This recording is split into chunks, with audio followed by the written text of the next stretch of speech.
Staying in 5-star hotels. 3, 2, 1. Speeding down streets in supercars. Or shamelessly flaunting their designer shopping hauls. My wardrobe's probably worth upwards of £10,000. The pampered life of the rich kid is completely unreal. If you've got that money to spend on it, then why not? With an endless supply of money to burn. I don't really know how much I spend on myself a month. It would probably be 5 figures.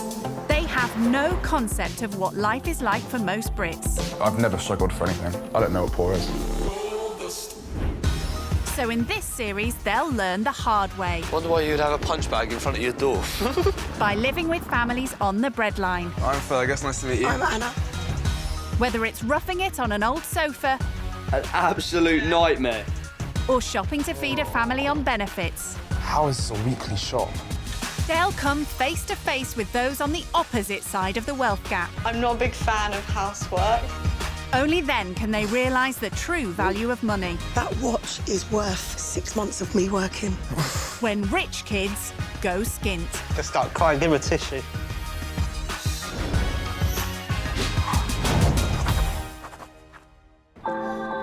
Today's rich kid going skint is the daughter of an Iranian multi-millionaire from North London. Is my hair okay? My name's Seppy, I'm 21 and I'm a student. So I study medicine, it's quite difficult, long hours, but I make it happen. In between my studies, I also do fashion blogging on my Instagram. I have around 35,000 followers. My most liked photo, this one, it's got 24,035 likes. I think that it was a really cute outfit, and I guess so did 24,000 other people. Home for Seppy is her parents' palatial mansion in a posh North London neighbourhood. So this is my living room. It's extremely Persian. It's got the Persian rugs, the furniture imported straight from Iran, and it's really cozy. And in this house, cosy comes at a cost. These carpets are about 40 to 50,000 pounds each, and there's about 7 carpets in our whole living room. I would say my family's like the Persian version of the Kardashians. And when it comes to her wardrobe, Seppy certainly likes keeping up with the Kardashians. So this is my shoe cupboard. I keep all my lubes here. There's a space empty for the one that I'm wearing. This cupboard's got more of like my designer handbags and stuff like that. You know, you've got like your classic Valentinos, Miu Miu, Mulberry, Louis Vuitton, you know, your everyday girl accessories. Seppy doesn't only splash the cash on designer gear. When I go out to dinner, I probably spend around 100 to 120 pounds, and if I drink alcohol, the bill will be significantly more. I guess that is a lot of money, but if that's what you like doing, then why not? I don't really know how much I spend on myself a month. It would probably be 5 figures, but I'm definitely worth it. So how does a medical student manage to keep herself surrounded in such opulence? The bank of dad, of course. The most extravagant thing I own is probably my car. I chose it myself, and then I told my dad about it after I got it. He lets me get away with a lot of things. I think I'm his favourite, but I wouldn't tell my other sisters that. But now it's time for Seppy to leave her lavish London lifestyle and get a taste of what life is like for those just scraping by. I don't think I've personally had any financial struggles, so I think that the experience that I'm going to have will be a real eye-opener for me. Yeah, I would say overall I'm willing to get my hands dirty, but not literally like cleaning someone's house. Seppy will be spending time with a family struggling to make ends meet. My name is Shaka Hussain. Yeah, I'm Shabnam and I'm his wife. We've got 3 boys and we live in Manchester, sunny Manchester. I work in a pharmacy. I work there for 3 days. When he is at work, I have a busy life as well, looking after the boys. Come on, boys, dinner's ready, come downstairs. So the wage I bring home after all the deduction is £750 every 4 weeks, and then we got a top up from the benefits help that we get. We never have any spare money left. Yeah, I think thank God for overdraft. That's all I'm going to say. Yes, yeah. We've got 3 fantastic boys who... And they always get involved, don't they, with the housework as well, all the housework that we do, and that keeps them busy as well. We've got to make them realise that they have to chip in. Shaka and Shabnam are keen to teach Seppy all about living life skint. The rich families out there, they've not seen the other side of the life. They've not walked down the street, got on the tram or got on the bus. They probably don't even go out to buy a pint of milk. They'll buy it online and get it delivered. They need to actually live it, and then they'll find out. Living skint with Shaka and Shabnam will be a complete step outside Seppy's comfort zone. So, before setting off, she wants to convince protective older sister Sina that it will be a good learning experience. So I don't know how you're going to react to this. I'm going to be going to spend some time with some people from like a completely different walk of life. Oh my God. I'm going to be seeing what it's like to be living on a budget and, you know, don't laugh. No, as in, I can do that. I feel like for us, the biggest concerns we have are like, oh my God, we all don't want to go on the same family holiday. Someone wants to go Bora Bora, someone else wants to go Monaco. You know, that's not what everyone else's struggles are. I want to see what real life struggles are. I don't know honestly how I feel about this. I mean, they might think, you know, she's such a spoiled brat, and then they'll have maybe anger towards you. Like, have you taken these things into consideration? That's probably one of the things I'm quite worried about. I just hope that they're going to be as accepting of me as like I will be like towards them. I want to understand what their life is like. You know, maybe even like cleaning in the house. Don't laugh. I just can't visualise you cleaning. You don't even brush your own hair. That's what's so weird. No, but I think I can do it. I'm going to try my best. I really think that maybe they can teach you a few things here and there. It'll be really good. Oh, well, you know what? Watch me do it, watch me ace it, and I'll come tell you all about it. Yeah, you can FaceTime me, we'll see. So cheers to that. Salamati. Salamati. I'm so determined to prove her wrong. Sure that I can get along with people from all walks of life and, you know, make fabulous friends. But as she bids goodbye to her dad's money and heads north to Manchester, Seppy is beginning to have mixed feelings about going skint. I'm very excited, but I'm also a bit nervous because I don't know who I'm going to be greeted by at all. Seppy's not the only one feeling unsure about what the experience holds in store. Yeah, I'm really looking forward to the rich kid coming along and staying with us. A little bit nervous at the same time, but I think it's going to be an eye-opener from both sides. I think I've been to Manchester once before in my life, but yeah, it's different to my area, definitely. I'm feeling quite nervous about having this rich person in our house, and I don't want them to think, oh, you know, is this it?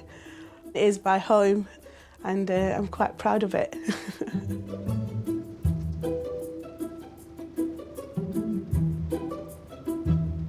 Okay.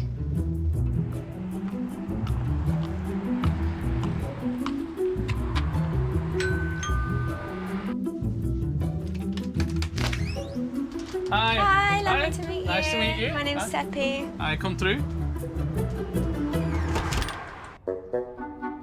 So this is our living room. That's Shabnam, my lovely wife here. Lovely to meet you. Nice to meet you. My name's Seppy. So yeah, this is our hub of our house. Everything happens in this room. It's lovely. Pink's my favourite colour. So. Okay. Well, that wasn't my choice. Shabnam's. I love it. Yeah. So I'll take you towards upstairs. Sure. Just like to follow me. Also living with Shaka and Shabnam in the small semi are their 3 sons. Hi, nice to meet you. So this is my middle son, Farhan. And then we've got Adil, he's the youngest. Lovely to meet you guys. So this is our box room, Hamza's room. Oh, hi. He's my oldest son. I'm Seppy, lovely to meet you. Nice to meet you. Yeah, he's in second year college at the moment. Oh, wow. He's doing such difficult subjects I keep forgetting. Oh, wow. Yeah, biology, chemistry and psychology. Oh, A-levels. amazing. Very clever A-levels. Yeah. There's no sign of a spare bed for Seppy. Come through. So, this is where you'll be sleeping. Oh, wow, amazing. This is. I hope you're going to be comfortable on this. Yeah. First impression of the house, nothing like my house at all. I'll be honest, I don't think I've ever slept on a sofa before, but the fact that they've been so nice to let me stay here anyway, I'm not going to come and complain about where I'm sleeping. I think they're just as excited as me to get to know each other and see what we can learn from each other and experience. And what's the family's first impression of Seppy? I don't know what she was expecting, but I think she is dressed like she's going to go out. She probably went out and did special shopping for this experience. I agree with that. And that's Most because she can probably, afford it. Yeah. She's got the money. Yeah. As a father, Shaka struggles to provide for his family, and he suspects Seppy's never had to stand on her own 2 feet. So He gets straight to it by showing her how hard life can be when you don't have your dad's bank account to dip into. So we start off with my salary. I work as a pharmacy dispenser, so my salary a month is £750 a month. Then we get a top up from family tax credit. Yeah. So totaling that up, that gives us £1,490 a month that we get. Okay, so that's a lot of money, yeah? Yeah. Okay. Wait till you see the outgoing. Yeah. So we start off with the rent Yeah. every month. So we It may sound a lot, but with 3 sons to support and bills to pay, there's little left in the pot at the end of every month. So that's £1,000 outgoing. Oh, wow. That leaves us with £490 for our food, our clothes, our petrol, the car wear and tear, or anything that might occur. So that's approximately £100 per person per month. Exactly. Wow. I can imagine that can be really, like, I mean, tight. can you really, to be honest with you, can you really imagine what it will be like to live like this and with this kind of money? I think I can understand that it can be tough, but I think I'm here to kind of see it for myself. Do you feel like this is something that is on your mind, like every day, or? Every day, every minute of the day. You know, something else is, we're not getting any younger. And if anything was to happen to one of us, what would the kids do? Can we leave them something? And I honestly can say to you with open heart that I do not have £50 worth of saving in my account to leave them to our kids. That's our life, and I can't be any more open and honest about that. So what's your financial situation? So, I don't work. I'm a student full-time. Okay. And my dad basically pays for my life. I don't have a budget where I've sat down and I've get like a certain amount of money a month. So I mean, do you have any idea how much you spend in a month just on food? And I would say I probably eat out on average 2 meals a day. You could easily just on breakfast and lunch end up spending £30–40. If we decide to go out, that would be our whole meal for all 5 of us. Yeah. The figures have already given Seppy food for thought, and Shaka's keen to hear how she spends her dad's money. What's the biggest you asked your parents a month and you've spent it? I went to Monaco for a week. Whilst I was there, I probably spent about £5,000, and that's not my hotel or my flights. Wow. But that's a one-off. It's not like a. It's You know not that like right now could take us out of our overdraft and our credit card bills, couldn't it? yeah. Okay. That was quite difficult because when they started asking me questions about my life, I felt a bit uneasy at their reactions. I understand that it might be a shock for them, the kind of things that I do, but I hope that they don't judge me based on those things. For people like that to go out and spend money just like water, that's what's just upset me. And she keeps saying, you know, she does think about it, she knows the value of money, but I don't think she does really. Seppy may be able to afford to eat out twice a day, but with just £50 a month to feed their family, Shaka and Shabnam have to be content with dining at home. Thank you. Wow, so much effort. Dinner's a chance for the family to find out more about their guests' rich kid life in London. Other than studying, what else do you do? I also love fashion, and I do a lot of fashion blogging. People send me clothes and I'll just advertise what I'm wearing. So model them out? Yeah. Oh, wow. Okay. Very nice. But it's not Seppy's designer gear that's caught Shaka and Shabnam's eye. Your house looks really nice in the picture. I am grateful for it. I think it's very Persian furniture and my dad's really into Persian rugs and stuff like that, so. They can be really expensive. How much would a typical rug that you have? The big ones can be around £50,000. So you actually have a rug in your house that potentially is £50,000? So how many rugs does your dad have in his collection? I would say in our living room there's about 6 rugs, but only 4 of them are large rugs. Okay, so let's say 4 large ones, £50,000 each. That's 200 grand. But my dad didn't have everything easy and handed to him. He worked hard to get to where he is, and if he wants to go out and buy himself 100 grand rugs, then I feel like he's worthy of that, because he didn't wake up one morning and money fell into his lap. But you're fortunate enough to be in that situation where you can go and back and ask your dad, oh look, can I have this X amount, can I have this amount? So does that ever make you think and stop and think, say, look, should I ask my dad for this amount of money because he's worked really hard for that money? Or should I maybe step back a little bit? But I actively go to university to get a degree to, in two years' time, work as a doctor and earn my own money so that I don't have to rely on him. But if for the time being he's supporting me and he's okay with it, then I think that's okay. Her father may have worked hard, but is Seppy as keen to get her hands dirty? Do you help at home? We do have a cleaner at home. So really, yeah, you don't do any housework at all then because you got a cleaner at home. Not only that, obviously I've got like quite a long lifestyle with university and all those stuff, so... You know, you keep saying university. University. Do you know there's some people out there who have a part-time job and they go to university and then they cook for themselves as well and clean up and everything? You know, there are people who exist like that. I am aware of the fact that there's a range of students. There's students who are parents. I don't think you are, and I don't think you have seen anybody like that in your area where you are. I seriously don't. I don't want to offend you, but I don't think you are. Have you ever washed dishes before? No, I haven't washed dishes. Well, Can you wash the dishes Yeah, then? we'll give you a challenge of washing the dishes then. Okay, yeah.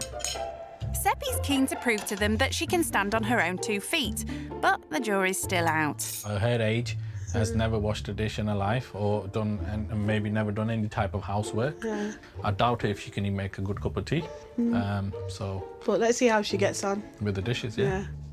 I think I'm gonna smash this challenge. Maybe if I show them that I can do a good job with this, they'll start opening their minds to seeing the real me rather than the person that they hear about. I'll make sure the dishes are spotless. Time for this rich kid to show she can get down and dirty. There we go.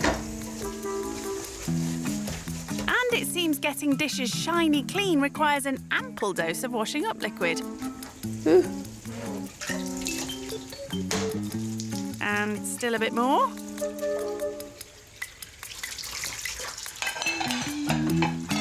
Wasn't that full a few minutes ago? So, are the dishes as spotless as Seppy promised? How are you getting on? Yeah, I just finished. Okay. How did you do? I think I did okay. You've used quite a lot of washing up soap. For us, that would have done at least Is that not how much a I meant to use? week's worth of washing. Yeah, I know. Yeah, that's quite a lot. Challenge over. It's clear Seppy's cleaning technique needs improving. She's 21 and she's never washed a dish in her life. She doesn't. She's wasted almost a week's worth of washing up liquid. I think she's got a lot of things to learn. I think she's just naive. She's living in cuckoo land, I think. I'm not going to volunteer to do the dishes again back home just because I feel like it made my hands have like a really sensitive like reaction. So I don't know. Other than that, the manicure lasted. She hasn't been living skint for long, but Seppy still has a way to go to show she understands real-life struggles. Time to seek encouragement from her sister Sina. Hello. Hey! Hey, how are you? Good, how are you? I'm alright. How's it going? It's a bit interesting. Some things I've received like a bit of grilling for. It's just a bit sad because I feel like they think that I live in a bubble and that I'm spoiled and I don't really know anything. Seppy, should I tell you something? Don't get upset by this because they're still getting to know you, you know? I don't know, like, if you remember, but these were things that I was initially worried about how they might be towards you. And for you to be where you are in life in the sense of your studies in particular, money didn't buy that for you, your hard work did. I just think from this experience, don't take anything personal. So when they have these questions, they're just curious. Yeah. Listen, I really want to sit down and listen what's going on, but I'm going to a party. All right. I love you. I can't wait till you come back. Love you more. Bye. Bye. Following her sister's words of reassurance, Seppy receives a message from Shaka. Hey Seppy, come and meet me at Piccadilly Gardens. There's a story I'd like to tell you. Shaka. I'm not sure what it is that he'd want to tell me, but I'm excited to find out. Shaka wants to show Seppy what life can be like without supportive parents. Hiya! Oh, hello. I got your text. Oh, yeah, thank you. Thanks for coming. So how come you wanted to meet here? I just wanted to fill you in on what happened to me when I was about your age. I had a lot of disagreements with my family, my parents, until it got to a point for me where I just got up and walked out. I had nowhere to go. I had no plans. I had £2 in my pocket. I bought a portion of chips with £1. That left me with £1. Wow. For next day. The next issue was, where am I going to sleep? So where these lights and these water fountains are now, I basically just found a bench that was empty until I got so tired that I could fall asleep.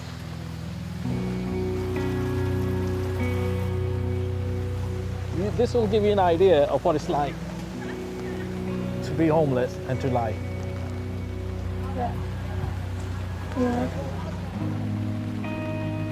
His short time being homeless has had a lasting impact on Shaka. Overall, I was homeless for about 11 days. Wow. And I was just lost. Yeah. I was totally lost. I haven't spoken about that time for a long time with anybody. Yeah.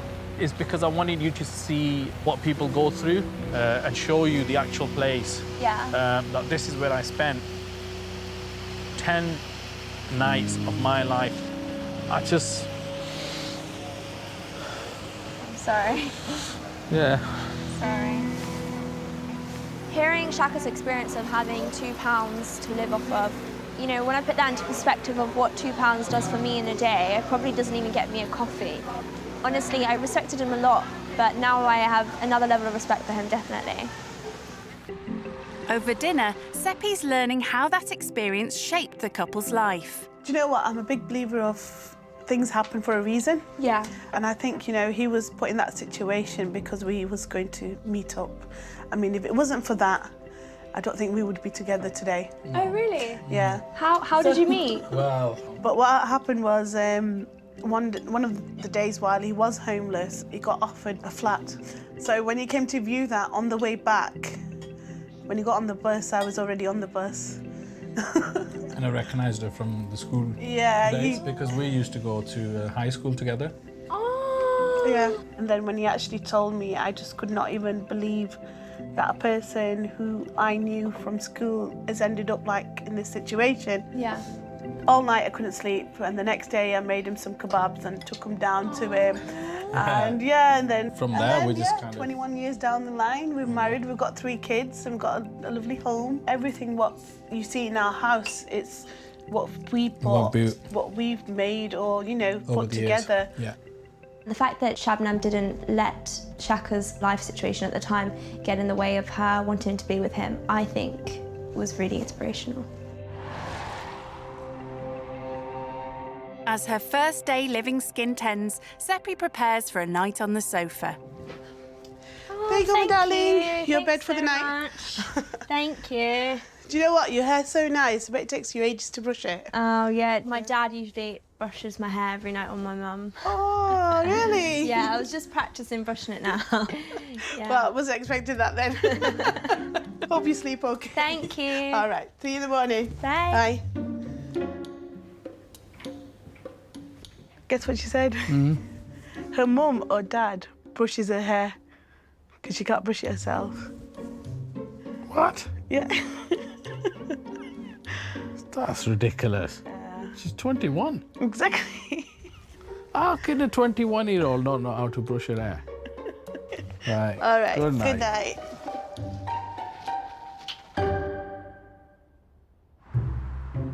It's the start of Seppy's second day living on the breadline with Shaka and Shabnam. Did you have a good night's sleep? Yeah, it was really comfortable. It was more comfortable than I thought it would be. Oh, okay. Yeah. So, what kind of breakfast would you have normally then? Because I don't like to wake up really early, I usually just have like a porridge on my way to uni. And you know how to make porridge? My mum leaves me like a flask of hot water and the porridge and the peanut butter in my room the night before, so that I don't have to spend a lot of time doing it in the morning. Shabnam was also telling me your mum or your dad combs your hair. They know that it's really, because it's quite high maintenance, because it's really long, so... Can I just ask, is there anything that you do independently from A to Z? Of course. Personally, for a 21-year-old, I'm just a bit surprised that, you know, for your breakfast, your mum's leaving you a flask of hot water, so you don't even have to get up and boil the kettle. I think you're a bit of a daddy's girl, so... You haven't really seen me, you're just judging it based on what you hear. Yeah, but you're telling me what is around happening in your life. You pick up glimpses of my life. You don't really see the other aspects of it. Okay. Maybe if you saw my whole life, then you would have a different perspective. You just pick up my financial aspect. Well, I mean, half of your breakfast pre-made has got nothing to do with finance. You're completely entitled to your opinion. If you think that I'm not as independent as maybe you would like me to be, or you would like people my age to be, but I do other things for myself. Okay. But you're just picking up on the things that I do have done for me, and that's fine. You know, you're entitled to make your own judgments about me. Okay. I do feel like Shabnam and Shaka still do have a lot of preconceived ideas about me because of the background that I've come from, and I just wish that, you know, they'd kind of look beyond that. There's way more to me than that, and I just wish they would want to see that. I could tell just there, we're having breakfast now, that she was getting a bit agitated. I'm not hating her for what she has. What I'm saying is that I think she needs to do a bit more stuff for herself to be a bit more independent. Next, Shaka and Shabnam have a challenge to see how Seppy could cope shopping for a family herself. So we thought you could go out and get us some weekly shopping for us. So the kind of budget I like to stick to is £50. How long would you stretch that £50? Probably like less than a day. Yeah. It might be a challenge for you. Yeah. I've got this. Good. Should be interesting. I feel like I want to do really well in this task so that Shabnam and Shaka can see that I'm actually much more responsible than they think. Seppy's never had to budget like most other people, but now she's determined to show she could live within her means if she had to.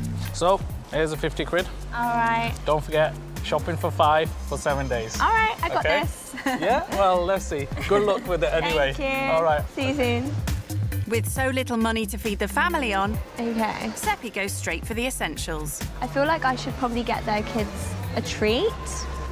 This one doesn't really have a price on it, but it's got a mixture of everything, so I'll go with this one.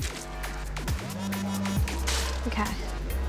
I'm really dubious about this, and actually, you know, I'm really a bit nervous as well, just to see what she's going to come out with. After a shaky start, this rich kid begins to show some encouraging signs. So we'll definitely need some onions.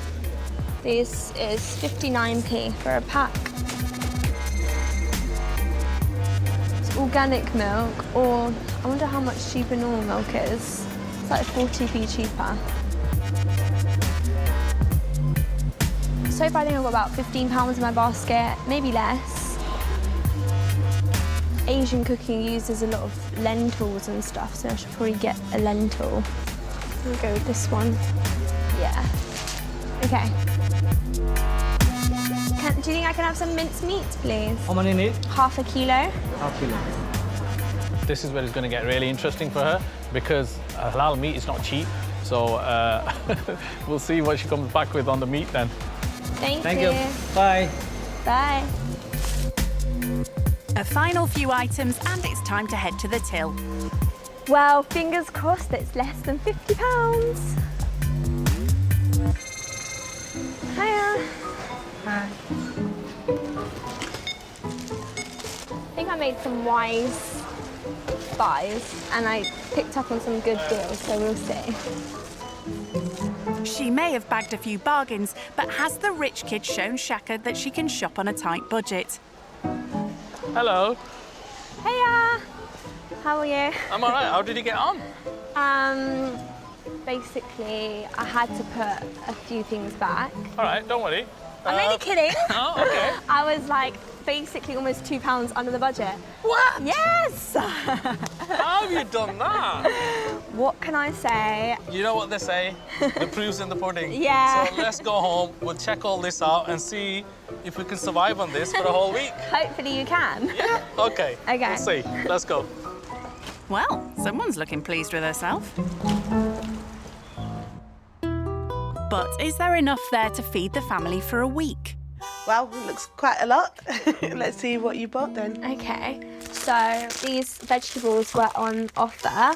So it was like 3 packets for the price of 2. Good spot. Some onions. Right, 'cause good. I feel like Asian cooking is all about onions. It's all about onion, yes, that's right. Then I got 1.2 kilos, it says, of chicken drumsticks. Okay, yeah. I thought that would be quite easy that's to cook with. And then I don't know if I got enough, but I got 600 grams of minced meat. Okay. Okay, yeah. Seppy's clearly put some serious thought into her food shop.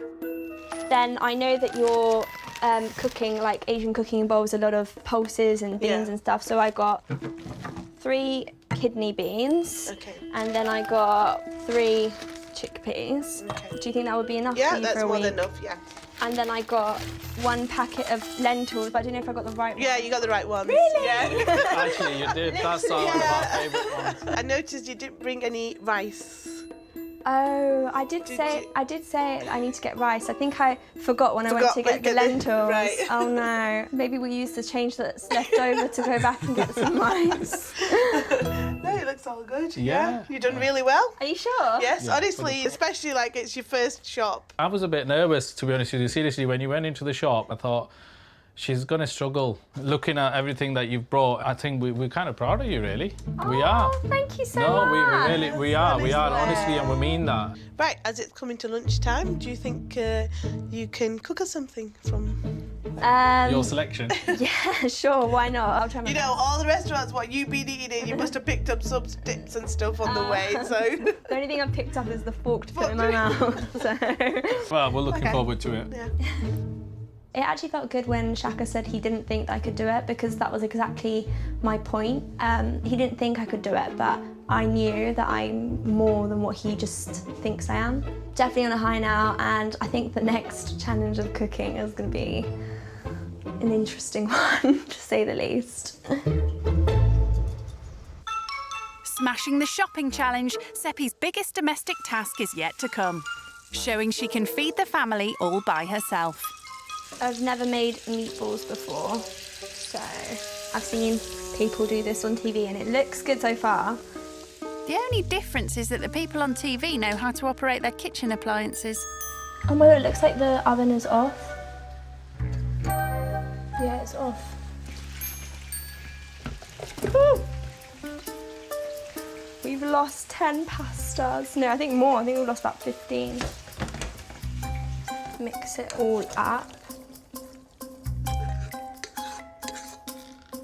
I really hope the family like it. Obviously, I've put like a lot of effort into it.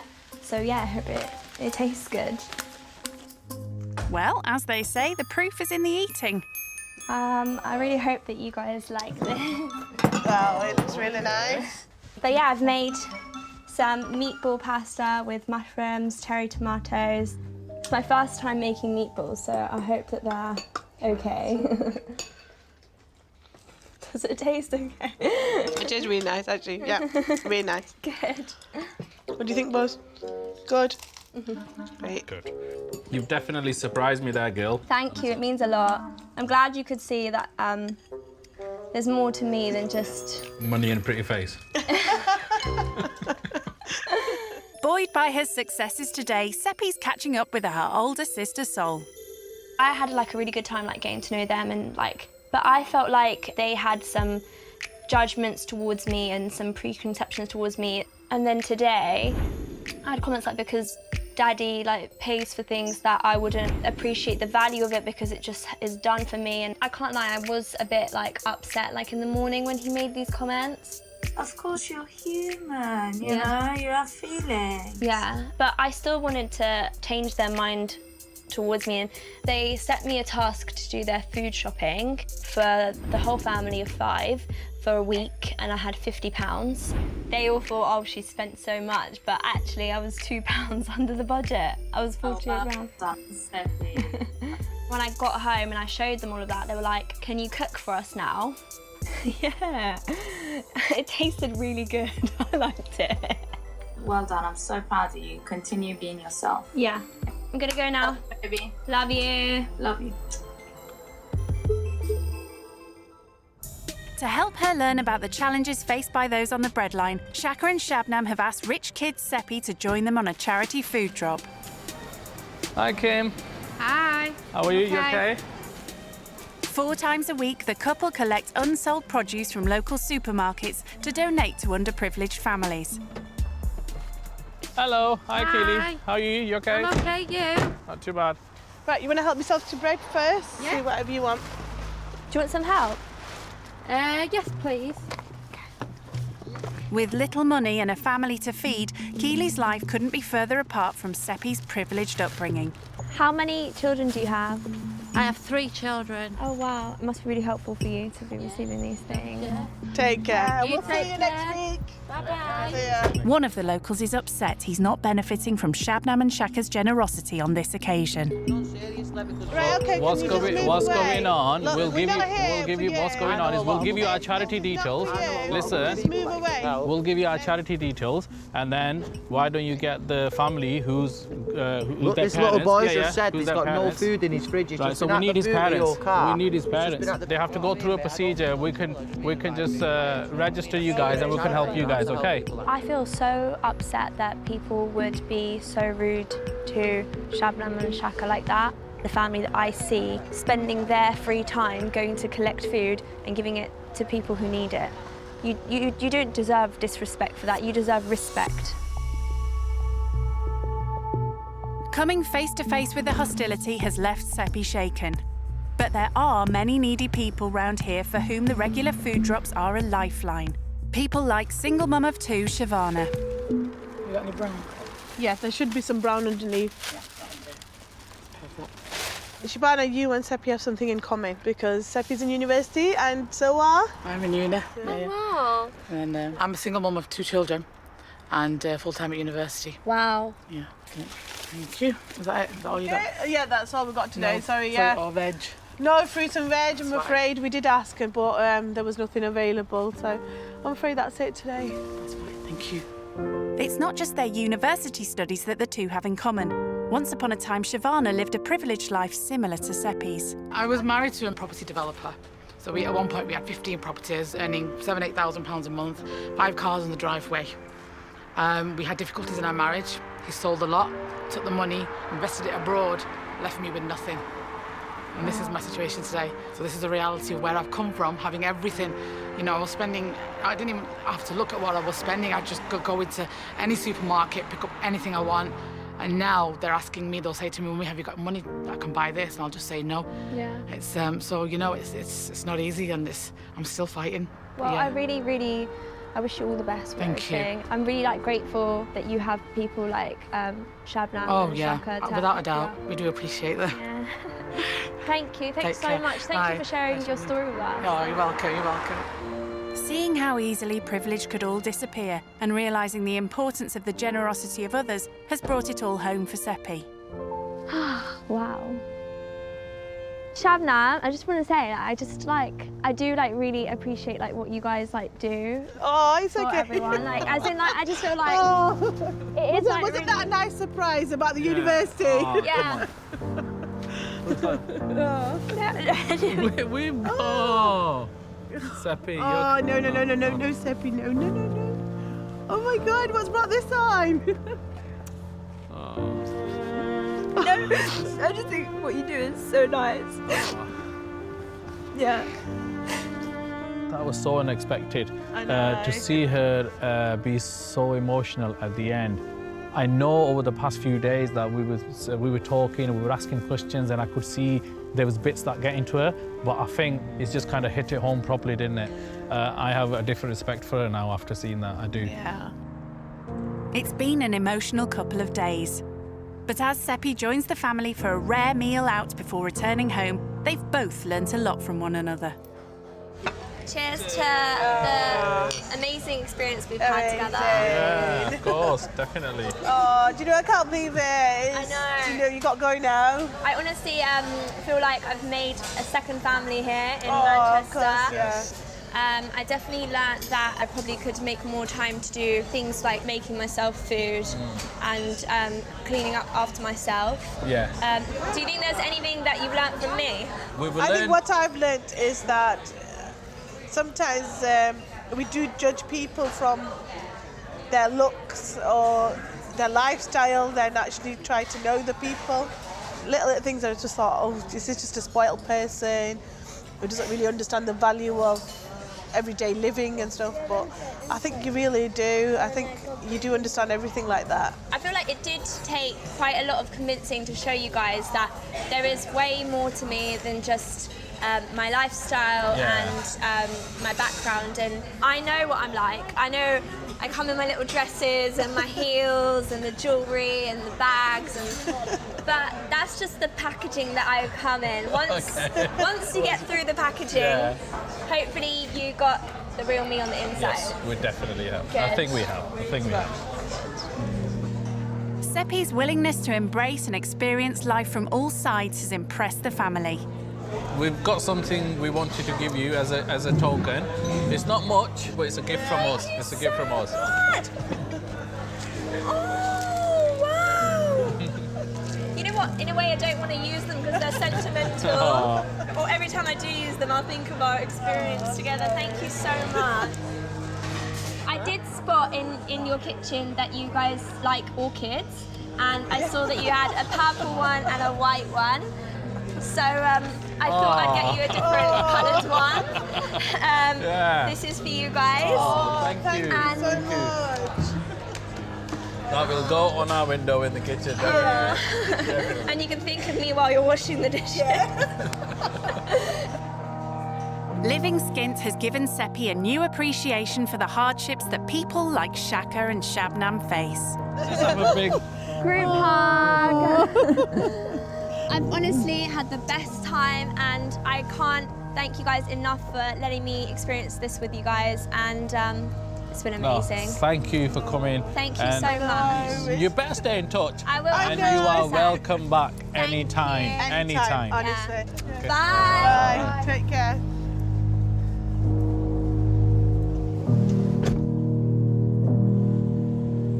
I can't believe it's all over now. I've had the best experience. I mean, there's been ups and downs, highs and lows, but overall, it was life-changing.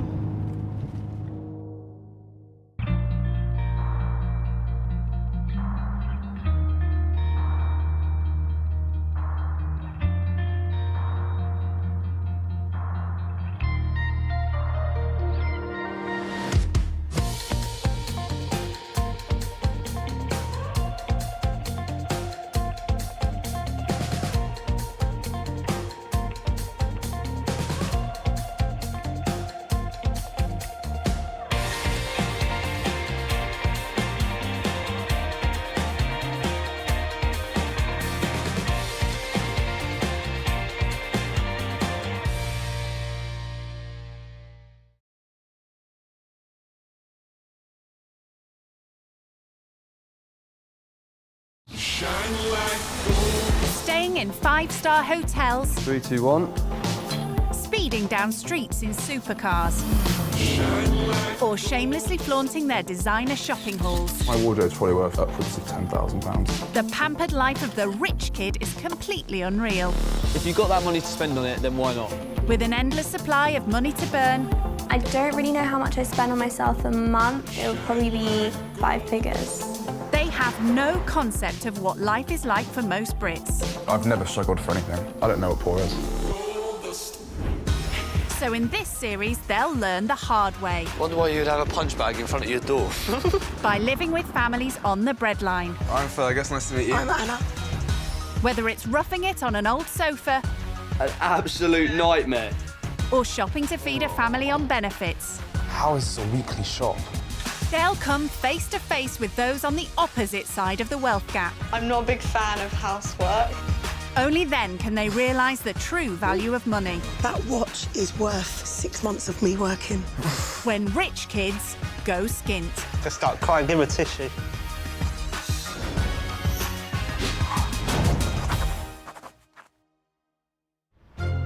Chelsea in London, brimming with luxury, opulence and wealth, and more millionaire mansions per square mile than most places in Britain. It's also home to today's rich kid going skint. My name's Fergus. I'm 23 years old. I'm a fun, bubbly guy. I like going out, I like partying. It's good fun. Home for Fergus is a rather plush 3-bed pad just off the trendy King's Road, all paid for by his mum and dad. Okay, so this is the lounge. As you can see, it's got a home cinema, 120-inch, the ultimate chilled room. It's a pretty nice kitchen, to be fair. A marble worktop. When it comes to picking his designer wardrobe, Fergus is far from frugal. I have a few nice bits and bobs, like a Canada Goose jacket for the winter, probably about £700. I got a nice backpack from Saint Laurent. It was high hundreds. This is a Givenchy t-shirt. They're also a few £100s. I reckon my wardrobe's probably worth upwards of £10,000. Bermuda, Sorrento, Saint-Tropez, Fergus has been there, done that. And what's the point jetting to exotic destinations if you don't show them off on social media? My Instagram is pretty glam. So this was on holiday in Tuscany this year as well. I just took a big jump off the diving board. It somehow looked so cool. Got quite a few likes as well. When Fergus does find himself back home in Chelsea, life, it seems, is still one big holiday. My daily routine is pretty simple at the moment. I'm getting up at like 10 a.m, play Xbox, going to the gym, and then just go out for a meal or go out. And for Fergus, going out is all rather la-di-da. Delicious boys tuck in. Yeah, stay good. Only the swankiest of settings will suffice. Of course, all this luxury comes at a cost. But with supportive parents like his, who needs a job? I was working last month until I came to like a mutual split with the gym I was working at. A mutual split? I'd say I kind of got fired. Oh, right. I want to be a self-made millionaire, but I've not had the ideas yet, so yeah, I'm not sure. But now it's time for Fergus to find out what life is like for those who do have to work for a living. 3, 2, 1. Spending 2 days with an underprivileged family will give Fergus the chance to prove he can stand on his own 2 feet.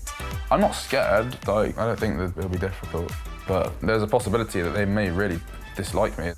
The only thing certain is that for this pampered rich kid, the experience will be a complete step into the unknown. I've never struggled for anything. I don't know what poor is. Having too many days in the week and not enough money, probably. Fergus has just a couple of days to find out if he could cope being skint. But before bidding a reluctant goodbye to his life of luxury, he's meeting his best mate Oliver to break the news over drinks. Hello, mate. Hello, mate. How are you? Boy. Good. See you, man. Not seen you in a bit. Yeah, not bad. What's this you got to tell me then? Well, basically, I'm going to spend a couple of days with a less privileged family down in Croydon. So no salmon and caviar there then? So have you ever been to South London before? I've driven through Croydon because obviously Gatwick's down there, isn't it? Yeah, So I know where it is, but... Are you going to take your Gucci jackets with you, mate, or not? No. Are you nervous at all, like, about going there, or...? My only really concern about it is, you know, I've got an appetite like a hungry lion. You are the king of food. I'm going to be living with them on their budget, so all right, okay. It could be some hungry times for me. I'm not a massive fan of frozen food and all that stuff. You're used to the finer things in life, and that is a fact. You know, salmon and caviar, Dom Perignon, Rolexes, cars. You know, you name it, you've done it, and that's how I know you. And I'm super shocked, to be honest, at the whole situation, but maybe you'll pick up and learn something new from it. Let's see what happens. Chelsea boy to Croydon. He's literally just been to Cannes, so Cannes to Croydon is one hell of a diverse difference. Let's just say he's not going to be eating parma ham and melon for breakfast. He's going to get the shock of his life. Oliver's probably right. Fergus has literally no idea what to expect. All he's been told is that he'll be spending the weekend with a family in Croydon, South London. My name's Anna. I'm a single mum of 4 kids. I've been a childcare worker for about 20 years now. It's extremely difficult because obviously I sacrifice a lot of time with my own children. I can't remember the last time I managed to make it to one of their parents' evenings because of work. Because I get home so late from work, my daughter Cheyenne does everything for the boys. She's mum number 2. I think it's very difficult for my mum at times, but she doesn't show it. So the more help I can give her, the better, to be honest. My family income is about £1,000 a month. Any extra money or income that I have goes towards the children, whether it be their school uniforms or travel expenses, food, shopping. It does get so bad sometimes that I do have to borrow money from my dad. I have no luxuries really for me. Going out for dinner is a rare treat. I don't see the point in going out spending money on a burger that I can go and get from Tesco's for a couple of pounds. You ready? Yeah. Whereas people normally summer holidays, they're jetting off. We have a holiday in the garden. I don't want my kids to see how hard I struggle, but then at the same time, I do because I want them to know the value of money. I knew it. I want this rich kid to learn that you need to work for what you want. You can't just get handed things on a plate. It's not that simple. I'm looking forward to them having a dose of real life, and the worst thing that can happen is I'll probably show them the door. The big day's arrived, and as Fergus leaves Chelsea and heads off to meet his host family living on the breadline in Croydon, how's the rich kid feeling? There's some nerves now. I'm not in my comfort zone. I'm staying with people I don't know in an area I have no idea about. So yeah, it's slightly nervous. I'm feeling a little bit anxious. I'd be lying if I said I wasn't. No one likes to be judged. So him coming from his situation into mine, it's a little bit daunting because obviously I'm not going to be offering him what he's used to. This area is very different to Chelsea. I googled the crime rate here last night. Pretty high. But the area is not great.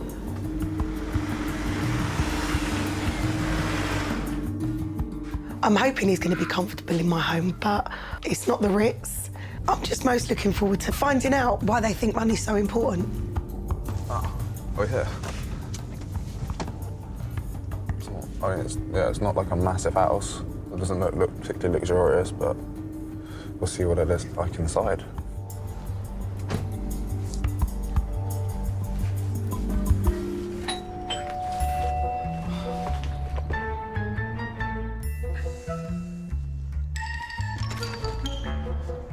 Good morning. Good morning. I'm Fergus, nice to meet you. I'm Anna, nice to meet you, Anna. How are you doing? I'm fine, come in. Thank you.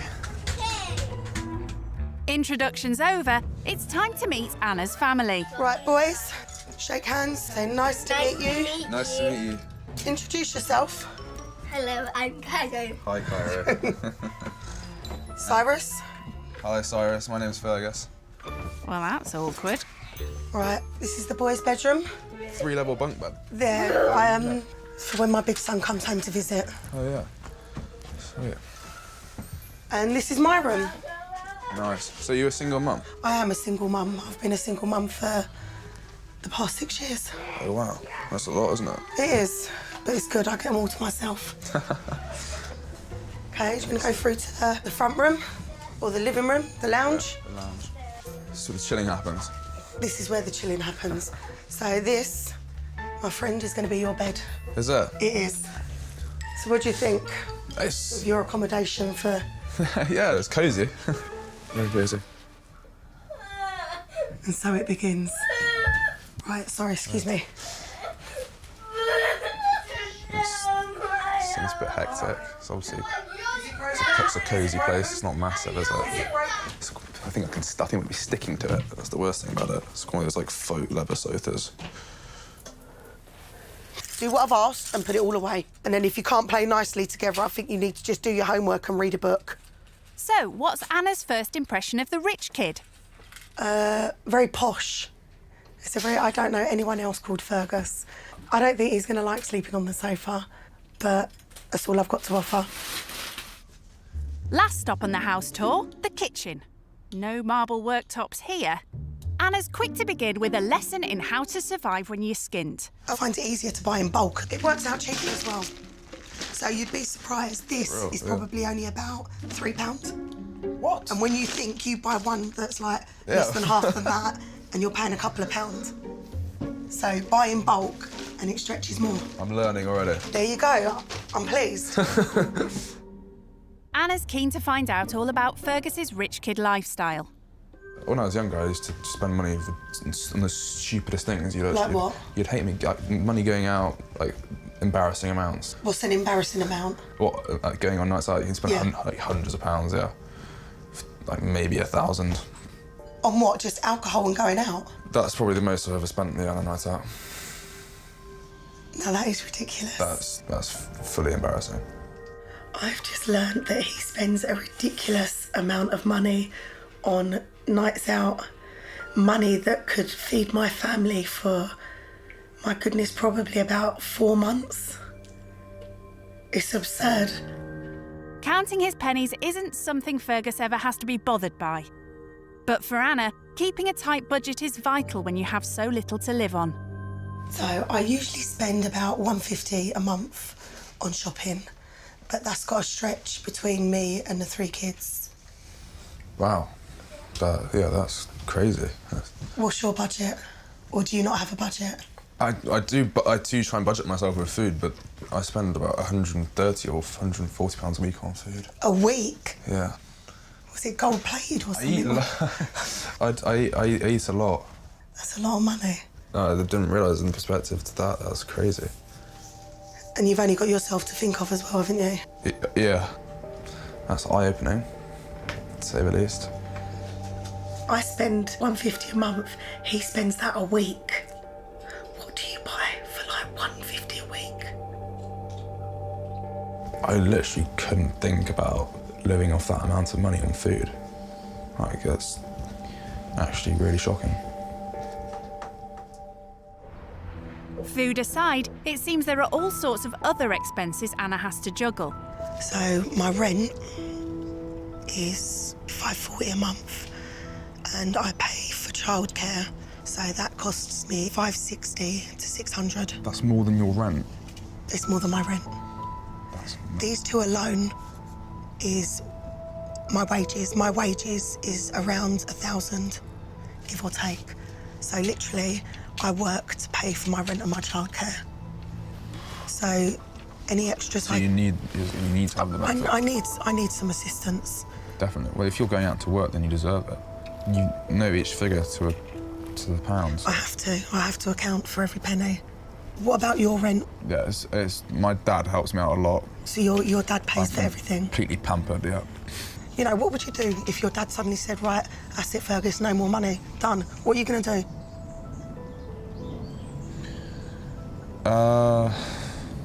I'd have to, I don't know. I've just grown up in a bubble and where things are... So then pop it. It's easy. Pop it. It's not easier said than done. Stop making excuses. I got thrown out when I was 16. I've never been back home since. You know, my house may not be what you're used to, but everything in here I've worked and paid for. Which is embarrassing. So how does that make you feel now, then, that you've just seen how I have to live? It makes you feel really embarrassed. It's shameful that you should be working that hard and doing what I'm doing. It's really, really shameful.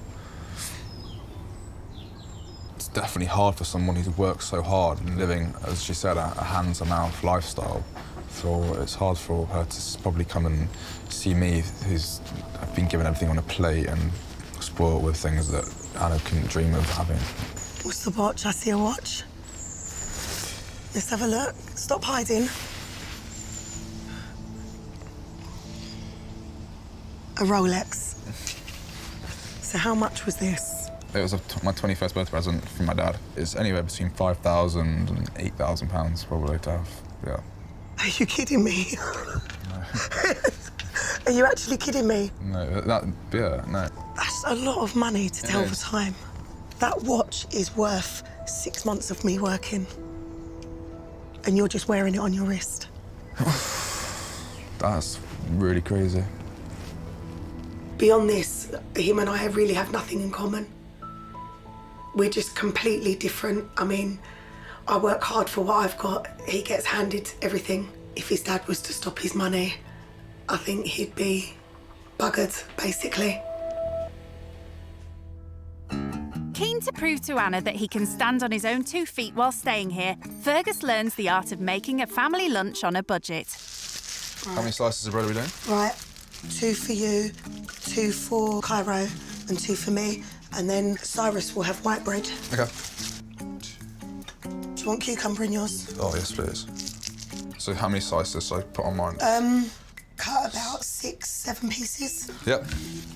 You're quite specific about, you know, the quantities of food. Do you measure what you're giving the kids? Do you, like...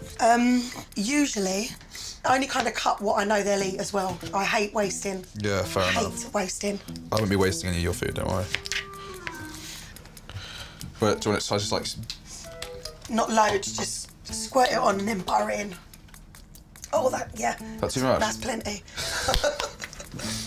Lesson over. Time to see what the kids make of Fergus's efforts. OK, lunch is ready. You've got to be louder than that. Lunch. Bit of authority. Lunch.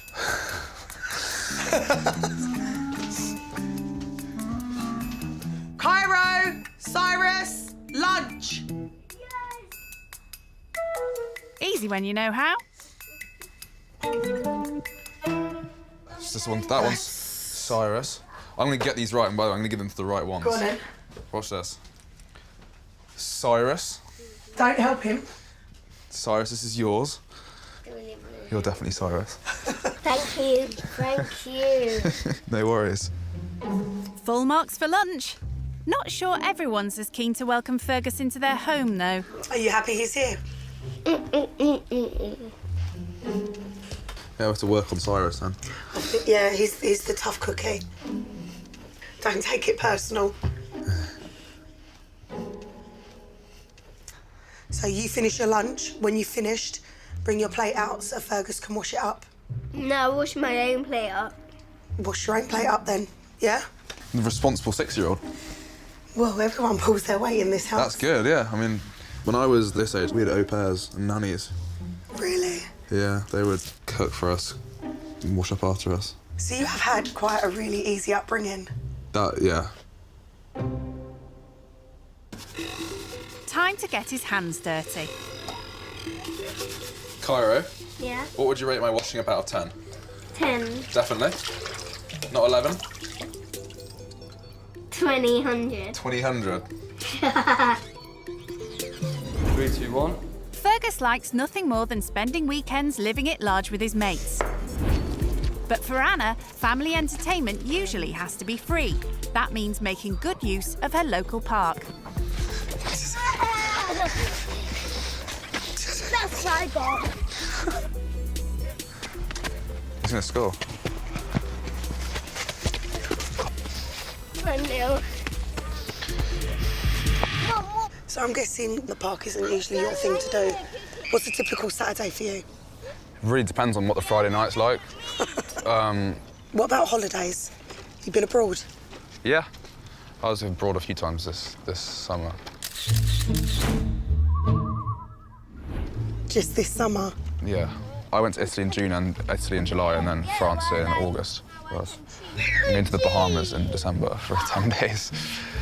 So... Who's paying for that? I'm going with my family. So Dad's covering the cost? Yeah, yeah. I've never been abroad. Really? I don't even own a passport. Really? It's just like such a stretch with money as well, so it's just a shock to hear you've been on holiday like 3 times in 1 year. I wish I had the money to just go out to France whenever I wanted and do that. The money he spends on a holiday, that could buy so much for me, but he can spend it on whatever and not care about what's in his bank the next day. He's off to the Bahamas for 10 days.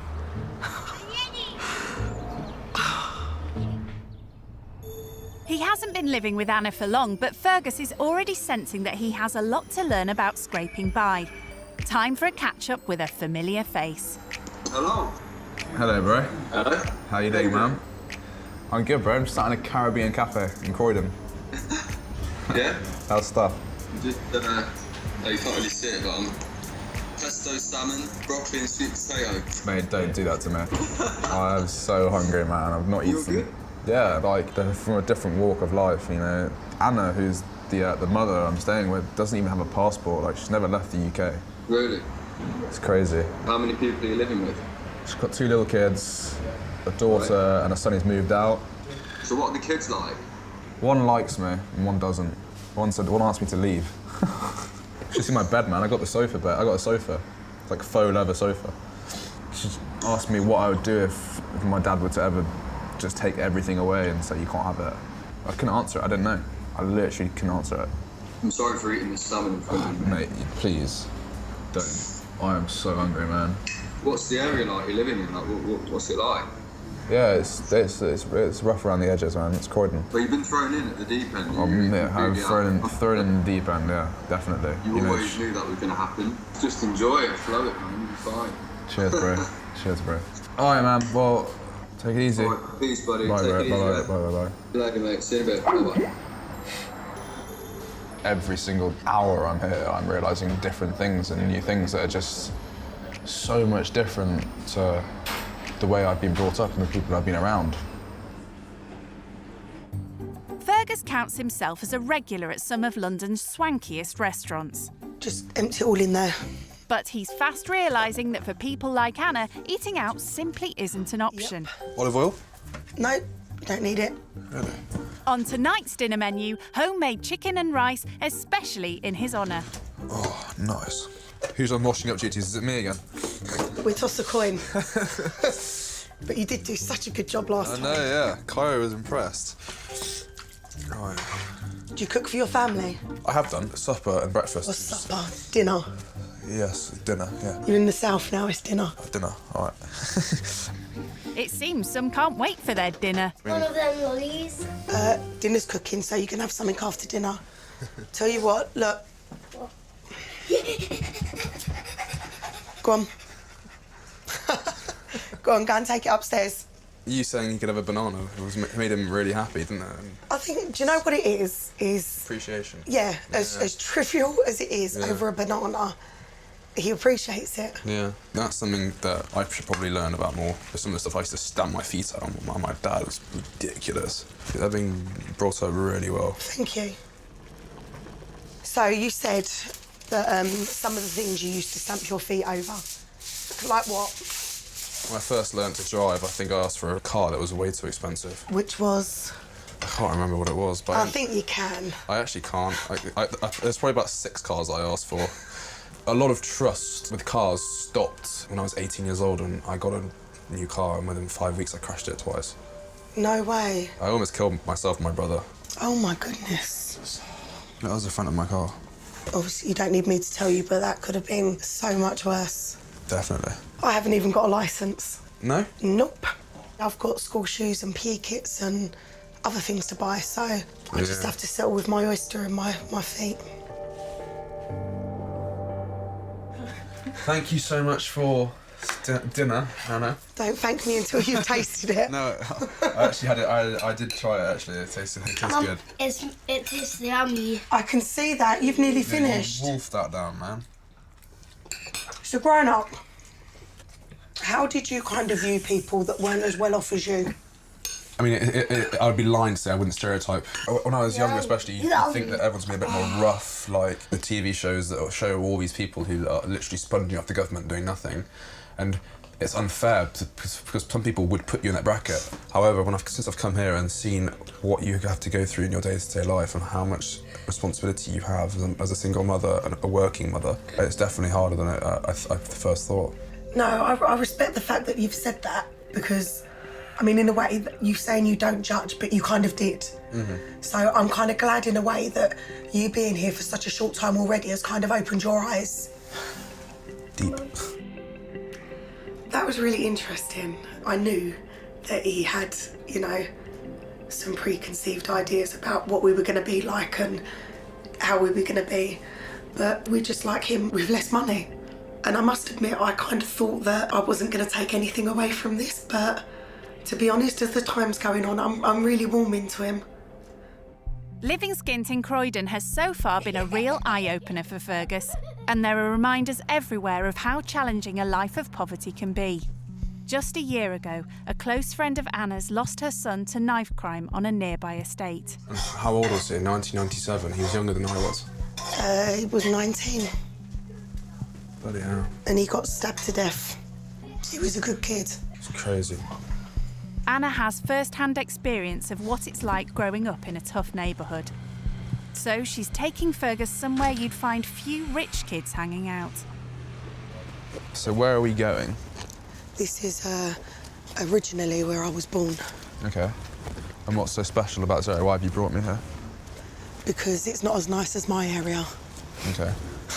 When I fell pregnant with my son nearly 22 years ago, this is the spot they wanted to house me. Oh, okay. But I was adamant that I really didn't want to be here. And thankfully, my wish was granted. It looks like everyone lives on top of each other here. I mean, there's just houses upon houses upon houses. Just, that's probably what it is. That's exactly what it is. And there we have it. It's not Chelsea or Staffordshire. No, that it ain't. This is such a notorious neighbourhood, they've even had to bring along a security guard. As we've been filming down the road, we've had more and more cars going past us. It's a close-knit community, everybody knows each other. They'll be texting each other and saying, what's going on, have you seen this? It's more cars, see? Now they're driving in pairs. Before it was just single cars. You know, we've got £1,000 worth of camera equipment. Anything can happen at any second.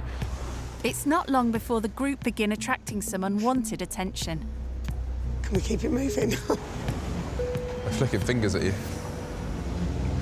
See, what a lovely area. Totally out of my comfort zone. I feel like I'm on edge looking around the whole time. It's really nuts.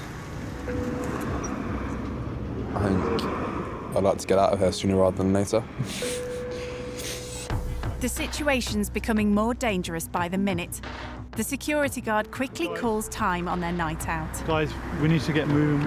We're attracting far too much attention, and there's cars going around with their lights off. See, now here's another car just coming. This car's been past us twice before. So we should go? Yeah, right. Yeah, right. We need to go. Yep, let's go. We need to go now. Okay. What's happening? Is the camera's paying attention? What's going on? The cameras are drawing attention. They don't know who we are. Yeah. So in a minute, anything can happen. By the time the police will get here, it'll be too late. So we really need to go now. Go. Yeah. I'm done. Fergus can't leave the area fast enough, but for Anna, it's important he sees the hard realities of living life skint. I think tonight has been a good experience for him because, I mean, he's literally had a snippet into my world. He's not used to going to places that are not Chelsea or Mayfair or any of the other fancy places. He's had a bit of a dose of reality tonight. I'm kind of relieved to be back on the sofa. I never thought that there'd be this much drama going on. I really didn't expect that. It's been a day of learning. I feel like I've learned a lot. It's the start of Fergus's final day living skint with Anna and her family. And it seems this rich kid is starting to win over his new housemates. Yeah, I'm quite popular today. Everyone's hanging out with me. Brought out the computer and suddenly I'm everyone's best friend. I want you to stay. For how long? Long. It's definitely a change of heart. Cyrus and I are best mates now, we get along. Good morning. Good morning. Good morning. Breakfast is served. Thank you very much. So how did you sleep? I slept well, thank you. Yeah? Yeah, I slept well. How was it, boys? Would you like him to come and stay again? And where would he sleep? Top bunk. Really? Yep. You've got that status already. But before Fergus gets too comfortable, Anna has a surprise challenge to spring on him. Okay, so you know we hit upon my shopping budget. Oh, yeah? I'm going to give you £40 to buy meals that will feed me and the family for a week. So 4 people? For a week. So £10 each. So it has to be enough to do, like, a meal a day. £40 is like when you go out and have like a 2-course meal and a glass of wine, isn't it? I wouldn't know. Flipping hell, so each meal's like a couple of quid. This is the hardest thing I've done. All right, let's do it, yeah. Let's see how it goes. He has absolutely no idea what £40 is going to buy him. I'm not very optimistic.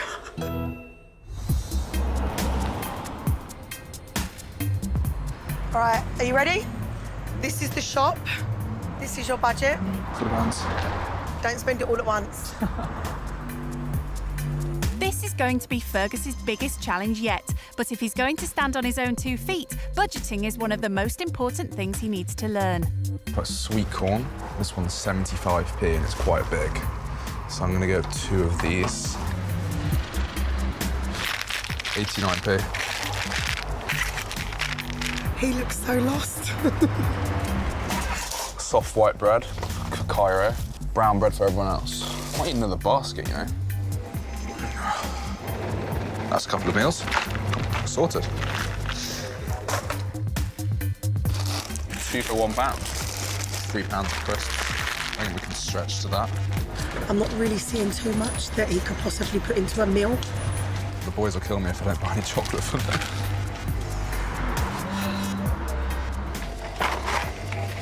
There's only 4 in there, and there's 5 of us. So I think I'm also gonna get 2 crispy chicken ones. That's £4.98. How is this a weekly shop? How can you do £40? I literally cannot think. He looks so nervous. Is there any food that's been reduced? No, not at the moment. No? Not today, no. Now that's a question Fergus doesn't ask in Chelsea.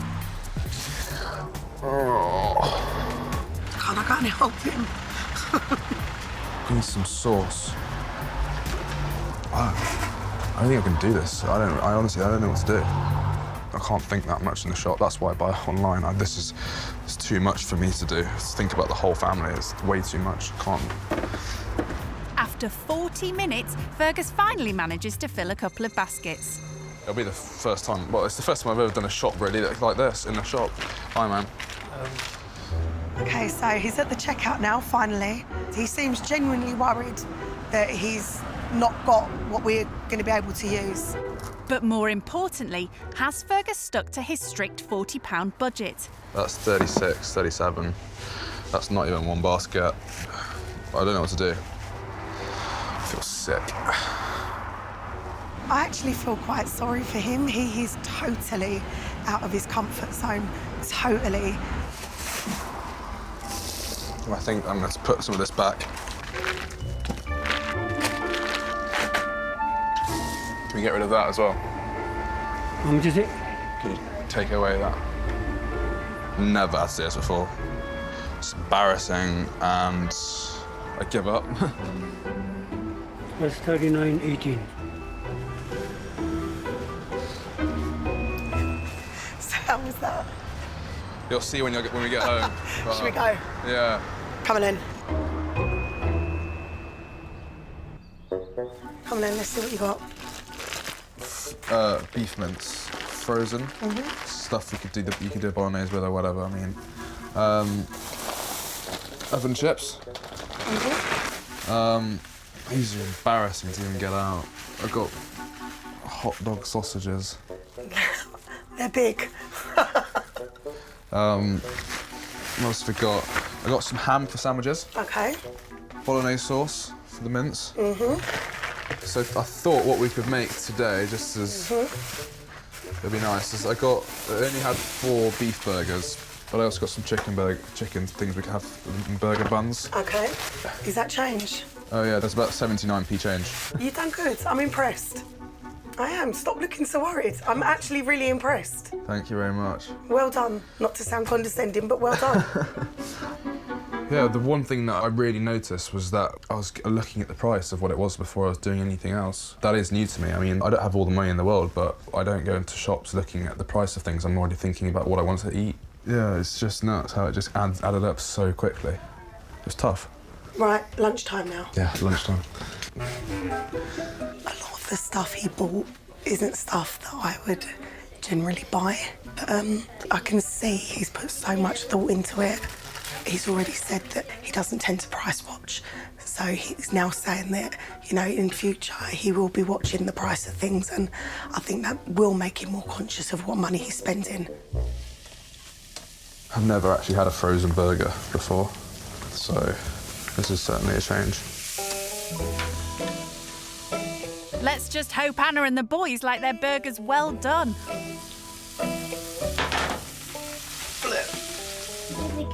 Wow. Cyrus? What do we say? I mean, this is a real big improvisation from me. Wow. Slow down, Cyrus. And do you want to chew any louder? It's so yummy. Going down a treat. What would you like him to cook us next time?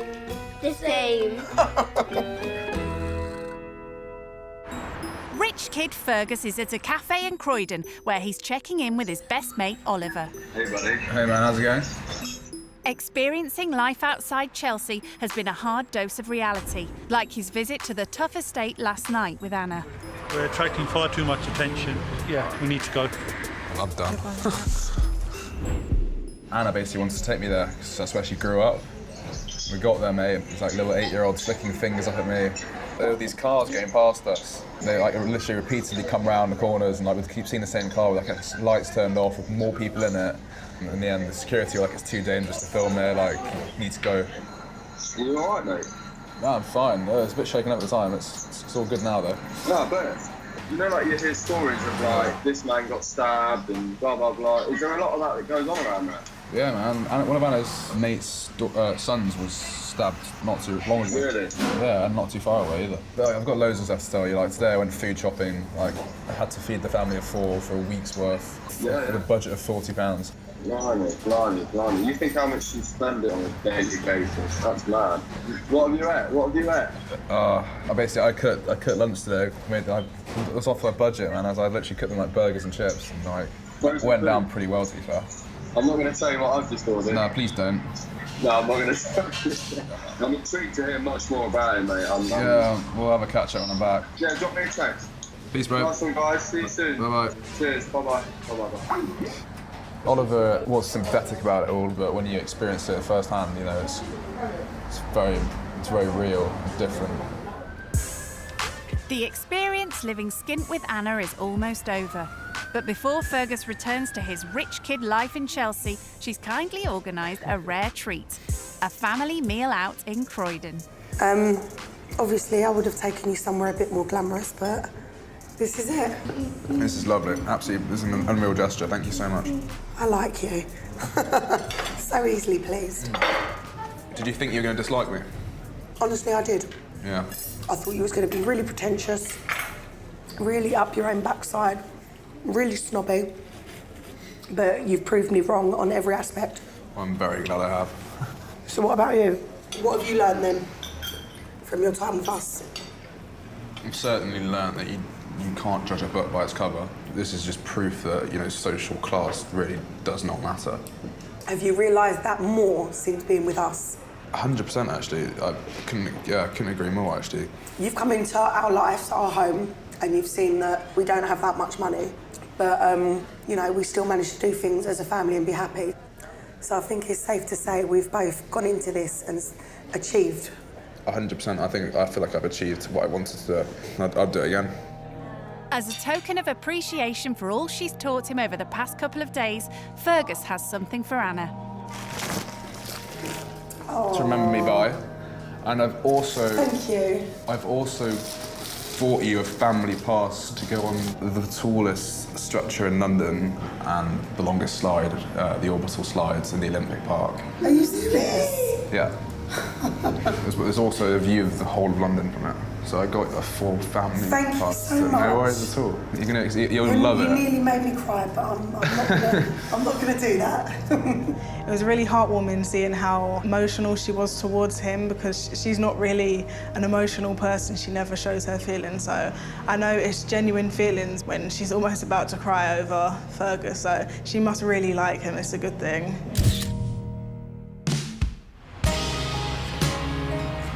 Living skint's been a real revelation for Fergus. Anna's shown him what life would be like if he had to fend for himself. And as he packs his bags, he knows he'll be viewing money in a completely different way. What are you doing, Fergus? I'm packing my stuff up. I've got to go back. You okay, Cyrus? What's the matter, man? Yeah, I think he's playing up because you're leaving and he's going to be a bit sad. It's all right, bro. High five. It's been an absolute pleasure. Thank you so much for having me, honestly. I hope that everything in life goes really well for you, and I'm sure we'll see each other soon. Right, give hugs, because it's time for me to go. Next time you see him, it'll be on FaceTime. Bye. Yeah, we'll FaceTime soon, boys. Bye.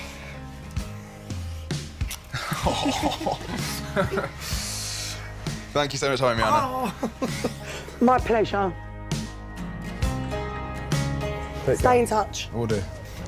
Bye. Bye-bye.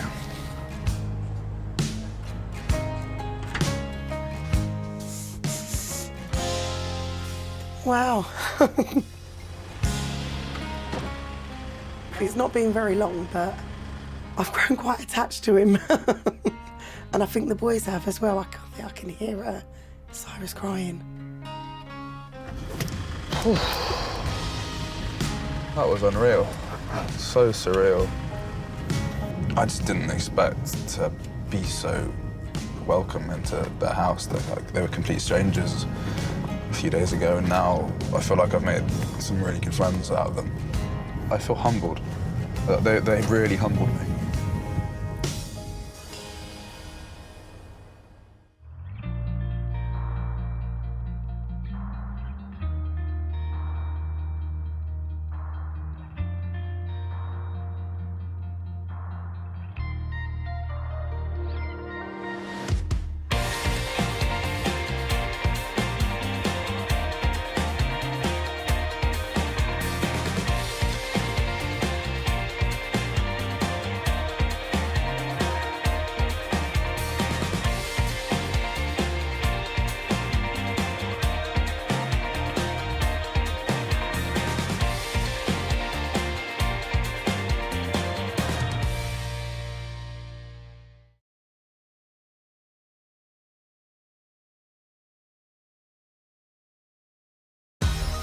In this series, 6 rich kids are giving up the flashy supercars, the luxury 5-star hotels, 3, 2, 1.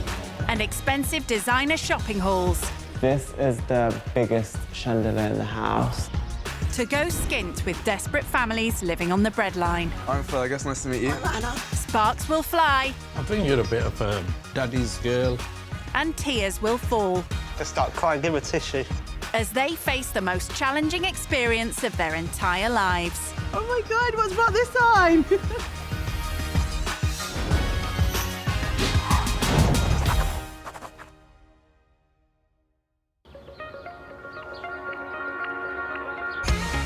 This is the London borough of Kensington and Chelsea.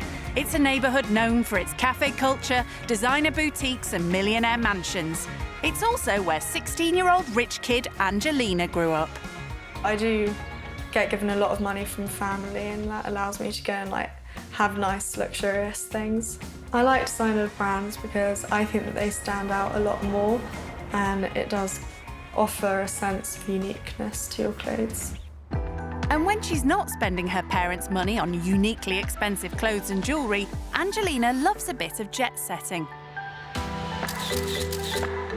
My favourite places are Italy, Madeira, Goa, the south of France and Monaco.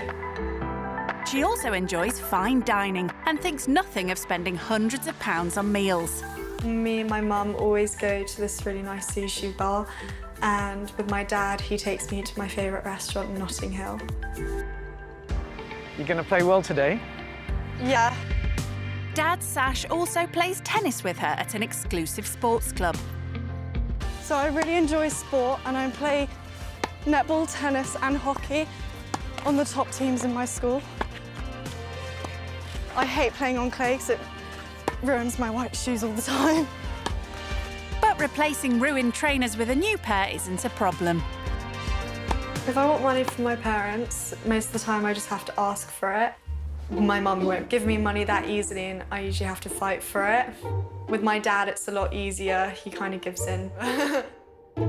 She's very clever, she knows how to get something out, especially from me. Angelina, you're 16 years old now, and you still don't know how to iron. It's fine, you can do it for me. I'm not spoiled, but I can be quite greedy and quite demanding. How's that, princess? And Mum Marina agrees with Sash that Angelina needs to learn to stand on her own 2 feet.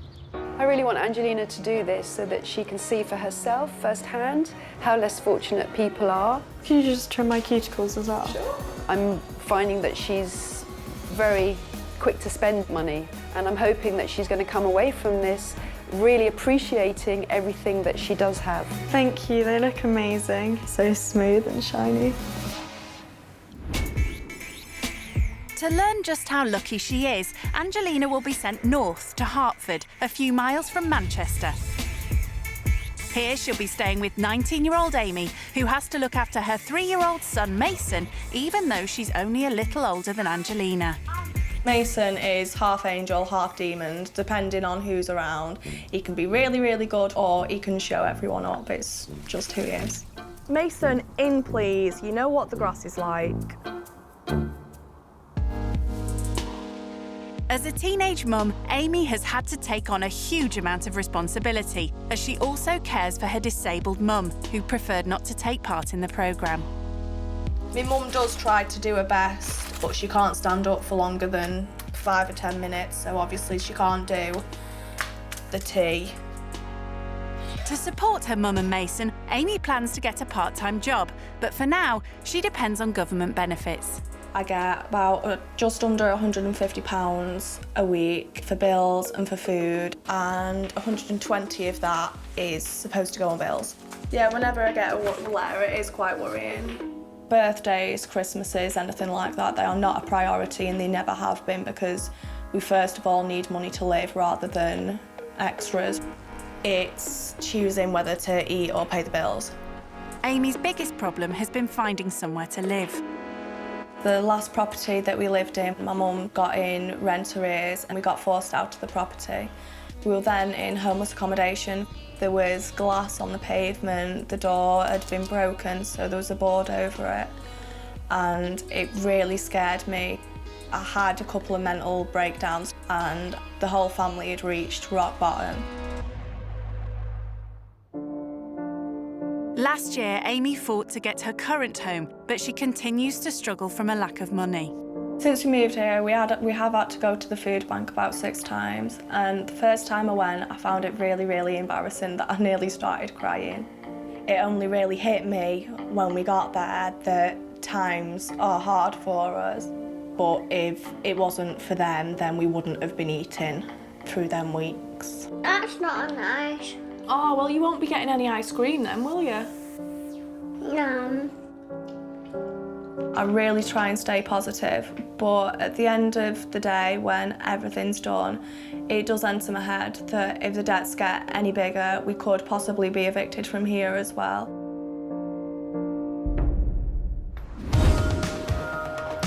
Back in Kensington, Angelina has one last goodbye with her mum.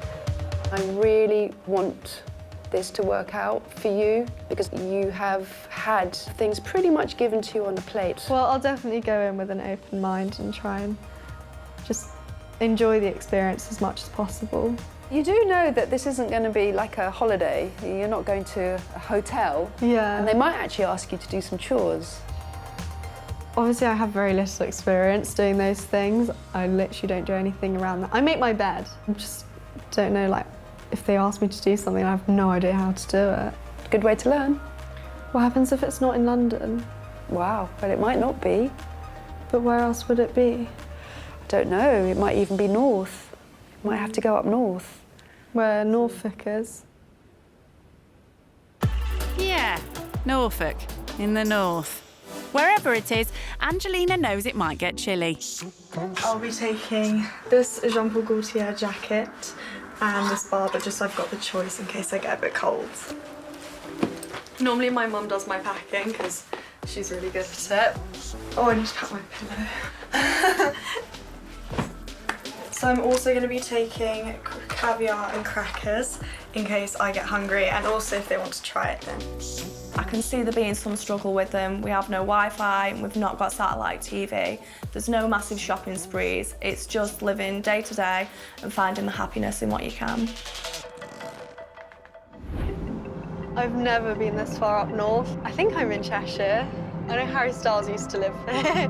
The biggest thing I think I'm probably concerned about would be where I'm sleeping tonight. It's a very busy house that I live in, and I don't know what hers is like, but I think it's probably gonna come to a shock. The houses are really cute. Guess we're here.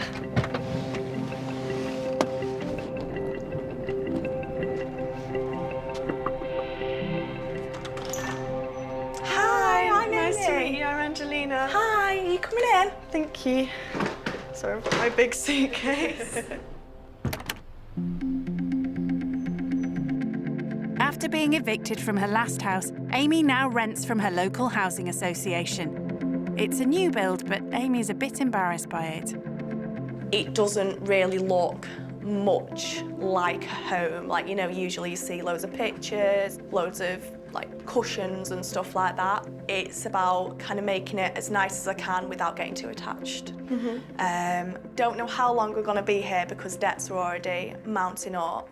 If I get too attached to it and something happens, it'll be really upsetting. So it's now like treating it a bit like a train station. So you stay there for a little bit, but you know that the possibility is your train's gonna come at some point. The couches are actually donated from what's called the help scheme, so it's for people that haven't got enough money for furniture and stuff. The TV, that was from a charity shop, that was £23. That's good. How good's that? Angelina is suddenly shocked when Nancy, Amy's hyperactive puppy, appears. Yeah, I was so scared when I saw that dog. I'm not used to dogs at all. And, like, her dog's so crazy as well. It really freaked me out. Right, I'll show you the rest of the house, should I? Cool, after you. Tiniest kitchen in the world. The vinyl in the kitchen came built in, so we're lucky about that. That's lucky, yeah. But a carpet, even for this hallway, would probably be like £85. So it's like, that'd probably take us about a year to save up for. I thought it was really upsetting. Yeah, I didn't really expect that to be her, you know, her year's savings. So this is Mason's room. There's literally enough room for the bed. Will you leave your bum alone? So this is my room. The bed was from the help scheme as well, including the mattress. I feel like some sort of charity case. Angelina relies on handouts too, but hers are huge compared to what Amy has to live on. So, do you have a budget? If it is my parents who are going to get me stuff, then maybe 2,000. Is that when you've been a really good girl, or is that just any time? Daddy, you know, 'cause you love me. What would you say that the most expensive thing that you've got on is? I think the most expensive thing I brought with me is probably my £800 Jean-Paul Gaultier jacket. Wow. Can't believe how much a jacket can be these days. My jacket was only £3. Really? Yeah. From where? From the charity shop down the road. But the black and white one that I've got, that was £15, and I've had that since I was in year 7. So, 8 years. For £15, I've got me 1 year worth out of that. So do you have any idea of what I get weekly? I actually have no idea. Really? Yeah. I get, before anything's spent, £137 a week. When all the bills are covered, how much do you think we have to spend on luxuries and stuff?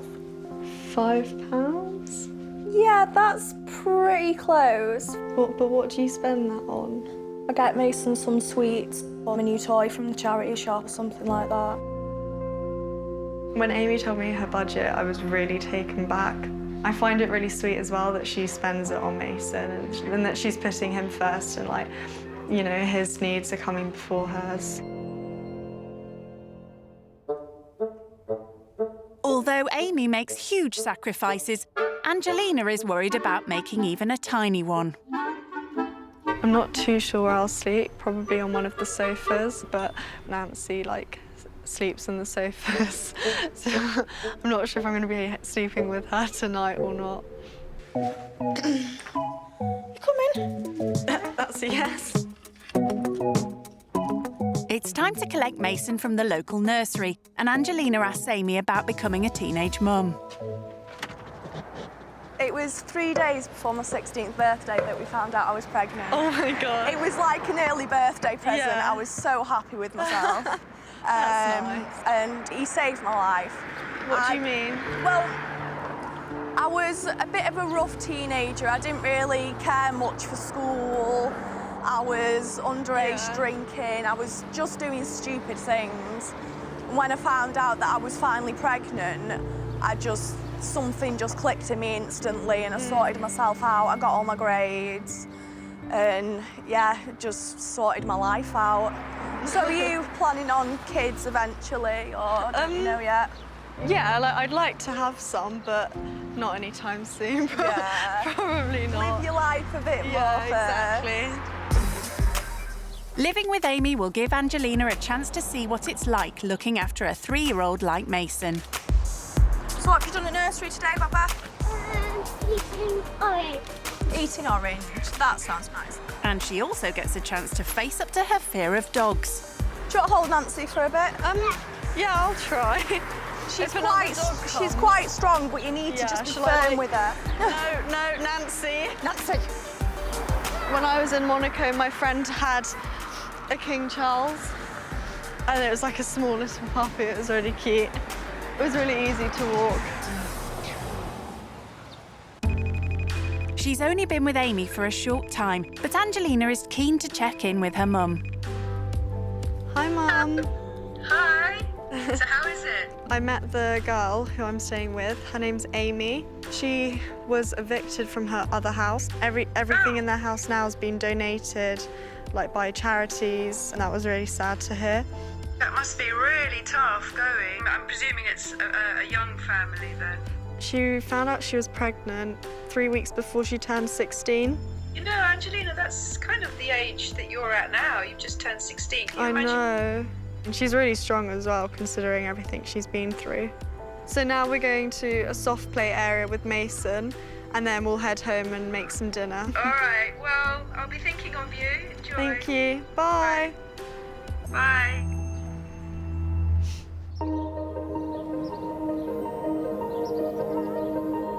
The soft play Amy goes to costs £3, a huge sum on her tight budget, so going here is a rare treat. Wow, Mason, in this one.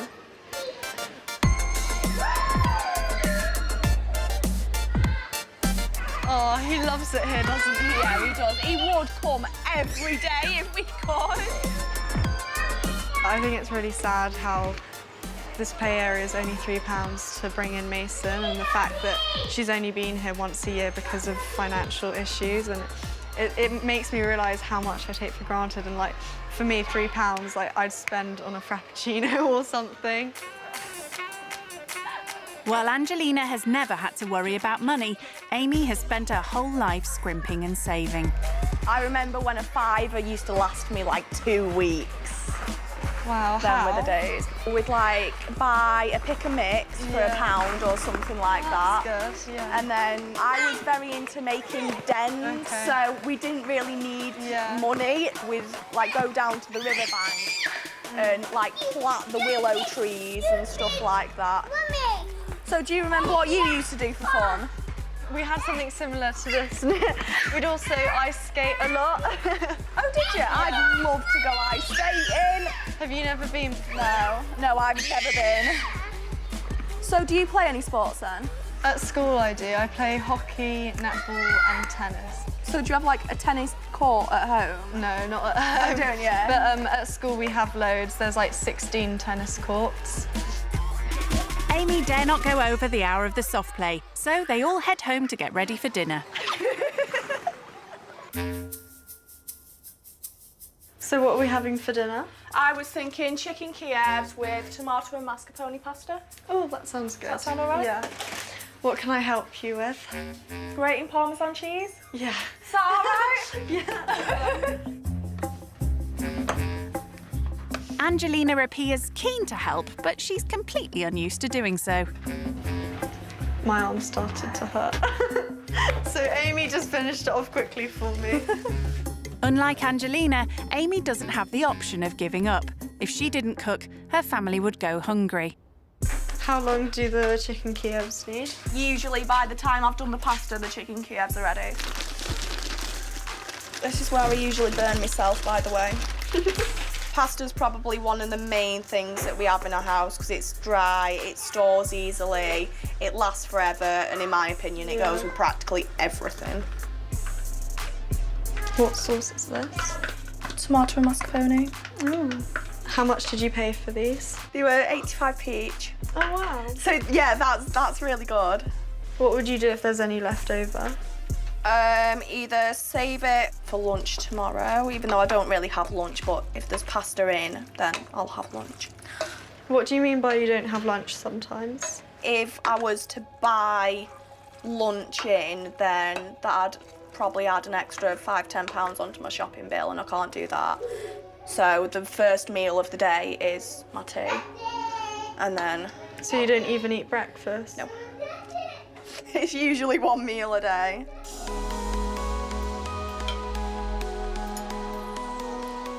This is really good, thank you. So how much would this plate of food cost, roughly? Probably £1.50 each, considering that we've still got stuff left as well. So yeah, about £1.50 each. That's really good. What would you say the most expensive meal that you've had has cost you? When I eat out with my mum, like my brother, the bill would come to like a couple of £100. Well, like most recently, I was in Monaco, and like the restaurants there are really expensive, and like literally a bottle of water would be like €6. So you could have like £5 like something. Didn't they have any taps? I know, it's ridiculous. Yeah. I'd literally just go to the sink and pour myself some water. Couldn't do that.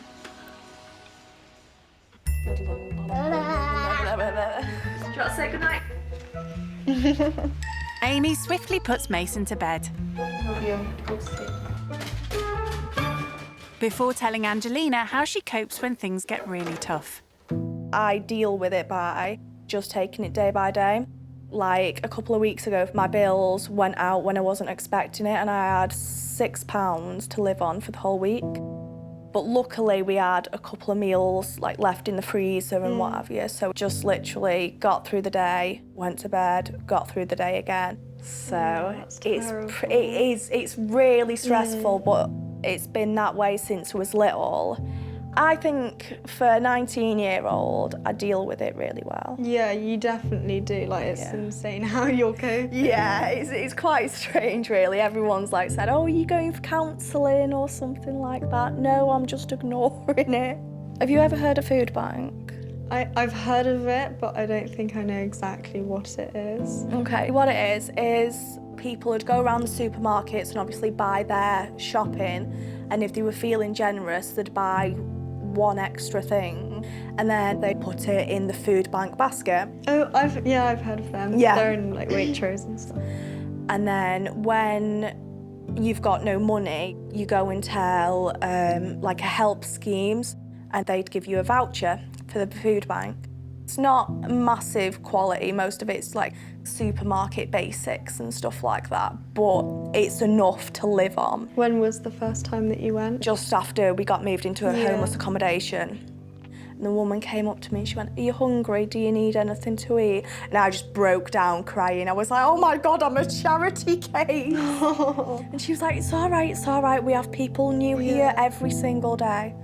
I think that's really, really brave of you to have to like put yourself through that, and it's shocking, but it's nice to know that there are things out there though that can help. people. Yeah, there is so much support out there these days. Now I know that if I need help, then I should ask for it rather than just struggling through times and kind of trying to make do. Yeah.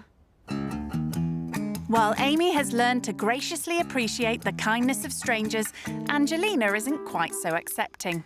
What's the sleeping arrangement? At the minute, are you all right sleeping on the couch?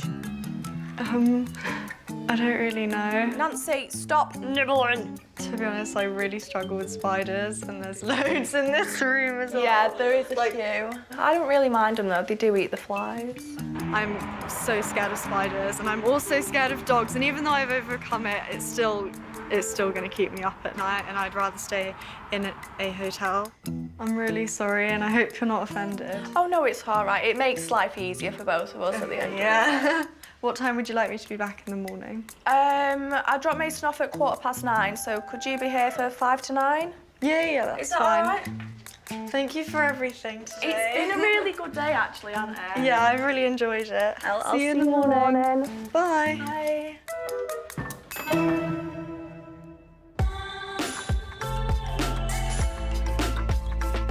By staying the night at a hotel that cost 3 times Amy's weekly food bill, Angelina has cheated.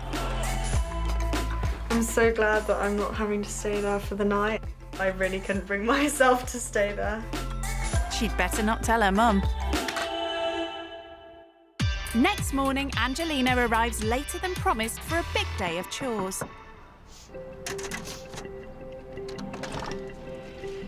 Hi, how are you? I'm good, thank you. How are you? I'm all right. We've got to go straight to nursery. Yeah. Morning, Mason. Come on then, baby.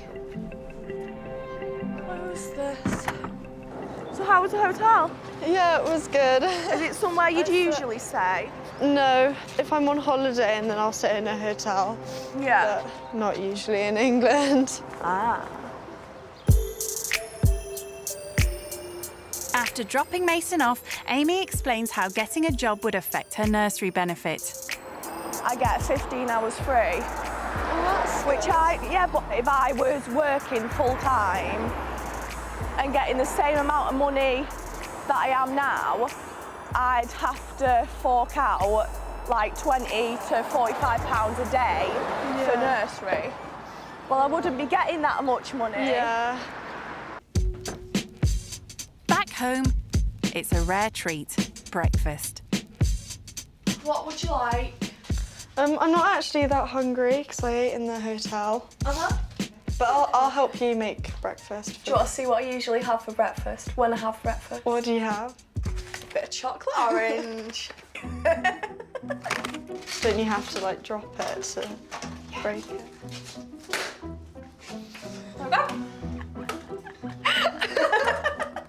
Yeah, so if you see that dint in the wall there, yeah, that's from a chocolate orange as well. I just tend to sort of whack them anywhere I feel like it, and that day it was the wall. Do you want a piece? No, I'm okay. Are you sure? Yeah. All right, more for me anyway. So what would you usually eat for breakfast then? So my mum usually makes me and my brother pancakes, but she like adds loads of like flaxseed, banana, blueberries. Do you know goji berries? Mm-hmm. Yeah, so like things like that. Sounds nice. Are you sure you don't want any? Yeah, I'm fine, you can have it. Being a bit of a pig this morning. Should I show you something I do actually have for breakfast sometimes? Yeah, that'd be nice. What, have you got it with you? Yeah, I'll go grab it. Is it gonna be sushi? Not a fan of fish at all. I'll try whatever it is, obviously. Hey! So, I brought some crackers and caviar. Caviar? Isn't caviar fish eggs? Yeah, it is. Have you ever tried it before? No, never. Have a try.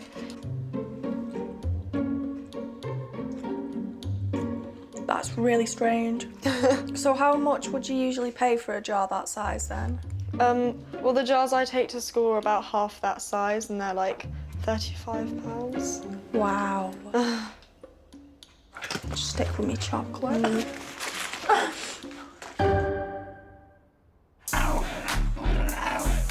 Amy's eager to get Angelina to understand the kind of responsibilities a teenage mum like her has. When Mason's at nursery, I usually do a bit of housework and what have you before he comes back. Do you want to help out with that? What do you want me to do? It's just hoovering, windows and washing up, so pick a job. I'll hoover. Angelina's never done housework in her life, so vacuuming carpets is going to be a real test. Like it rolls on its wheels, but it doesn't move. Yeah, I don't know what I'm doing with this. I don't know how to work it. So I turn it on.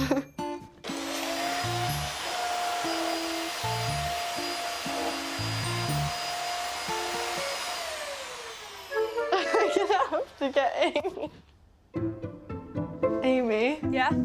I can turn it on and then I don't know how to move it because it... I get you. Right, okay. So you put your foot on it, roll it back, roll it forward. And then to push it around. Put your foot on it. And then literally just push it. Yeah, I was quite shocked when she couldn't use a vacuum cleaner. I thought she was messing around at first because I thought that everyone's at least done hoovering once or twice in their life, whether you're rich or not. She's done it! Now I know how to use this, it's fine. Maybe not. It's so boring. It's still quite dirty, but I've had enough. Amy? Yeah? How much longer shall I vacuum for? She wouldn't mind just doing a really quick length of the haul, would you? Oh, yeah. It takes With the like... other setting? Yeah, it takes like 30 seconds. Yeah, if yeah, that, I'll and do then... that.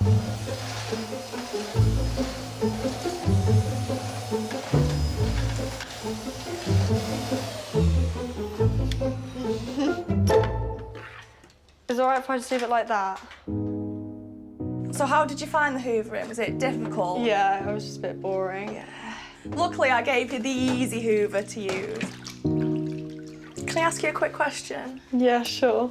If you get your own place, do you see yourself doing the housework by yourself or getting someone else to do it? I'll probably have like a cleaner or something. Maybe not every day, like occasionally. Amy has no choice but to clean everything herself. Hoovering up, I don't mind. Windows aren't too bad because they only take a minute or two, apart from the ones that I can't reach, as you can see. Do you want me to do them then? Are you sure? Yeah. Finally, Angelina is offering to help. Thanks, sweetheart. That's okay.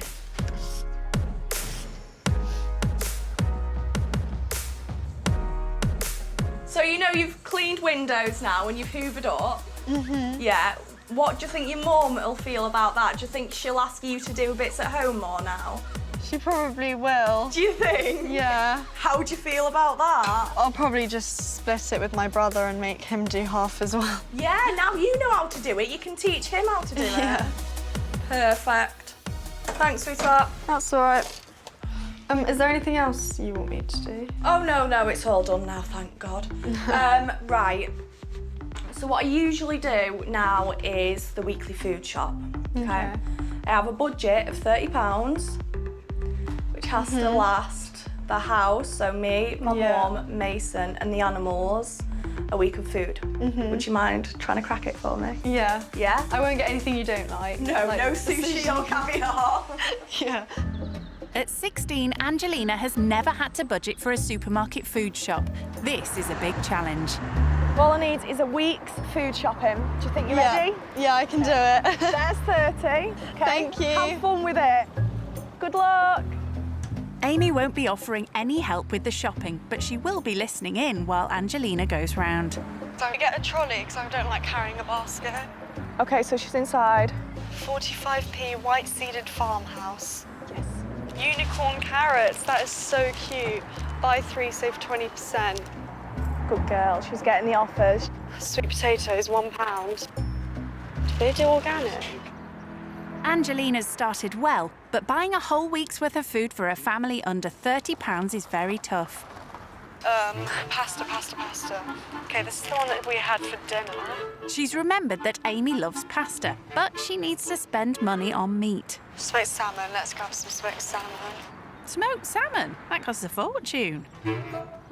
No, we don't like salmon. Please don't get salmon. It'll just go to the cats. Okay, done. And I think she's finished. But has she kept within budget? 35, that's the whole budget. No, Angelina, that's £5 over. I wonder whether she's going to put some things back or not. What do we actually not need? Do we need chickpeas? What are they going to do with that? They can roast them. They're really nice to snack on. And they're cheap anyway. What was expensive? The smoked salmon? Total is $29.69. So price-wise, she's done really well, but I haven't seen what the end result is of what she's got. Here she comes, she's got 4 bags. Yes, she's done well. hope it kicks her into gear about that she doesn't need to spend loads of money shopping all the time. That was so difficult, but I've got loads of stuff, so let's go home and have a look at what I've got. Okay. Guessing you've never carried bags before. These are heavy. Yeah, aren't they? There's all the potato. Come on then, pot. It's crunch time. Has Angelina managed to buy a week's worth of meals for £30? Do you guys eat sweet potato? Yes, we Really? do. Yes. Cool. This was only £1. Bananas. Mason's favourite. Cool. I also got a mango. Just because it was. That is literally my really cheap. favourite. Do you like dried apricots? I've never actually had dried apricots. Angelina's bought loads of fruit, vegetables and things she likes to snack on, but there's precious little protein. Apart from the smoked salmon. I've got your change. Oh, you have change. 31p change. Well done. How did you find it? I thought it was really fun, actually. I enjoyed doing it. But I realised, like, once I got to about 15, 20 pounds, it was mainly a lot of fruit and veg. And that I had to, like, add in a few bits of meat. So I got the chicken and the salmon. And then I also got some pasta, because I know that's, like, a good base for your meals. Is there anything that I missed out, though, or what would you do differently? You concentrated more on healthy snacks and stuff. I concentrate more on your main nighttime meal, and we have meat with every meal, so you've only really got kind of 2 meals. But considering that you're only 16 and you've never done a food shop by yourself, you've done really, really well. And thank you. Having done all the chores and the shopping, Amy takes Angelina to the local horse riding centre. I started when I was about 11 and I'm not looking back, I'm not stopping, I love it. Amy can't afford to go very often, but she tries to put a couple of pounds away each month to save up for a lesson. Hands down. Much better. Ready? 1, 2, 3, and then land as gently as you can. Angelina's happy to pay for her own lesson, as it's a welcome break from chores. How does that feel? It's okay. And walking. Oh my God, I'm stuck. There you go. But at the end of the session, Angelina learns that they have to muck out the stables. Okay, so we're going to start off, we're going to remove all the droppings from the bedding. Over to you guys. I didn't expect to be mucking out, and I found that bit really disgusting. It stinks. It's better than dog poo. Yeah, that's true. Dog poo smells more. I've never had a problem with horse poo. That was just disgusting. I hated that bit. Is this how much crap a horse would make, like, yes, overnight? Unfortunately. Yeah, this has just been the morning. Do you need mucking out like twice a day? Oh my gosh. I didn't like how I was asked to carry the wheelbarrow full of all of the horses' poo. And then I had to tip it into like a bigger pile of poo. Oh my God. It wasn't very fun.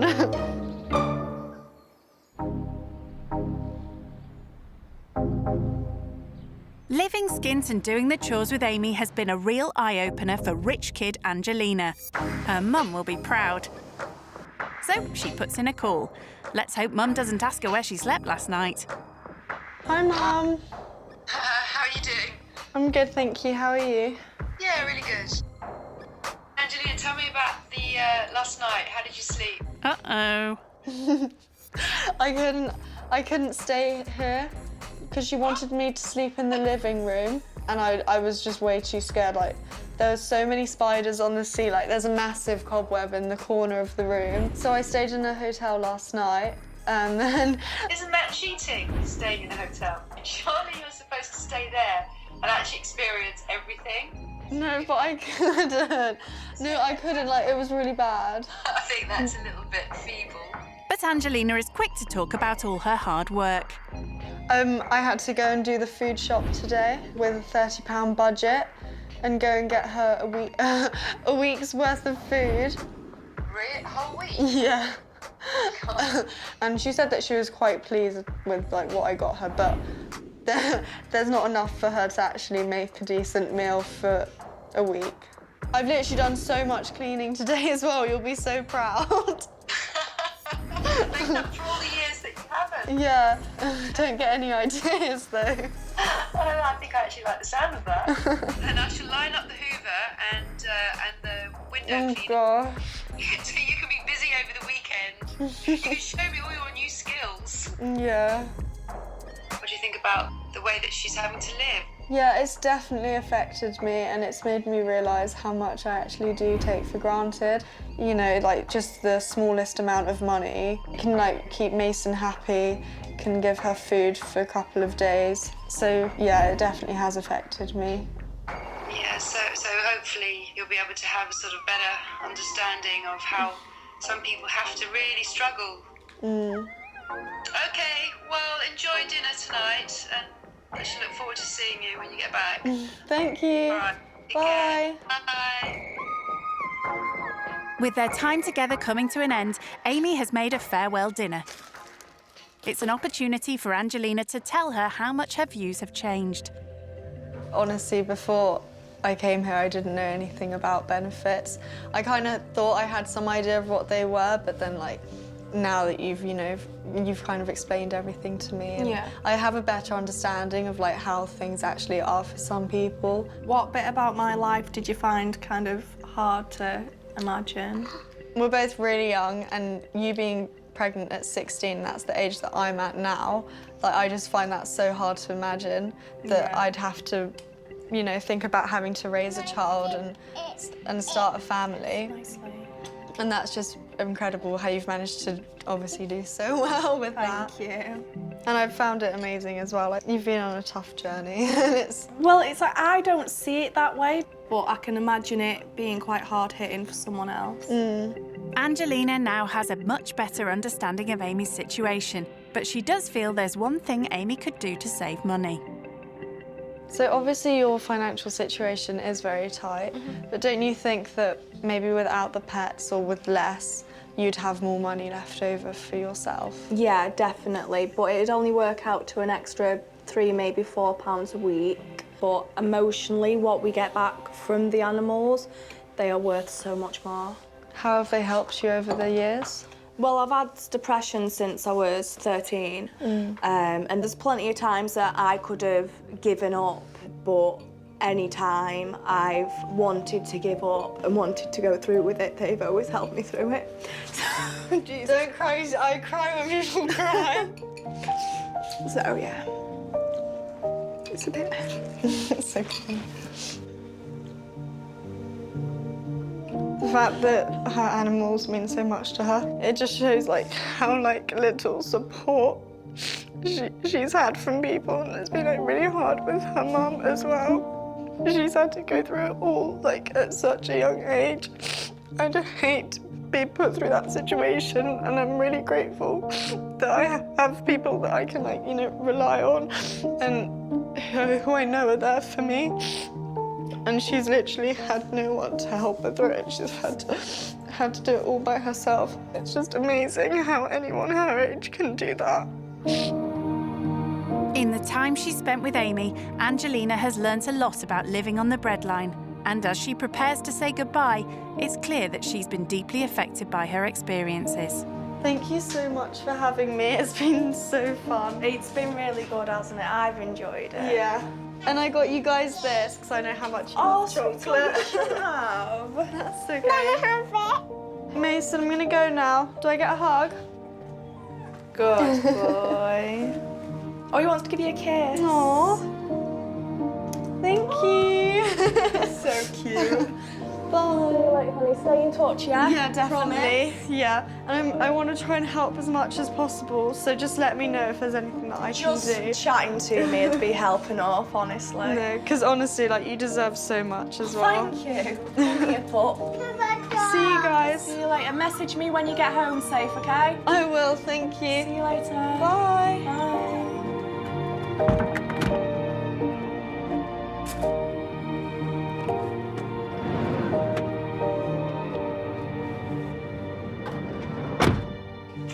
Come on, up we get. I don't really know what to feel. I'm kind of overwhelmed with like loads of emotions right now. I've definitely got a lot to take away from the 2 days that I've spent with her. It's really changed my perspective on everything. And I'm definitely going to have a different view on life from now on.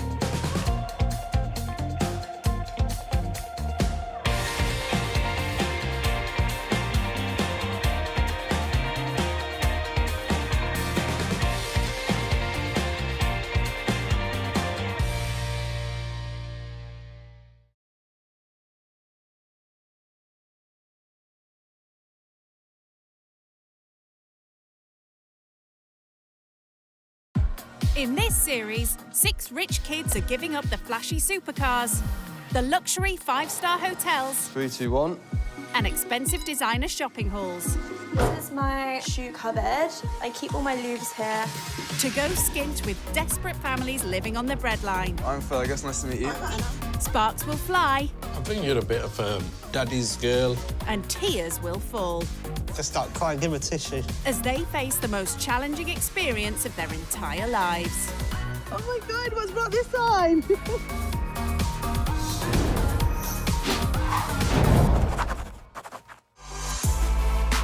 Canary Wharf in London. The address of billionaire bankers, premiership footballers and pop music megastars. It's also where today's rich kid going skint, 26-year-old Jody Weston lives. Home for Jody is a rather plush high-rise apartment. So the building I live in is one of the most luxurious buildings in the UK. All paid for by her mum and dad. This is my boudoir. This is the Princess Palace where I reside. I've got the up lighting and the built-in wardrobes. Everything's so bespoke, you know, designed especially for me. And when it comes to her designer wardrobe, Jody's certainly run up an impressive collection of outfits. My clothes do like a full lap of the flat, so they start at the door and then I have boxes of clothes as well.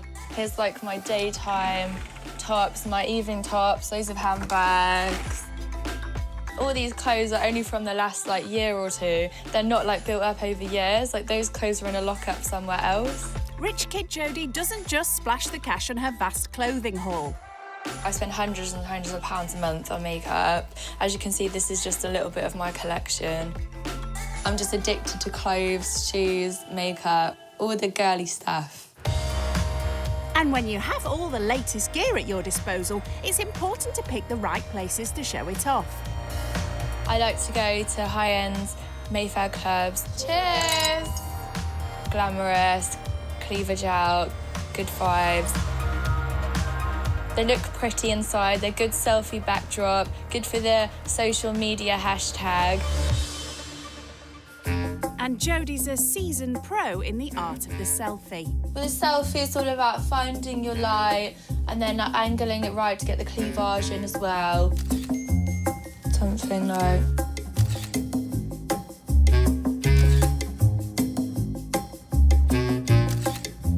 You know, more that sultry kind of look with my selfies.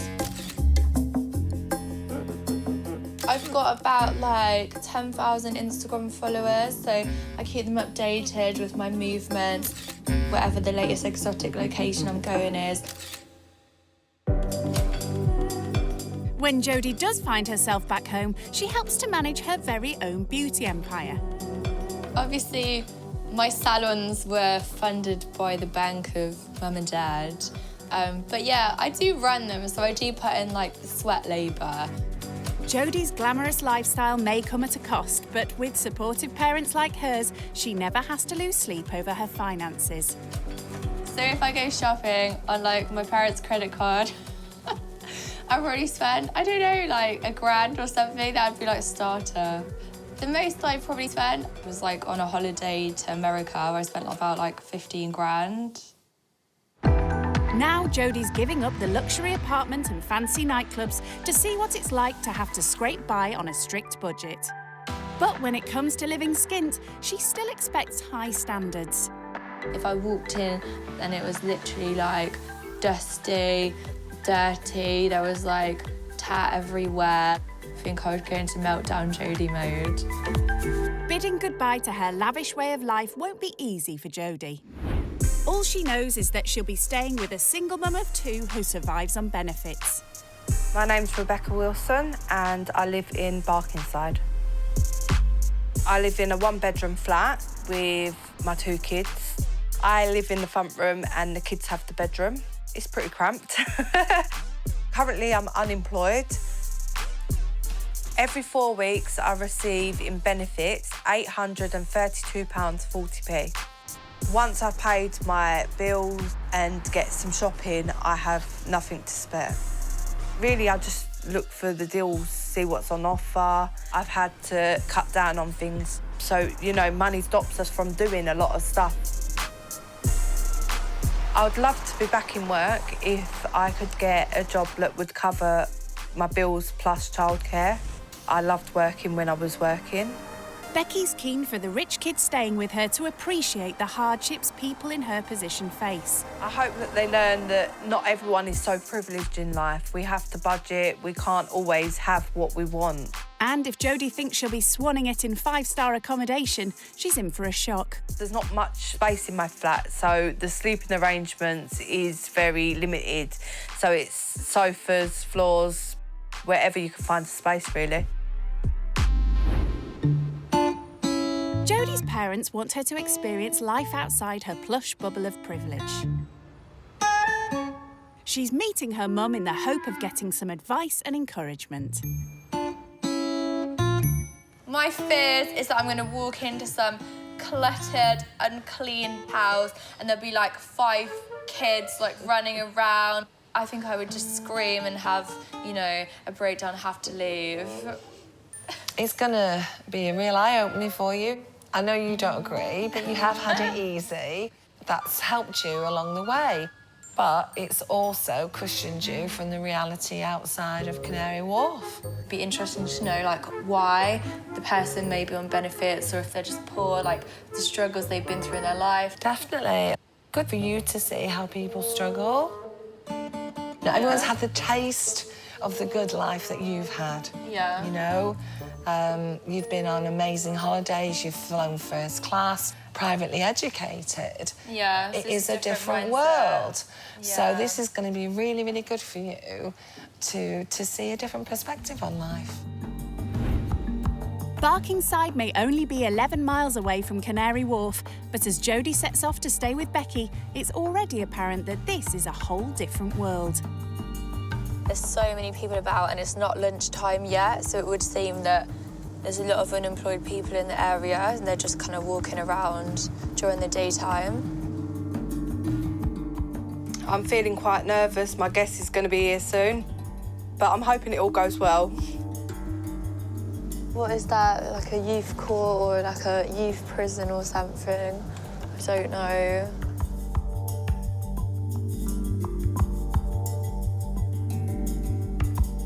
Guess this is it. Yeah, it's not very glamorous, is it?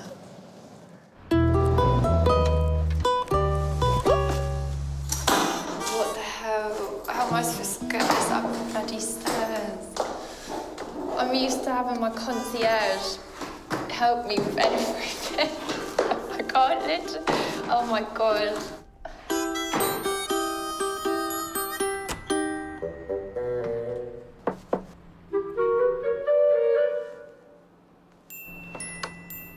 Hello. Nice to meet you. Nice to meet you too. Well, I'm Jody. I'm Becky. Do you want to come in? Welcome to my house. Right. No good turning her nose up. There's no such thing as 5-star accommodation when you're skint. This is the kitchen. Yeah. There's mountains of washing here, my so I God. need to put the washing away. I haven't done none of the washing up today. Oh, God. It's mounting up. And that's because Becky's been saving it for Jody to do. This is the front room. Yeah. Slash my bedroom, because obviously the kids are getting older now and I don't want to be in the same room too long with them. Yeah. So I've made this into a sitting area plus bedroom. Yeah, it's very multi-purpose. Yep. Right, and this is the kids' room. This is my daughter Katie. She's 19 months. Hello, Katie. Going skint is one thing, but Jody never dreamt she'd be living with 2 kids. Katie, do you want to say hi? Look. Hello. You go shy. I have that effect on kids. So what are Jody's impressions of having to share a small space with a family of 3? I cannot deal. Like, this is my idea of a nightmare. There's like clutter everywhere. It's just like, oh, I just want to scream a bit. It's just not for me. Well, she'll have to get used to it. There's little room for any privacy in this tiny pad. Eddie sleeps up there, and this is Katie's bed. Oh my God, you got so much stuff in here as well. It's a tiny flat, so it is hard to squeeze everything in as well. You've got to think with 2 kids and me, trying to find places to put everywhere in a 1-bedroom flat. Yeah. With all their toys and everything like that, it's hard. She's only just arrived, but this pampered princess is finding her new accommodation quite a come down.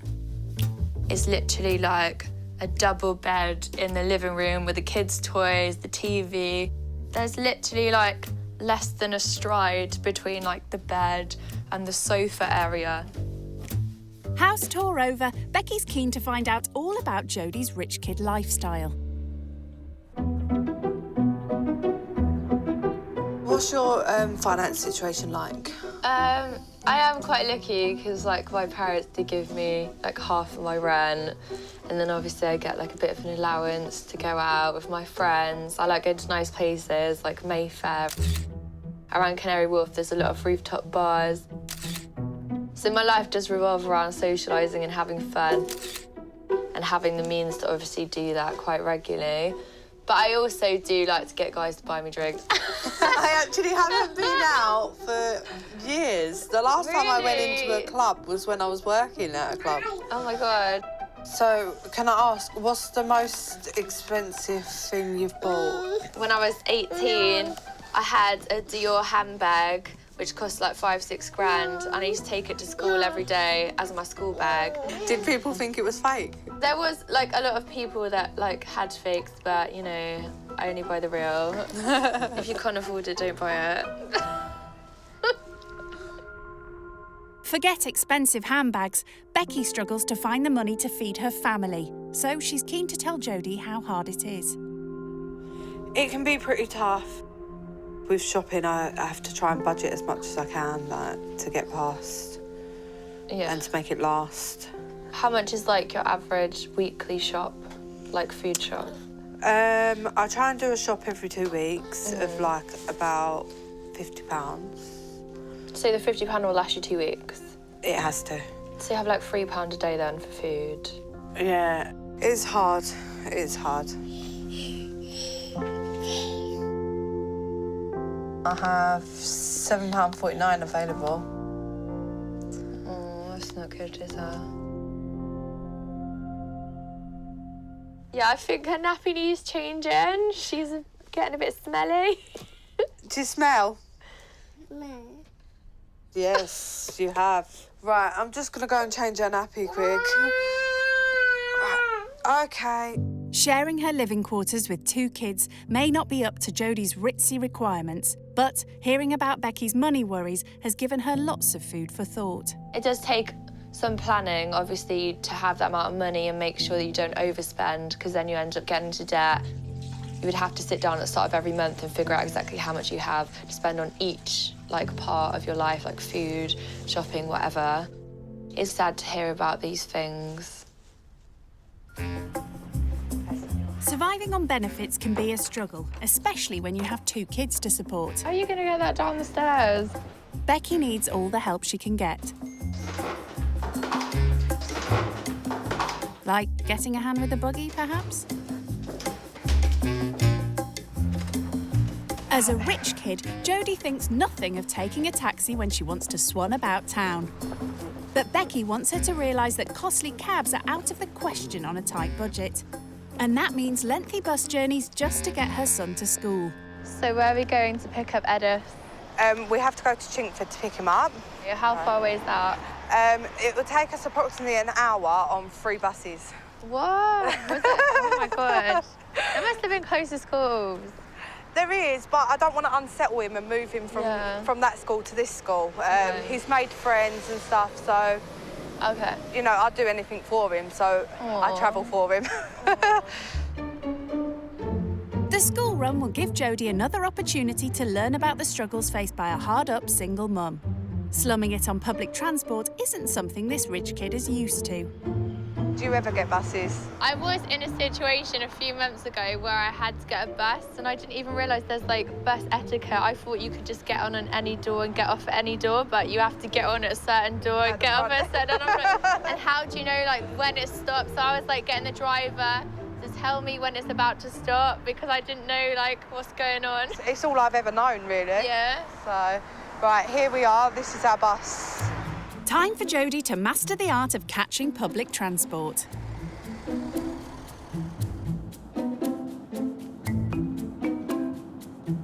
One ride down, 2 to go. But already, Jody's struggling. So we've got to walk about 5 minutes to the next bus stop now. Oh. So we've got to do 3 buses and walks in between the buses as well. Yep. It's not just one of them where you get off at the bus stop and then get on a different bus. You have to walk. It's not very glam. I want to be like in the jacuzzi, like chilling. Unfortunately for Jody, the school's miles away from a luxury spa and beauty salon. Here it is. This is our one.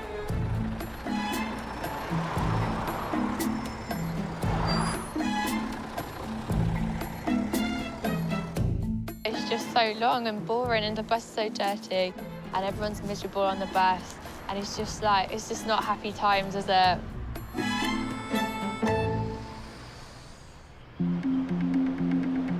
This is such a long school run. I couldn't imagine like travelling this twice a day, like just a few hours apart. Which way are we going now? We've just got to cross here and then go up to the left and it's just there. Is that another bus stop? That's the bus stop, oh yeah. Oh my God. This is like an excursion or something. So this is the last bus now. Oh, thank God. But then we've got to come back this way, so. But there's no other way to do it. Oh. An hour and 3 rides later, they finally arrive at the school. I'm not gonna lie, that was an epic journey to the school.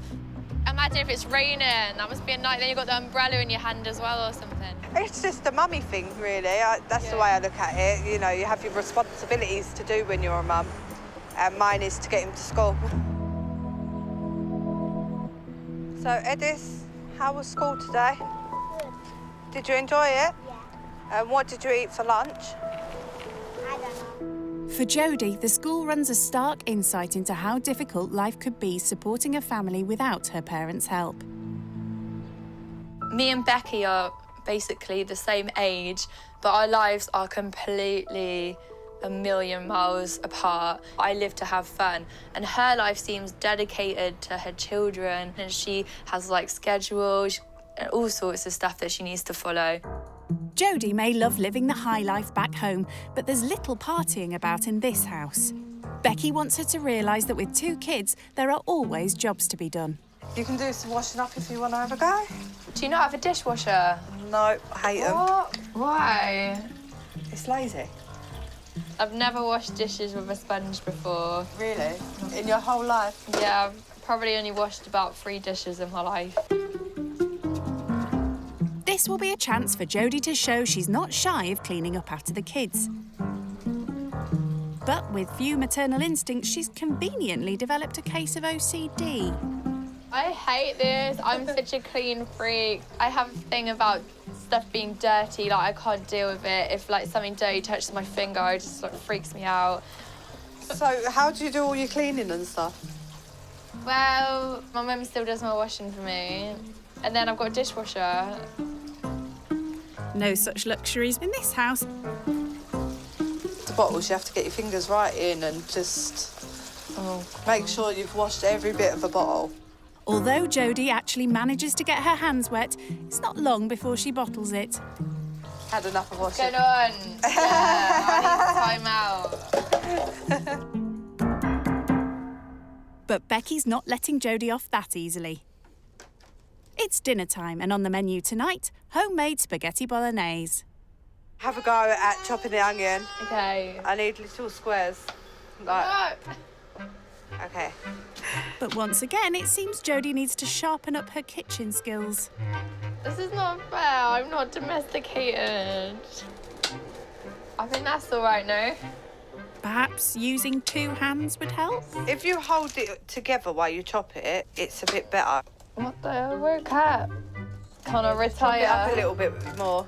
A couple of minutes in, Jody decides she simply can't stand the heat and has to get out of the kitchen.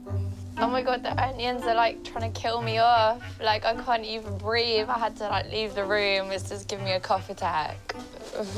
It's just disgusting. I can't believe she's never cut an onion. Like, who's never cut an onion? Seriously? Hopefully she'll rejoin us soon and maybe stick around in a bit more and get the dinner finished for me. Determined Jody pulls her weight, and with the 2 kids' bath times to sort, Becky summons her back to dinner duty. Do you find it like better for your budget to order takeaways or to cook yourself? Definitely not takeaways. I wouldn't be able to afford a takeaway. I just think when it comes to the kitchen, it's like the less time I'm spending in there, the better for me. So even the pasta, I'd buy it like already pre-cooked and I'd just whack it in the hot water for a little bit just to get Oh, really? You won't involved cook a it little from bit. this? No, it's too long. Like, you can buy it like the nice linguine, it's already half made. Pop it in, it's good to go. There's no such thing as posh pasta or takeaways when you're surviving on a pittance. It's do it yourself when you skint, and Becky's keen for Jody to get stuck in. Cook it till it's browned off and then empty the oil out without losing the meat. Do you have a sieve? No. You hold it in with the spatula. What the hell? Right, I'll see you in a minute. So, will Jody be able to master the art of bolognese, or will she bottle it once again? Oh my God, it's going to take ages till they're bloody soft.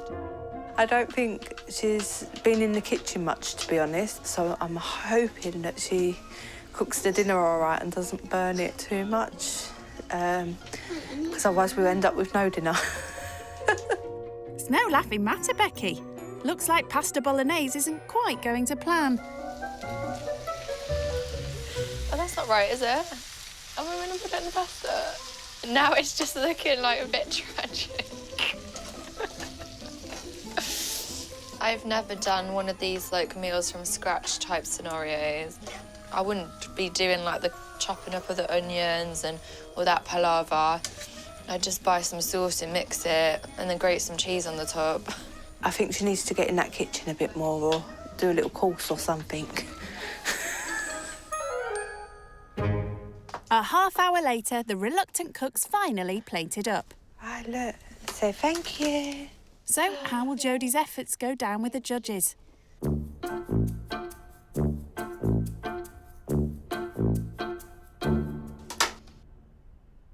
Babe, your child is like throwing pasta at me. Oh, okay. Hey.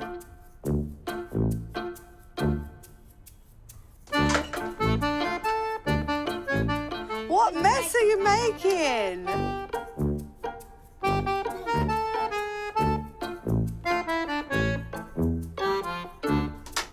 All right, that's enough. Time out. Time out. She doesn't like mess. Oh my God, it's just chaos. I can't do pasta frying around, baby screaming. Katie even threw some pasta and spaghetti bolognese at me and like hit my coat, and then I'm sitting eating my food. All I was thinking was, this is the bed where the baby's nappy gets changed on, and I cannot deal with this. I need a timeout. Experiencing the daily battles faced by a single mum on benefits has been a big shock for this rich kid. Hiya. Hiya. Time to seek some encouragement from her mum. My first impressions is not the best. Like, one room's just floor to ceiling of just stuff, like just clothes, toys, like nappies, just floor to ceiling in one room. Come on now, you can do this. And then I had to go on a school run, and her kid goes to school over an hour away. So she takes like 3 buses every morning. She wakes up at like 6 a.m. or 5:50 or something, and goes on this like trek to the school like 1 hour away. Just think if you had to go with her every day. I know, hell no, I'll be checking out on that. She's putting herself through all that, you can put yourself through it as well. Yeah. Come on now. She went for a budget, like she doesn't have much money. Yeah, it sounds like money's really tight. She's only got like £7 in a bank account, and it's just, yeah, it's not good. At least she's got something. Yeah, like I cooked spaghetti bolognese for the kids. That was an experience. You actually cooked it from scratch? Yeah, literally, I chopped the onion up, put the beef in, God. and her kid threw pasta on my coat, like, imagine. And then they want me to stay over tonight, but I don't know if I'm feeling it, because it's just so cramped. Like, the bed is in the living room, and there's just, like, kids' toys everywhere, and it's all got pasta on it. So it's like, where am I going to sleep? Do you know what I mean? Well, we all have to do things in life we don't want, love. You can't cop out. You're committed to doing this, so you need to see it through. End of. There's pasta all over the floor, Mum. It's disgusting. So clean it up. Hell no. You can't cop out. You're committed to doing this, and you have to do it. It's one night. I'm sure you can cope with one night. All right, well, I'll see you soon. Wish me good luck. Okay. All right, take care. I'll make you some pasta for when you come home and throw it at you. Bye. Thanks, Mum. Bye. Bye-bye. Say night-night. Night-night, Baba. Love you. Talking to her mum has given Jody encouragement to experience more of the challenges single mothers face. Sweet dreams. Don't let the bed bugs bite. But not enough to stay the night. Like, no offence, but I don't think I'm going to be staying here tonight, because I just want to have like a bit of peace and quiet in the hotel. This is a bit much for me. And also, the sofa's like your bedroom, so I want to give you that space as well. Okay, that's fine. All right. Bye. Bye. As she heads off to a hotel for the night, Jody's unsure if she can survive another day of this. Today has been atrocious. Like, atrocious. I think I'm already having pre-nightmares about going back tomorrow. I don't know how much more I could do. You can tell that she's not used to this sort of surrounding. But hopefully tomorrow she knows what to expect.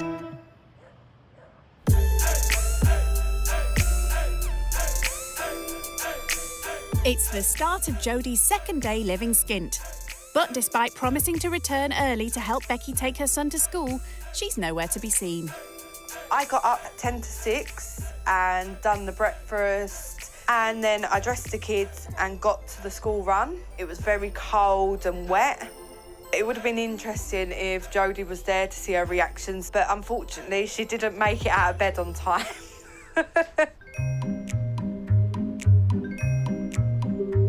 So, what's the rich kid's excuse for the no-show? I decided to skip the school run because it's just, I can't be dealing with that right now. And I'm literally like dreading today, like if it's gonna be a repeat of yesterday, like I'm just like up every day at like 9:30, 10 o'clock, like get ready, listen to some tunes, like getting the vibes of the day. And then I go to work when I feel like I'm gonna go. Do you know what I mean? So it's just, her life's just mental. Only 2.5 hours late, Hello, morning. Jody eventually pitches up. Oh, it's a shame you couldn't make the school run this morning. I've done the school run. I know, I'm sorry, I just couldn't handle it. I just couldn't. Jody's taken time out in a hotel, so Becky wants her to learn that as a single mum, she's never off duty. At about 1 o'clock in the morning, Katie was coughing really bad. She's had a little cough. and she puked everywhere, all over her bed, all in her hair. Oh my God. So I had to get her up and bath her at 1 o'clock in the morning, and I had to change all the bed for her. Oh my God. And then I was up at 10 to 6 this morning. So, can Jody sympathise with the struggles of a mum dealing with a sick child? How was it in the hotel? It was nice and warm, and I had a bath, really quiet, just watched some TV, and it was just good, chilled vibes. Perhaps not. Well, I had an eventful night, so... It sounds it. Mummy's job don't finish there. Yeah, I'm not ready to have kids anytime soon. It still runs once you go to bed. It's a 24-hour job, really. Being on call 24 hours a day gives Becky little chance for a break, but today's a rare exception. I'm just getting ready to go out for a coffee with one of my friends. Okay. If you want, you can come along with us. All right then, yeah, I'll come with you. Okay, well, if you don't mind waiting a second, I'm just going to get some bits together and then I'll be ready. Jody's fast learning that life's never simple when you're a single mum. Even getting ready is a bit too stressful for me. Even getting the baby out the door is just like a half-an-hour job. I just can't be dealing with it.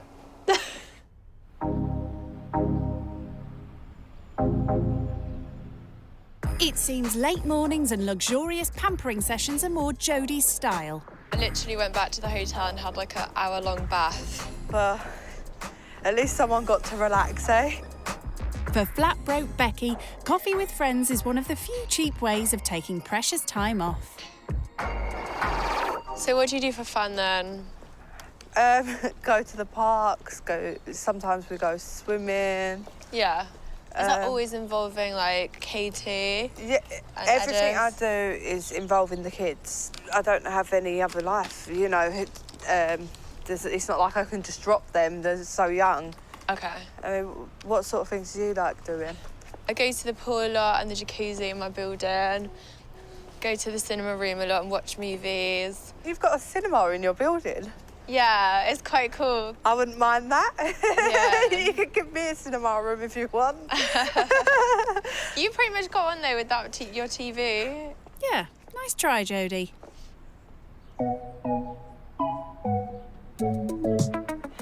Becky's friend Hina has invited her round for coffee. Hello, how are you? Nice to meet you. I'm Jody. It's a chance to show Jody how lucky she is compared to lots of others on the opposite side of the wealth gap. So, can I just ask you how you got your business started? So when I was 22, I was really into beauty, and my dad's always been like a finance director, and so he invested in my first salon. I started managing that when I was like 22 and running it. Do you feel quite fortunate that you've had that help to get started and stuff? Yeah, I am grateful for the opportunity, definitely. Like, you do everything for your kids, so I feel like if you have the means to obviously help your children, I do feel like, you know, that's a good thing. So do you pay all your own bills? No, I don't. I do contribute to my bills quite a bit, but then I get them, like, topped up. Maybe we should go and bunk in with her for a little while, eh? So, do you go away a lot? This year I've been going away once every month or 2 months. I've just been in this vibe at the moment where I just want to travel all the time. So I've been to like Dubai, going to Mexico, I'm going to go to Vegas again next year. I've been to Marbella quite a few times and Morocco. The hotels are beautiful there. Oh, really? Yeah. Do you guys ever get a break, like get to go on holiday? Well, flights are really expensive. It's just not affordable for people that haven't got a lot of budget, so... We've both had it pretty tough, haven't we? We have, but life goes on, especially when you have children, definitely. Yeah.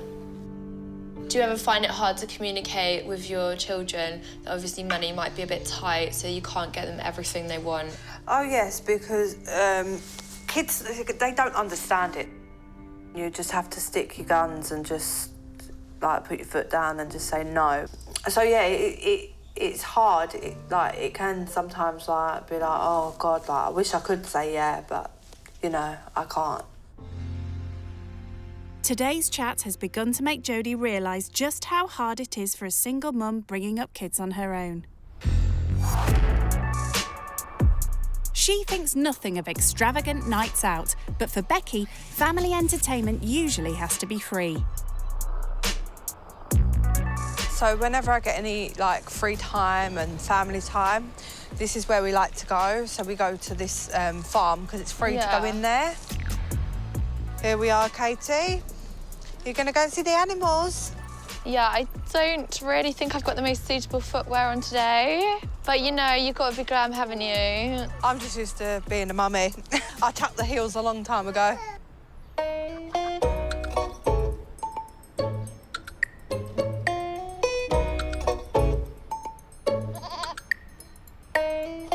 He's so scared of me. He ran away. His wool would make a very nice jacket, wouldn't it? She's struggled to cope with the demands of living skint, but Jody has a newfound appreciation for the daily battles that Becky faces. Do you feel like money worries are on your mind like 24/7? Of course, because sometimes I don't have the money to cover every single bill I've got and stuff. So like I'll worry about like the shopping and worry like how am I gonna do it this month and stuff like that. So I try not to, but it is always there. Yeah. So, Yeah, I got the impression that it is something that's on your mind quite a lot. You know, like it can cause like depression and this type of thing. So I feel like mentality-wise, that is the main like difference I see. Yeah, I think like with like someone that's more wealthier, I think like they don't have all the money stress. They can just get up and do what they want, really. I was kind of raised in this like jet setter lifestyle, but both my parents do come from like very poor backgrounds. So how did your mum like sort of pick herself up? She literally just worked her way up from like basic secretary work. She just kind of was so determined to get out of it and really make something of her life. I do want to go back to college and learn something different and maybe get back out there. Yeah. Because I do like working. But I mean, a bit that holds me back is I'm dyslexic. Oh, so like that holds me back a little bit. I try not to let it get in my way, but sometimes it does, you know. Yeah, of course. Where's the cow? I think that she realised that everyone has to face different challenges in life, like, because obviously she didn't know that I was dyslexic and stuff, so I think that kind of opened her eyes to that. I hope she's learned some bits from, like, doing this, you know.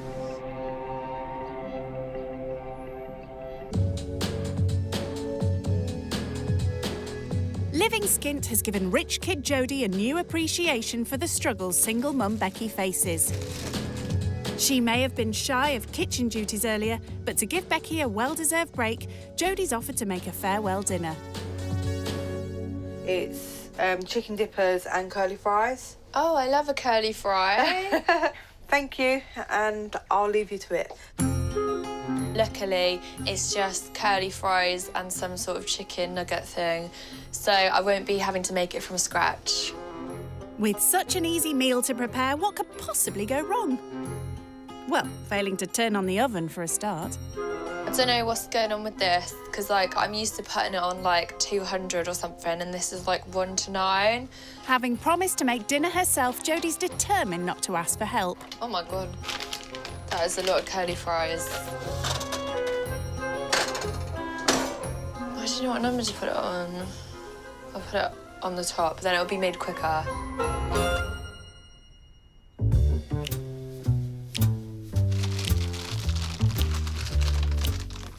I can't open it. Hello, do you know how to open this bag?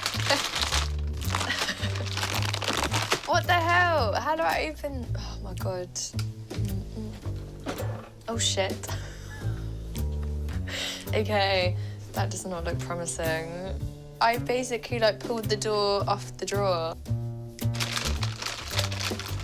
So I'm gonna put about 10 nuggets in. I'm not putting out too many because I don't want to repeat of last night and have chicken nuggets thrown at me this time. Done. You ready for dinner, kids? Yes. Are you hungry? I'm hungry. I just want to eat, yeah. With the fries and nuggets done, Jody can finally start serving up. But it seems she may need some practice with her plating up skills. Oopsie. I can't find anything to dish up the curly fries, so I'm using the fork. It's not going very well, as you can see from the mess on the floor. Time to find out what the family make of her efforts. Here we go. There you go, Edis. Thank you. There you go, Katie.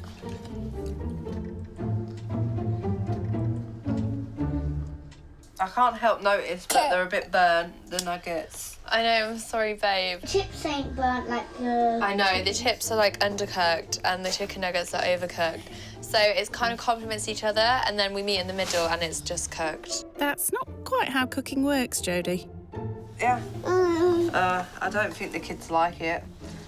Oh, sorry. But at least, let's look on the bright side. At least Katie's not throwing it today. No, she's just pushing it away and spitting it on the plate. It's clear Jody won't be taking home any new kitchen skills from her time living skint. But the experience has given her an insight into the challenges she'd face raising kids on her own. What have you learnt from this? I've learned quite a bit from the experience. I feel like mine and your lives are so polar opposite. They're just so different. I've learned about, you know, how hard the struggle is for you. So that's really eye-opening for me. Yeah, it is hard. It is a struggle. Every day you face is a different struggle, you know? Yeah. I'm hoping that my situation improves in the near future. I'm hoping maybe, like, I can start work once Katie starts school, so... Yeah. Bearing in mind the struggles Becky faces as a single mother, Jody has a special treat for her.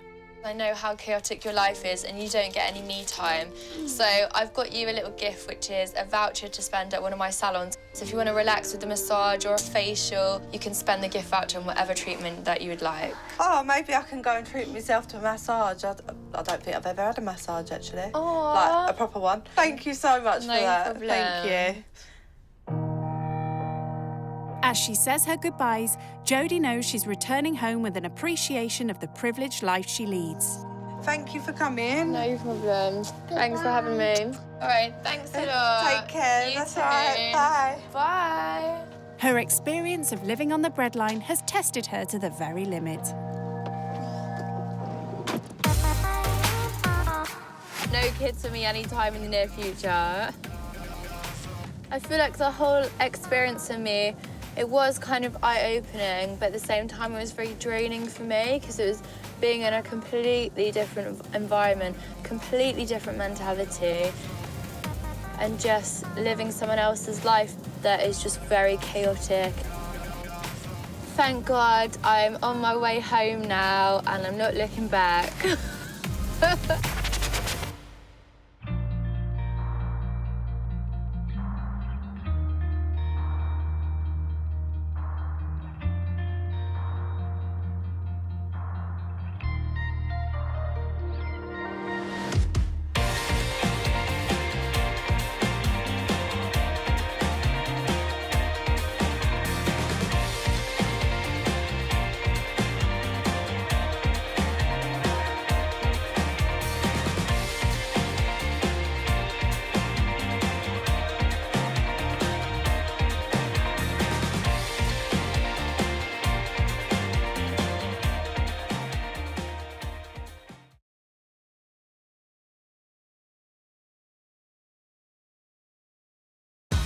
In this series, 6 rich kids are giving up the flashy supercars, the luxury 5-star hotels, 3, 2, 1. and expensive designer shopping hauls. This is the biggest chandelier in the house. To go skint with desperate families living on the breadline. I'm Fergus, nice to meet you. Sparks will fly. I think you're a bit of a daddy's girl. And tears will fall. Just start crying, give her a tissue. As they face the most challenging experience of their entire lives. Oh my God, what's brought this on?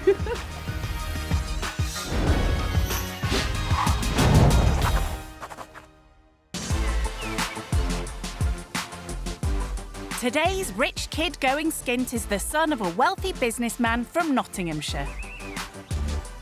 I'm Dylan Bardwaj and I'm 21 years old and I live in Loughborough. Home for Dylan is a magnificent country mansion where he lives with his large extended family of 18. We've got 4 living rooms in our house. There's 1, 2, 3, and the orangery, 4. So this is the main room that all the family get together in. Because there's so many sofas, there's always a lot of space for everybody to fit and sit. So this is another living room. I don't think we've actually, as a family, sat in here yet, but it will come in handy. Blimey. It seems in this mansion there's no limit when it comes to luxury. This is the biggest chandelier in the house. Yeah, it's very extra, like the family.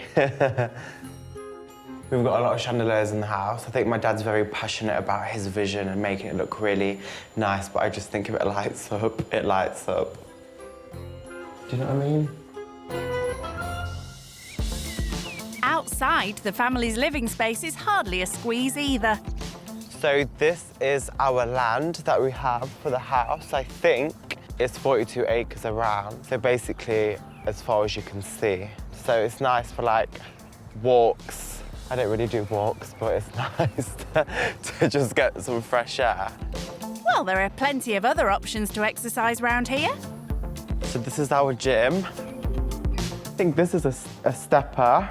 Nice. Exercise may not be his thing, but Dylan certainly knows how to give his credit cards a good workout. I can probably spend a couple of grand at a time. It's the Louis Vuitton bag and it was about 2.5 grand from what I can remember. And Dylan doesn't just shop locally. I spent about £900 when I went to Paris for a pair of trainers. I was worried about not getting through customs in them, but we got through. Taking the lead from his dad, Dylan earns a sizable income from his own clothing empire. Currently now we have 5 shops around the UK. My first year of running my business, I made over £1 million. Of course, he still gets the odd treat or two from his parents. So this is my day-to-day car that I got for my 21st birthday. If I need to go and meet any of my clients, then I'll take this car. But now Dylan will be giving up his Rolls-Royce and regular shopping sprees to stay with an underprivileged family. And it seems when he goes away, this rich kid has high expectations of his accommodation. Everything needs to be constant. Leftover cups and just laundry that's not been washed after a while. I would say, look, you need to sort this out because I can't stay here if it's going to be like this.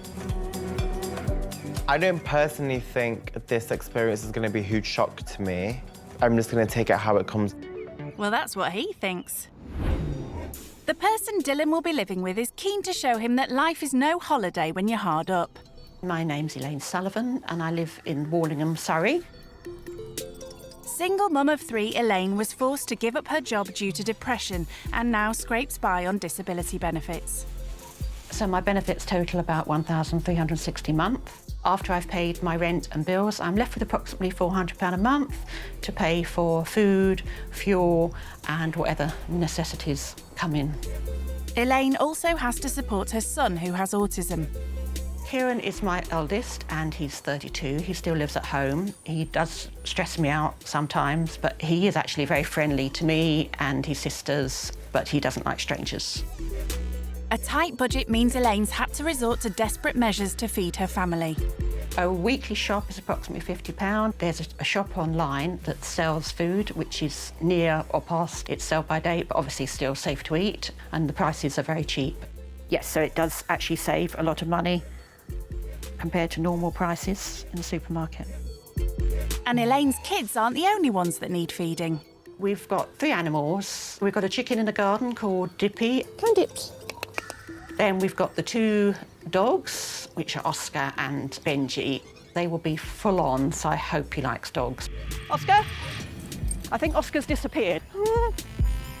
And if Dylan thinks his time living skint will be a chance to chill out, he's in for a shock. Looking after the animals, basically the chicken, I clean her out once every other day. And obviously the dogs, well, cleaning them out is worse because obviously you have to go out and pick up their poo. Oh, honestly. Oh, boys. Everywhere. I'm quite nervous at the moment of having someone in our house. It's not the Hilton, and I think it will be a slight reality check because literally we live in the 2 rooms. I hope the young person coming to stay with us can learn what it's like on a different side of the coin. We've been in both situations. We've had a nice home and now then we lost it.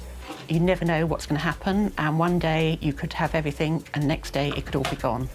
And it would be nice for him to realise that, you know, you can be happy, not necessarily with all these materialistic things.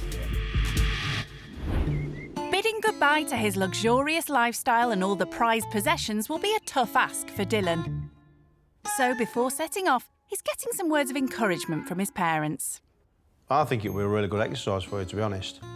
If you're quite sheltered, I think going out there and living a life in somebody's real life, if that makes any sense, where people have got struggles with X, Y and Z, I think it will be a good eye-opener.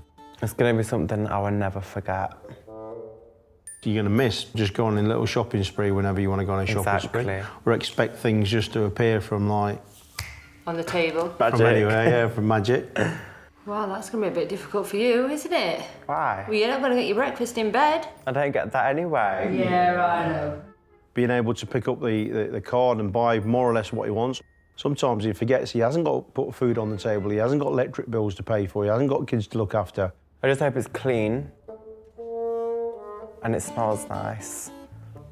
They're my only concerns. They'll probably kick you out for not being clean. You don't know. They came and saw the state of your bedroom. We'll see.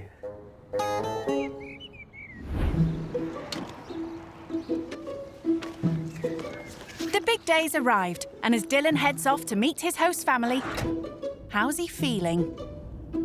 I'm nervous, but I'm excited at the same time. I don't really have a main worry at the moment, but I think I just don't want loud dogs.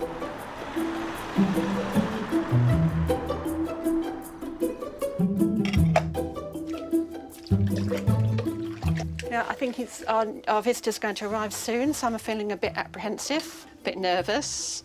So just tummy's feeling a bit tingly. Which one is it?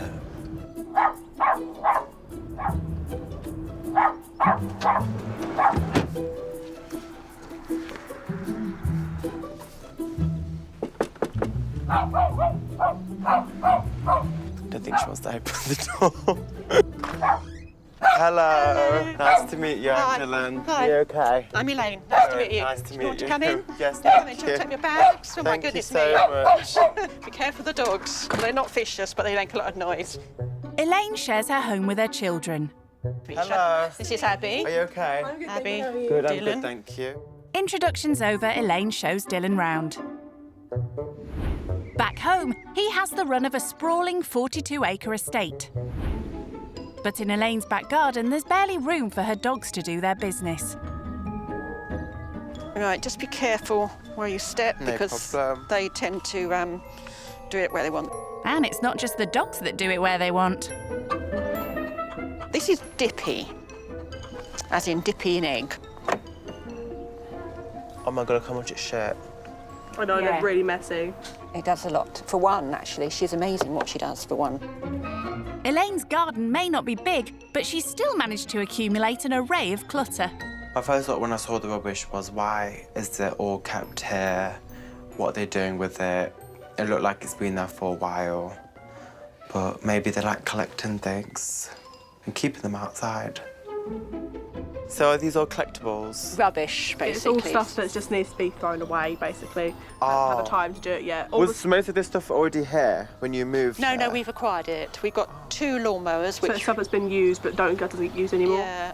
You should do like a car boot sale. No, they won't go. They don't work anymore. So what does Dylan think of the outside space? But the garden wasn't really much of a garden. It seemed like a big mess. And how about the inside? So this is the bathroom. We have, for some reason, I don't know why, but I can't shut it. Sorry, I will get it sorted. It's okay.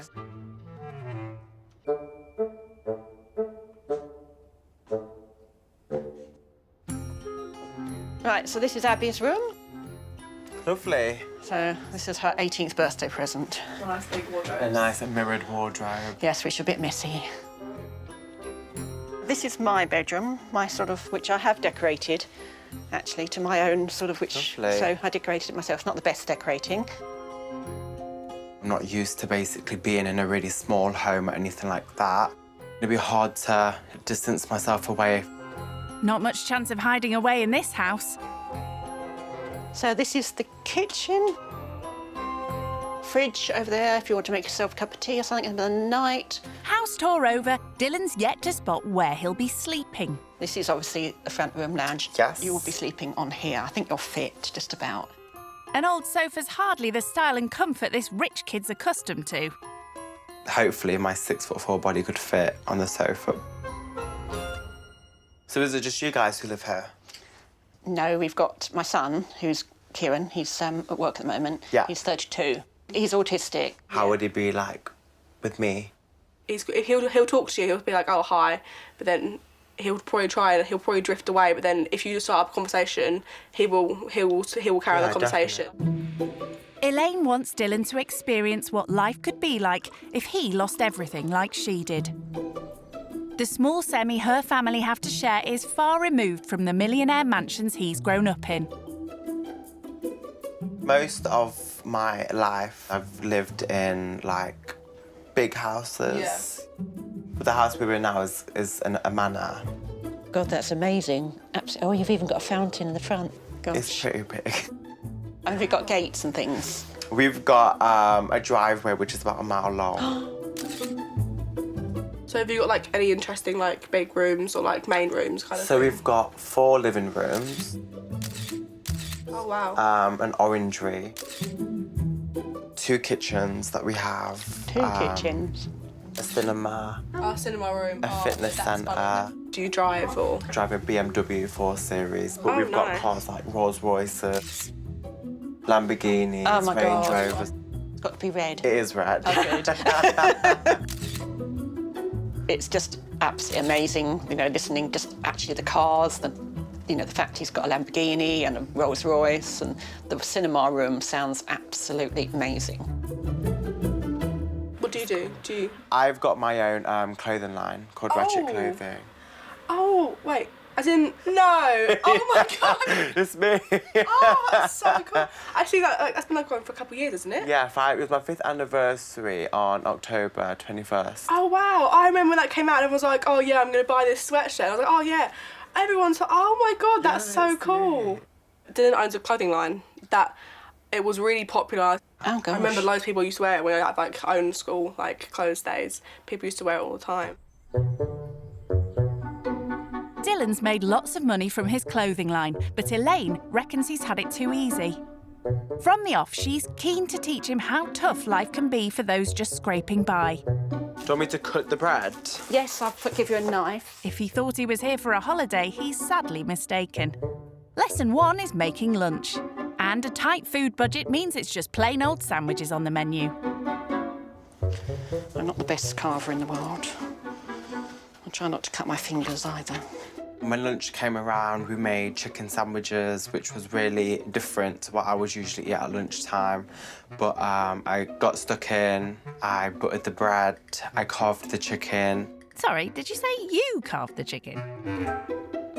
So, do you cook at home or do you help? Yes, I do. Oh, do you? Oh, good. I cook for all 18 of us. Oh, my goodness. Well, you can do all the cooking. I will. I'll cook tonight. We've got mince tonight. We're going to have... Is it beef? Oh, yes. Do you not like beef? I don't eat beef. Oh, no. Oh, gosh. OK. Sorry. Right. That's OK. I didn't know that. Right. We might have to have chicken again, then. I don't eat beef for religious reasons, so I'm gonna hopefully get a takeaway instead. Here, Abs. There you go. Dylan made you a sandwich.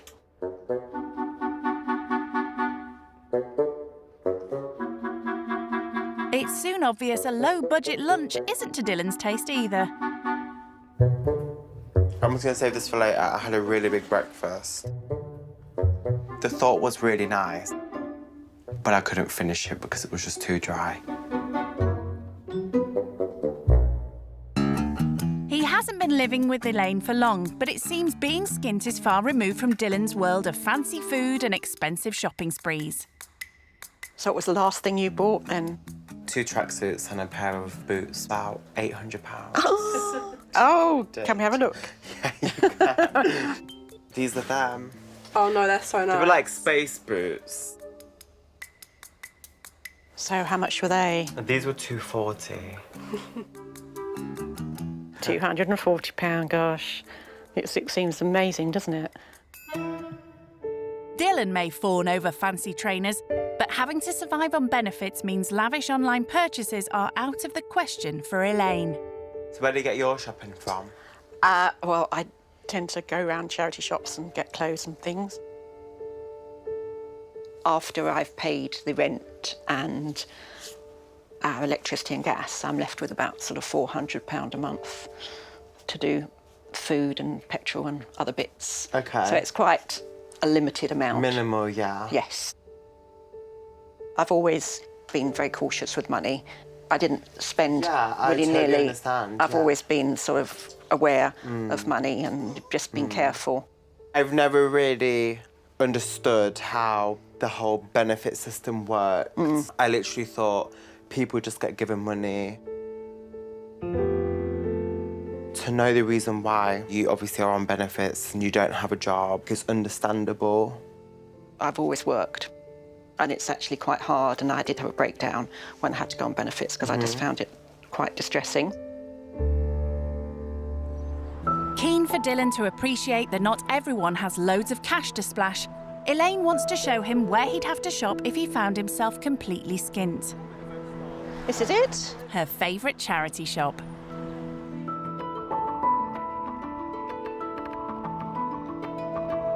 I'm going to look at the pound rail, which is behind you. More bargains there. Abercrombie. And it's only £1. How much are they? Comfortable. £5. Just seeing if they've got any jumpery things as the weather's coming in, getting a bit colder. This one's £1, Oh, so that's nice. it's quite soft, isn't it? For Yeah, a I bit think of it's really nice. bling. Really nice detail. Yeah, It looks sparkly. warm. Seeing Elaine being forced to browse the bargain rails for her wardrobe has been a real eye-opener for Dylan. And it's clearly affected him. I'll get this for us, guys. It's my treat. No, because I've got some credit, you see. Save your credit. Save it for next time. £25.50. Thank you so much. I think they were really thankful because of the budget that Elaine's on. It obviously must have helped her out. She could maybe take her kids out for dinner now or just do something nicer this month than she probably couldn't before. Dylan's used to fine dining in fancy restaurants. But for people on benefits like Elaine, eating out is a rare treat. Do you want to get the pastry out or anything? Yes, please. Dylan doesn't eat minced beef, but Elaine can't afford to waste it. Instead, he's decided to order in a takeaway for his dinner. Yeah, we'll just get a pizza then. But he's not getting off that lightly. Elaine's determined Dylan still pulls his weight and helps out. We're not going to do anything fancy. But it seems prepping food isn't one of his favourite pastimes. Do you know what? I don't really know how to peel. I Let me think do it. it's I like think a mum's touch to peel. It's like going to be, how you did it. If I had a grater, then I would have been fine. With dinner served... There you go, Abs. Thank you. You all right? You didn't want any stuff on it, did you? No, thank you. Dylan contemplates his first time roughing it on a sofa and sharing the experience with Elaine's dogs. Do the dogs both sleep in here at night time? No, Oscar sleeps in his cage. His bed's in there. The door's not open, but we can close it. And Benji sleeps upstairs. They don't stay together. It's Could fine. you take the cage upstairs? So at night time, if they need a poo, they'll wake you up. Yeah. Wow. So, are you OK sleeping down here with Oscar? Or is it just a bit apprehensive? No, it's fine. I'm just not used to obviously having dogs in the house in general. I'm hoping that they'll fall asleep Cool. soon, because they should be quite tired. As Dylan prepares for bed, Elaine's son Kieran comes to say goodnight. So are you into your football at all? I used to be into like sports and stuff, but now I just mainly concentrate on my career. How are you getting on with my mum and sister? It's been great. After a hard day living skint, Dylan prepares to bed down with the dog. So obviously I'm on a sofa bed that doesn't really fit my body. I'm not really used to this, but it's gonna be fine. I'm gonna survive. I've got a roof over my head. I've got a smelly dog right next to me, which is gonna have to leave soon, but I'm all ready for tomorrow.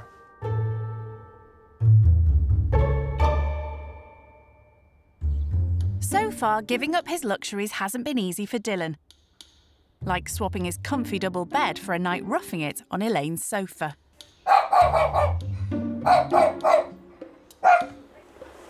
The worst night of my life. The sofa was just crap. And how has sharing the living room helped Dylan bond with Elaine's dogs? Horrible. I hate the dogs. I hate them so much. Good boys.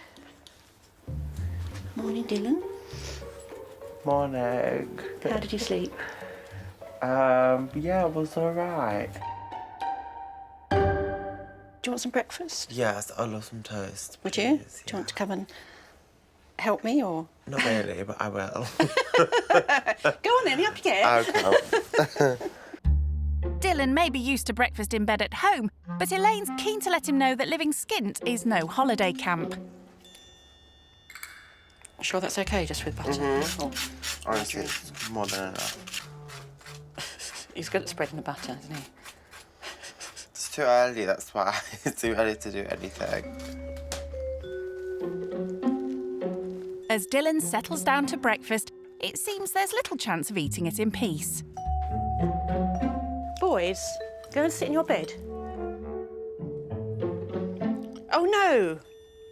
Breakfast with Elaine's dogs is doing nothing to help win over Dylan's affections. Your face is a picture, look at them. It's just what? Benji. Breakfast. That is this, enough. Lunch, this. Benji, that is enough. Thank you very much. Best not to look. I'm just not used to having dogs around when I'm eating. No.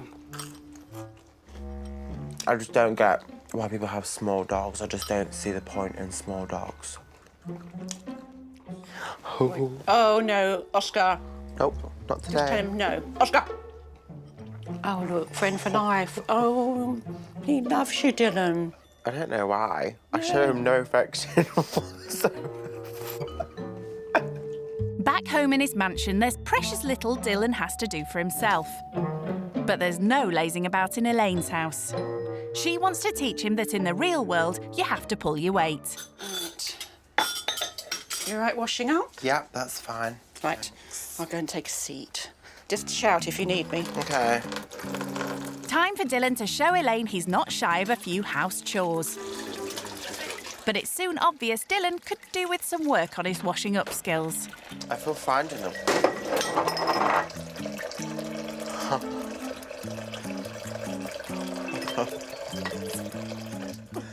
I've broken a cup. Oh, Dylan. I don't know how I managed that. Oh, no, that was our best one as well. It's okay. I'll just buy you like 5 more of the same.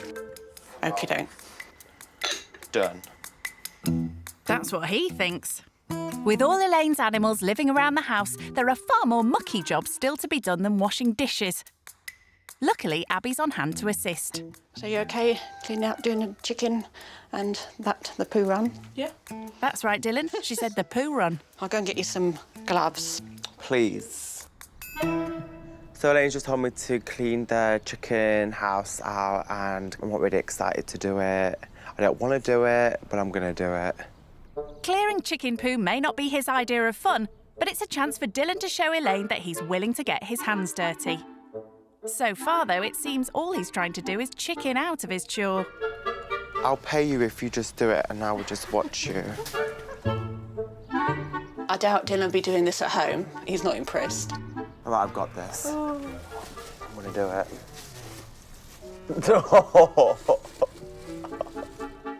Oh, dear. It's done. He's sewn it away. It's done. Right, hang on. It's done. It's not the nicest thing, but when you have animals, that's what you have to do, unfortunately. Next job is actually picking up the dog bits. I don't even like the dogs, but I'm going to clean up after them, but I'm ready. Oh, looks fresh.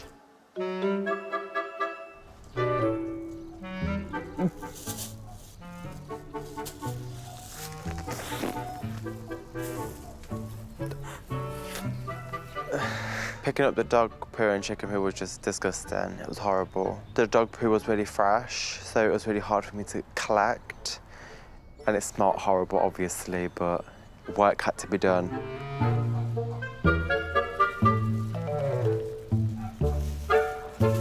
Well done, Dylan. Good job. Having originally poo-pooed this task, Dylan somehow managed to dispose of all the doggy do. So, how's he feeling about his efforts now?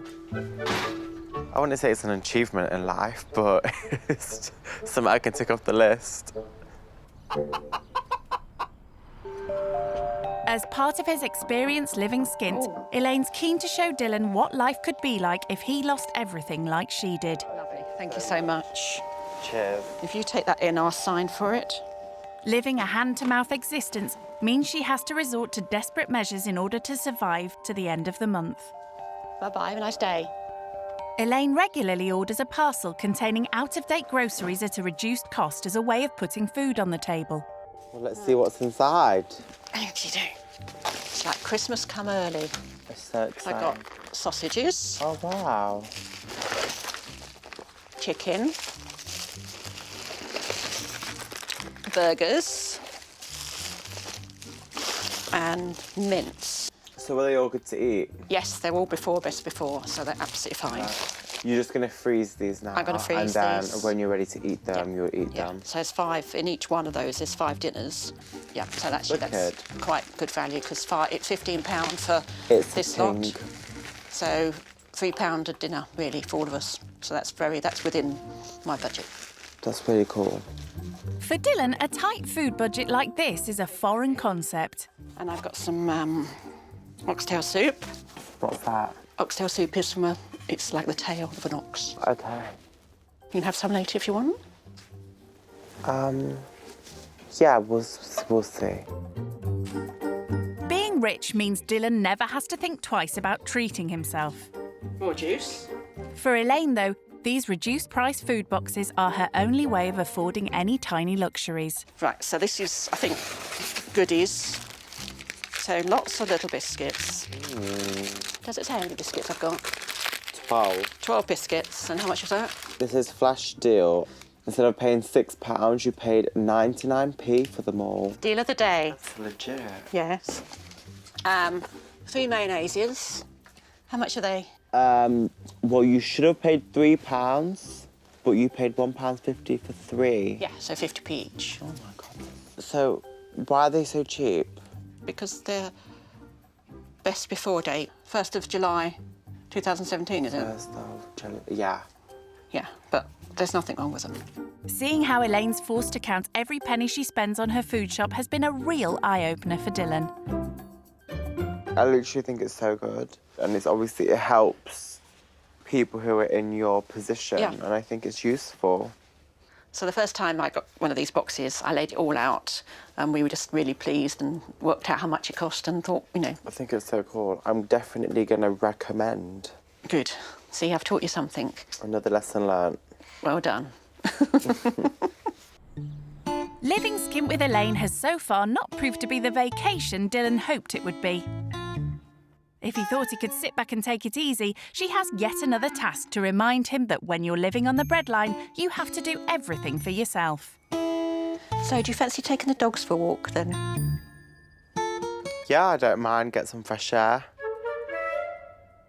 Shall I get the leads out then? Thank you. He hardly looks pleased, but a brisk walk may well be an opportunity for Dylan to bond with the dogs. Here we go. Oh, thank you so much. There's Now, you know which one's which, don't you? Ugly and okay-ish. There we go. Okay. Well, good luck. Thank you so much. Let's go, bitches. No, they're boys. Sorry. Let's go, dogs. Let's go. Come on, move. All right, good luck. Thanks.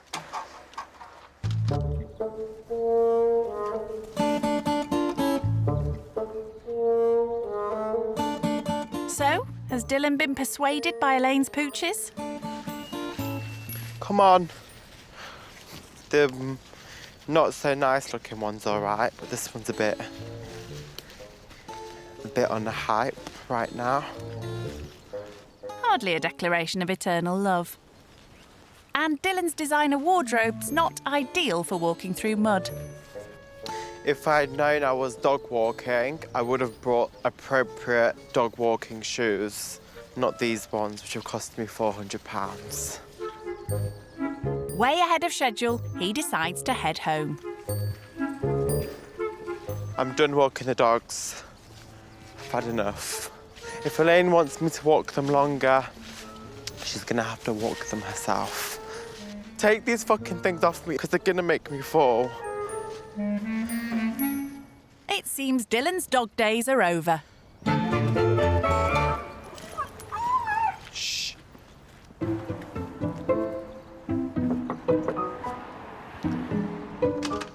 Are you back? We're back. Oh. I nearly left them there. Really? But they're back. But you decided you better bring them back, Yes. I might miss them. All present and accounted for. Are they dirty? They're very dirty. Right, I might go and pop them straight in the bath Oh, and okay, rinse them cool. off. She means the dogs, Dylan. So if you hold him, I'm just going to put them in one at a time. Yeah. If it was up to Dylan, he'd send them to be dry cleaned. But for Elaine, there's no such thing as swanky dog salons when you skint. Oh, it's okay, shush. I know. Oh, it's filthy. Absolutely. Look how dirty it is. Look at that water. Oh, you dirty boy. I know. It's okay, sweetheart. Good boy. Jump. Okay. Shake. Shake. Good boy. And again. Shake. Time for the rich kid to muck in and help shampoo his favourite pooch shiny clean. Okay, so if I just tie him up there, Dylan, and do you want to have a go with the shower? I'll be okay to wash him. You okay? Let's swap the places then. Underneath his, if you put the shower upside down and underneath his bits, that's it. Yeah, he's looking cleaner already. I think actually he's okay. I think he'll be fine. Yeah? Yes.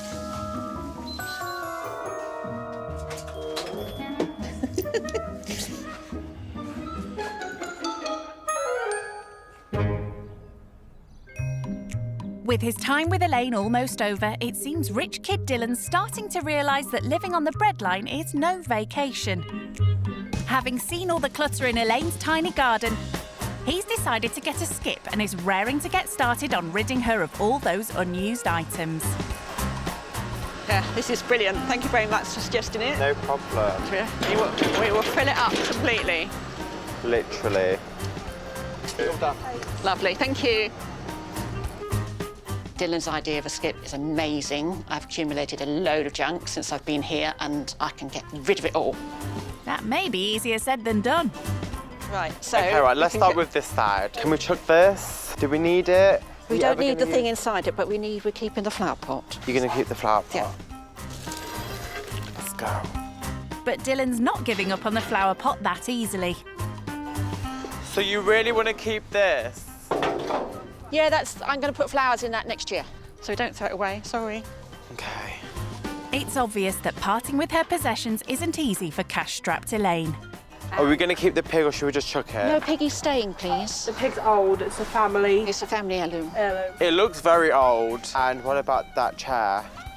The bed, no, that's fine. Oh, that's concrete, that's going to put flowers on. Okay. Got him garden one day. Looks like Elaine's going to be a tough nut to crack. This could take a while. Shall I take that? I think we need to get rid of them. The rusty... No, the rusty things, I want to do them in the summer and redo them. They're not good, yeah, but though, are you, Elaine? Oh, yeah, I will do. I want to try. She won't, let's chuck 'em. Sorry, Elaine, it's 2 against 1. I think getting the skip was a really good idea. I think Elaine knew that she had so much rubbish and that it just had to be cleared out.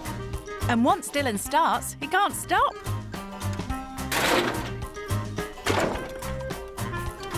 And despite her initial reluctance, even Elaine's embracing a bit of decluttering. So the skip's nearly half full, but I can assure you it will be full to capacity at the end. Done? Yeah. And it's gone.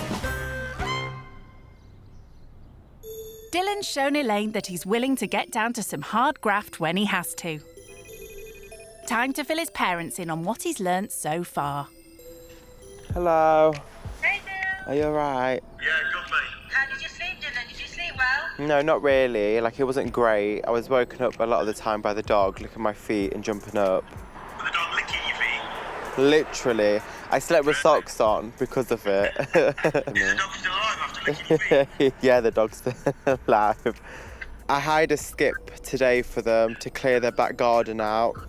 Yeah. She's really, like, indecisive of what she wants to throw away and what she wants to keep. Right, okay. So I was just basically pushing her to throw everything away. And then I also walked the dogs and bathed the dogs. They stunk, and I didn't want to do much of it. What are you having for dinner, Dylan? I don't know yet. They had like a parcel come earlier. It's where they basically get food past the sell-by date, which is less than half the price. Like, she was really excited when her box came. Makes you realise how lucky you are then, doesn't it? Yeah, I know. Have you learnt anything while you've been there? Just appreciating things, even if it's little, even if it's big, and just that we've got food on the plate every day, that we don't really need to struggle. No, well, that's a fair comment, mate. That's a fair comment. If that's something you've learned while you've been there, it's definitely been worthwhile going. Yeah, 100%. Well, I'll see you guys soon. Yeah, okay then, mate. All right, see you guys. All right, love you, bye. Speaking to his parents is a stark reminder for Dylan that life in a millionaire's mansion really is a million miles away from Elaine's hand-to-mouth existence. As a thank you for all she's taught him over the past couple of days, Dylan's offered to make a farewell dinner. You okay in there? Do you need any help? No, thank you. I'm going to put my feet up then. Is that all right? Yeah. For Elaine, it's a rare opportunity to take things easy. It's nice to have another helper in the kitchen, and I like the fact he washes up as well. That's a bonus. Well, let's hope so. Should we put some cheese on it? Yep. Perfect. Put it in the oven. Time to give their verdict on Dylan's cooking skills. Here you go, Elaine. Oh, that's lovely. Here's Thank you. dinner. Oh, fantastic. Thank you so No much. problem. Having dinner served up for me. Preparing dinner has taught Dylan another valuable lesson in how to make a meagre budget stretch that bit further. So how much was this per plate? Altogether, I'd suppose it must have cost just under £2 for the whole lot. So For that whole dish? For the whole dish, so however many serves, really. So like 30p a bowl? Yeah. Wow. And it tastes so good. Mm. So have you enjoyed the whole experience? Do you think you've learnt? I really have. Like, I've learned how to appreciate smaller things in life, and that you don't need, like, materialistic things to basically keep you happy. It doesn't matter the size of the house that you live in or the luxuries you have. It's basically the people you're with that makes it count. Someone has said to me you could live in a tent as long as you're happy. Exactly. You could live anywhere as long as you're happy. So just make it with the people you're with. Exactly. And we are quite a close-knit family. As you can see. Yes, and we're happy. So your story that you told me about you having everything, you've lost basically the 2 incomes and all the houses and everything. And it did make me feel that it could happen to anybody. Yeah, we never know what's around the corner. Exactly. So, and you have to be strong, and you just keep going, really. We've been at the lowest, and now we're never going to go to that spot again. Good. Living skint with Elaine has been a real revelation for Dylan, but now it's time for him to leave. Go. Back home, so it was so nice to see you. Yes. And I'll see you soon. Yes, definitely. Thank you very much for the experience. And thank you for having me in your home. No, you're most welcome. Thank you so much. I hope you enjoyed it. I did. I loved every single part of it. Maybe not every single part, No, but maybe you know. the dog. Yeah. The dog bit. You know what I mean. I know. He's proved he could fend for himself if he had to. And as he says his goodbyes, Dylan knows he'll be taking home a new appreciation for everything he has. Also, as well, before I leave, I know you mentioned that you like to go out places for celebrations and dinners and stuff, so I got you guys to celebrate our journey afternoon tea at a hotel. So I hope you have fun Oh my there. God. And Abby, anything you want off my website, just message me on Instagram and I'll send it to you, okay? Oh, thank So you. thank you so Oh much my God, again, that's Steph. Thank you so much. I'll see you. That's actually I'll definitely text you. so nice. Yeah, Oh so my have goodness. fun and enjoy. Thank you That's so so much. kind. Have a nice time. It's been see you really guys. lovely. Thank you. Thank you so much. Bye. Bye. That's lovely, isn't it? That's amazing.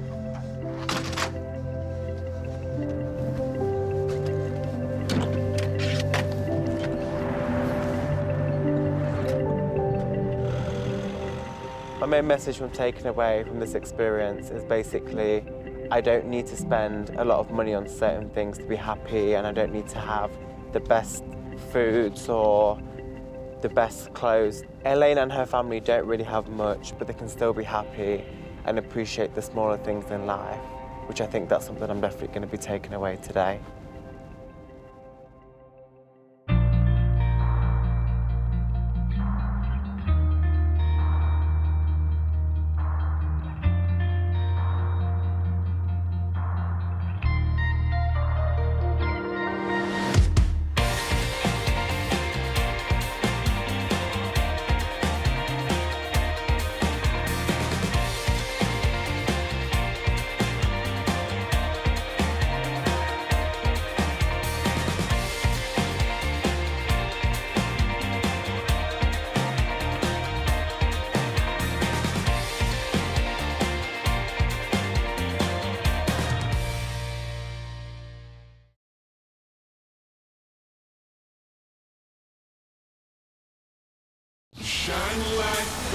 Staying in five-star hotels, 3, 2, 1. speeding down streets in supercars, or shamelessly flaunting their designer shopping hauls. My wardrobe's probably worth upwards of £10,000. The pampered life of the rich kid is completely unreal.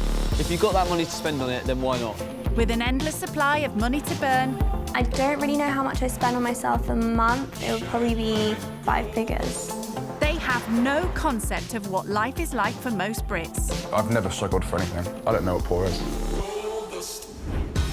So in this series, they'll learn the hard way Wonder why you'd have a punch bag in front of your door.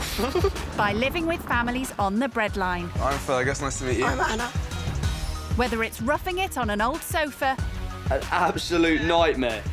or shopping to feed a family on benefits, How is this a weekly shop? they'll come face to face with those on the opposite side of the wealth gap. I'm not a big fan of Housework. Only then can they realise the true value of money. That watch is worth 6 months of me working. When rich kids go skint. Just start crying, give her a tissue.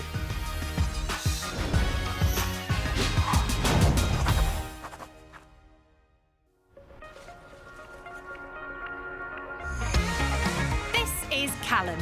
He's 16 and loves splashing the cash on designer labels and expensive gadgets. Using his parents' money, obviously. He lives in a posh village near Milton Keynes with his parents and 2 brothers. Home is a Grade 2 listed 5-bedroom thatched cottage, and it's worth a bundle. We have some creaky stairs. Now, these are a bit of an issue, I'm not going to lie. It's quite hard to sneak out of the night time to meet your mates or whatever. And then we come into the best room in the house, my bedroom. In here, I have my most prized possessions. So this is the wardrobe of wonders. Some people may play football. I kind of collect clothes as such. This hoodie here, this is quite a recent buy of mine. This cost me around £160, so that was quite nice and cheap. Presumably that's not from a charity shop. On an average month, I reckon I would say around £400 is spent, although on a good month, I could easily spend up to £1,000, if not more. This is a long sleeve t-shirt that I've just recently bought. This can probably sell for around £300, £400. And there's no point buying it if you can't flaunt it on social media. I should feel bad, but I don't because it is actually my parents' money that pays for it. But yeah, nothing too expensive in my wardrobe as such because I like to focus more on my shoes. So right here, I have my favourite pair to wear. Fresh out of the box, these can resell at around £1,000 for these particular pair of shoes. I feel absolutely buzzing when I go up to the counter, put the card in, type in my PIN and just buy clothes. Oh my God, it's the best feeling ever. The triple white ones, they can resell for around £400 and my belugas right there as well. They sell for, again, an insane price of around £600. Dad doesn't know about that one just yet. So honestly, on my shoes, I've spent so much money. Well, so much of my parents' money. Normally it's Mum because Dad is a little bit harder to crack, but Mum, right around my little finger. When he's not out spending cash, he stays in to make YouTube vlogs with his plush video equipment. We do this nearly every week now. Ben, you ready? Yeah. I have around 35,000 plus followers, which I'm very grateful for. Yo guys, what is up? It's Callum here and I'm back today with a brand new video. Right, rinse that up. Mum's always asking us to help out, but to be honest with you, I just can't be bothered. Oh, wash it up, lazy. It's fine.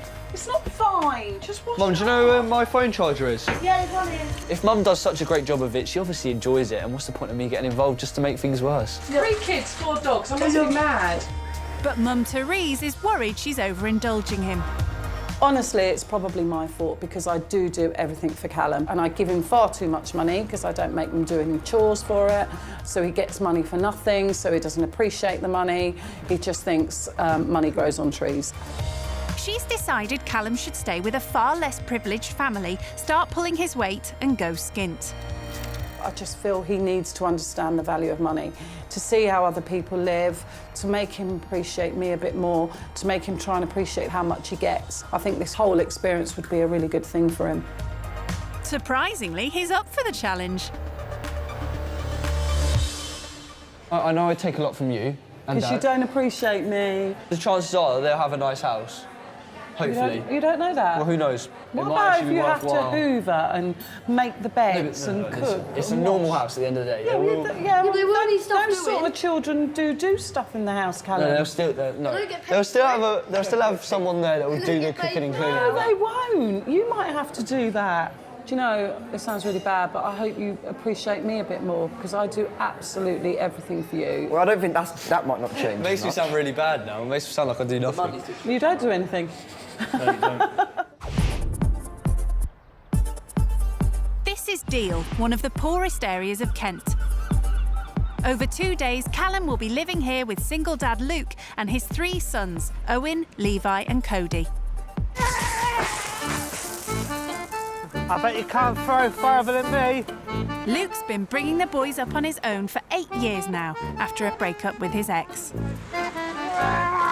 And it's meant a massive change in his life. Oh, that was rubbish! I used to earn a fair whack, but since having the children and I've had to accept a lower income, I think I've been happier. Obviously, the boys love coming down to the beach. We live so close to it. Why not take advantage to it?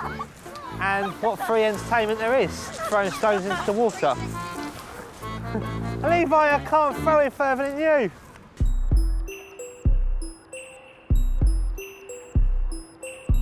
Me and the children live on roughly a maximum of £300 a week. I receive about £40 a week top up on top of my wages. Boys, can you come and set the table for me, please? I felt low as low going to the government for help. It's not what I want to do, it's what I have to do, and my children are my only priority. Remember, no phones at the table. Play with them, lose them. And that includes me. Be interesting to see what this young lad's like. It's like a puzzle, Mum, look. Do you need 3 pairs of shoes? I'll do with 4, but as you're having a go at me, I'll keep it to 3. I'm expecting someone who's had life put on a plate for them. Mummy, Daddy have paid for everything, bailed them out. Pants? Yes. Socks? Yep. Deodorant? No. Cuddly toy?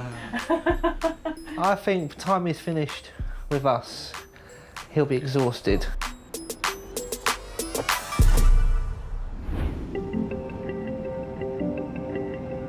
I'm feeling very excited about this little trip. I'm also a little bit nervous at the same time, but other than that, it's going to be great fun and I can't wait just to get there really and see what it's like. I have a little concern how he will view us as a family. I'll let you know if I regret it later. Yeah, the area seems quite nice, actually. All I know about him, he's rich. That's all I know. That's all Dad's told me. I feel happy about him coming because then he gets the experience of what it's like having no money.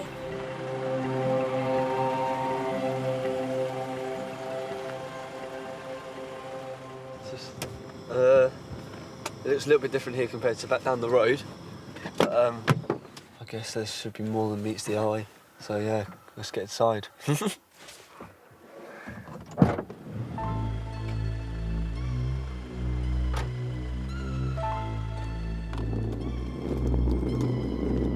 Yeah, it's a little bit different here. There's a punch bag over there, look. Wonder why you would have a punch bag in front of your door. To be honest with you, I don't know how I'd feel here over night time. Uh-oh, moment of truth.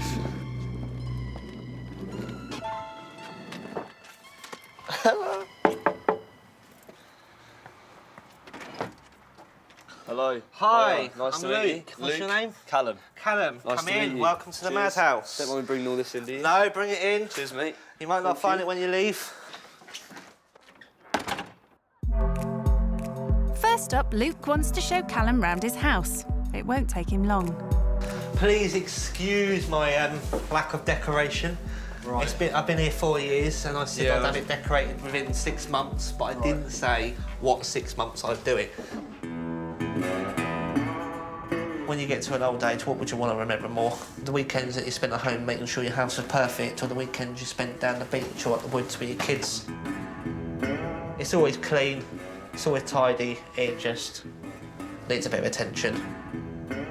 This is the boys' room. You've got the two youngest one in here, Cody and Levi. They both punched a share little hole in this wall or something, get a bit angry. Yes, unfortunately that was left from the last tenants. Oh, right, okay, yeah. So it was never done by us. Having seen round the house, Callum gets to meet Luke's kids. Hi, boys. We have got Cody, aka Ginger. Ginger. And we've got Levi. Levi. And we've got the eldest, which is Owen. He's coming to stay with us for the weekends, and we're going to show him what the real world looks like. And Luke's real world means not having your mum to do everything for you. All right, today we've got a football match first thing. We'll be heading round to the field. Get yourselves ready. Cody, make sure you've got all your kit, please. So come on. Cool, boys. Come Chip then. chop. Get ready. I'll follow you then, I guess. Yeah, follow me. For Luke, football means a cost-free treat for his lads, providing he organises everything himself. I can't pay for help, so I'll be expecting Callum to earn his keep this weekend by helping us out around the house and doing some of my chores. Right, we'll put the nets up first. Callum's completely unprepared for any type of work. I haven't quite got the right shoes for this. I have to tell my children, preparation, make sure you've got everything prepared. Run! Well done. Right, that's the call of flags. Callum, off your phone. Yeah, sorry, one sec. Not here to gadget. Right, Callum, if you come over to the technical area, this is where we have to stay. OK. Not allowed to pace up and down the sideline no more. Right.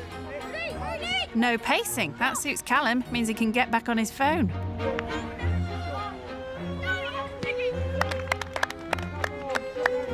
Mitch.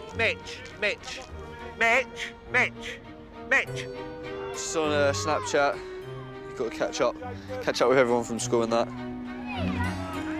And while the match continues, Callum's goal is to get more followers for his Instagram page. Is that right? Yep. Well done, Sin. Cody, stop doing cartwheels. Get in your goal on the line. Great goal, Jacob, well done. Oh, I missed it. Great goal. Yeah, we all enjoyed ourselves down here, sunning ourselves, boys. Yeah, we're having a good little chat. Yeah. All right, don't worry. How are they playing? Good? Well, yeah, if you're watching, you'd have found out. Great save, Cody. Great save. Unimpressed with Callum's enthusiasm, Luke gets him packing everything up at full time. Callum, I would like you now to put all the cones into a pile. is every bottle needs to be emptied. Whee. He's hardly broken a sweat, but Callum is ready for a long break. Luke, however, has other ideas. We're going to start some lunch. You made a sandwich before? Yeah, I can do sandwiches quite well, to be fair. It's like a lock. What do you do for your mum, though, around the house? Do you do any chores? Not really, to be honest with Nothing? you. Sometimes I'll pull my curtains. Oh, you know, spoil your mum, then. If I'm feeling nice. Otherwise, Mum does do a lot for me. Right, if you want to give the boys a shout. Come on then, got lunch. Feel like a waiter, a cook, and everything. There you go. What's in it? Put your ham, is that all right? Right, you'll want melon. Right. Getting in the right mess. That's all right, you'll clean it up. There's 3. Make as much mess as you want. Oh, blimey heck. Do you have to wash up all your dishes and stuff then? No dishwasher? Yeah, we have a dishwasher. It's our hands. Oh, right. Tell me when. That's enough. Don't want to waste it. We're washing up, not washing the world. Should I use this? Yes, mate, yeah. Cool. Nice clean sponge. I'll just put it on the dryer. Yeah, put it on the drain board. So you thought you'd leave me all your washing up then, yeah? Yeah. Little treat. You should have said you'd like doing it, because then I left some more for you. But don't worry, there's always dinner tomorrow. Luke is gobsmacked to learn what Callum normally does for lunch. My parents would normally give me, like, I don't know, say, here you go, have 50 quid, you can buy yourself some lunch and something, like, nice to wear or whatnot. 50 quid just to go out down the shopping centre with your friends? Yeah, to be honest with you, it's sometimes not even enough by the amount I spend on my clothes. So Wow. I have to dip into my own Not money. even enough. Oh, you have to dip into your own money? Yeah, that won't even pay for a pair of shoes, that won't. Wow. So, yeah, an average pair of shoes for me is going to cost around 300 quid. In this house, that would involve nearly enough a whole year's work. And no one's a stranger to work in this house, so Callum has to make his own lunch. I might just have a jam sandwich. Is that A right? jam sandwich? I don't think I'm going to bother with a plate. 'Cause I feel Yeah, like you're going to save yourself washing up, are you? that's what I'm thinking. If I just go like... Yeah, that's cool. So it's a busy morning. How you feeling? To be honest with you, feeling like a slave. Like a slave? Mm-hmm. My heart bleeds for you. Welcome to the world of being a parent, I guess. Yes, I'm glad you're getting a taste of that today. After lunch, instead of spending loads of cash shopping, Callum has some free time. One last whip. But Luke's about to be a spoilsport. Well, as much fun as this is, boys, this ain't getting your chores done. If you want your pocket money, you get it done. Right, Cody, come here then. Can you go and make sure your bed's stripped? And I want all of your washing downstairs. Yep. Don't be long. I'll do my bed as well. Yeah, talking of beds, I'll go and show you where you'll be sleeping for the night. Come with me, young man. Yes, Callum, you're sleeping here tonight. All right, mate. As you can see, you're going to be sleeping on the sofa tonight. I've slept many nights on there. He can't get too cosy, though. Luke has other plans. Yeah, it is comfortable, but unfortunately, you'll find out later. We've got lots of housework to do, so come on, you. At least Callum's not having to clean the loo. What, do you just want them all neat? Yeah. All right. Do you do chores often? Yeah. So how much pocket money did you get, say, last week? £5. £5, and you do chores how much a day? Mostly this, because this always Gets them all messy and stuff. because people climb on it. I've got to be honest with you. I don't think I've done chores like this in a while. Or any chores ever? Oh, tired already. All right, Cody, here's your bedding. Do you do your bed? It's normally Mum that does it for me. I'll do it once in a blue moon. All right, ready? Little shake. All right, make sure it looks tidy as well, please. Well done, mate. Right, come on, we've Yeah. still got another bedroom to do yet. Did you expect it to be this hard, or was you expecting it to be easier? Well, I don't know really. I wasn't really expecting any chores, if I'm honest with you. I guess because I'm doing 3 lots of stuff, it seems a lot harder than normal. Doing it 3 times over all day. It does make you tired. I've got to be honest with you, mate. I've got really achy legs. With all the work you're doing today, I'm pretty sure by tonight you're going to sleep really well. bedrooms have been tidied, Luke's girlfriend Chloe comes round to visit him. He's on top of you. Oh, he's behind me somewhere. So Callum gets a chance to chill out with the boys. Right, guys, can we put the computer away now, please? We are going to go out for food. We're going to go and get some burger and chips. Right, come on, all outdoor. As it's Cody's birthday tomorrow, Luke's taking everyone to a local cheap restaurant for a special meal. But it's very down market for Callum. Yeah, I'll go that side. It's the sort of restaurant he wouldn't consider visiting back home. Chicken nuggets! Chicken nuggets, yeah. Yes! So, how do you know about this restaurant? I've been coming here since about 13. I 13? actually worked here when I was 13. Wow. So, for the 5 of you then, how much is like an average meal in here, like when you come? About 40 quid. Right, okay. That does us all. Yeah. It's cheap and cheerful. It's good food though. How about you? What's your average when you go out with your friends or family? It depends really. Say last month, £400 on food for myself. Just for yourself? Yeah. £400? Wow. That's a week's budget for me. Really? Yeah. If I was to Right. spend that much on a night out, we'd be living on beans on toast for a month, I reckon. Yeah. So how much would Luke spend on a night out? If I'm going out just for myself, I budget probably about 20 quid for drinks. I make that last all night. And I feel guilty spending 20 quid on drinks. If I had £100 to go out, I'd probably slaughtered.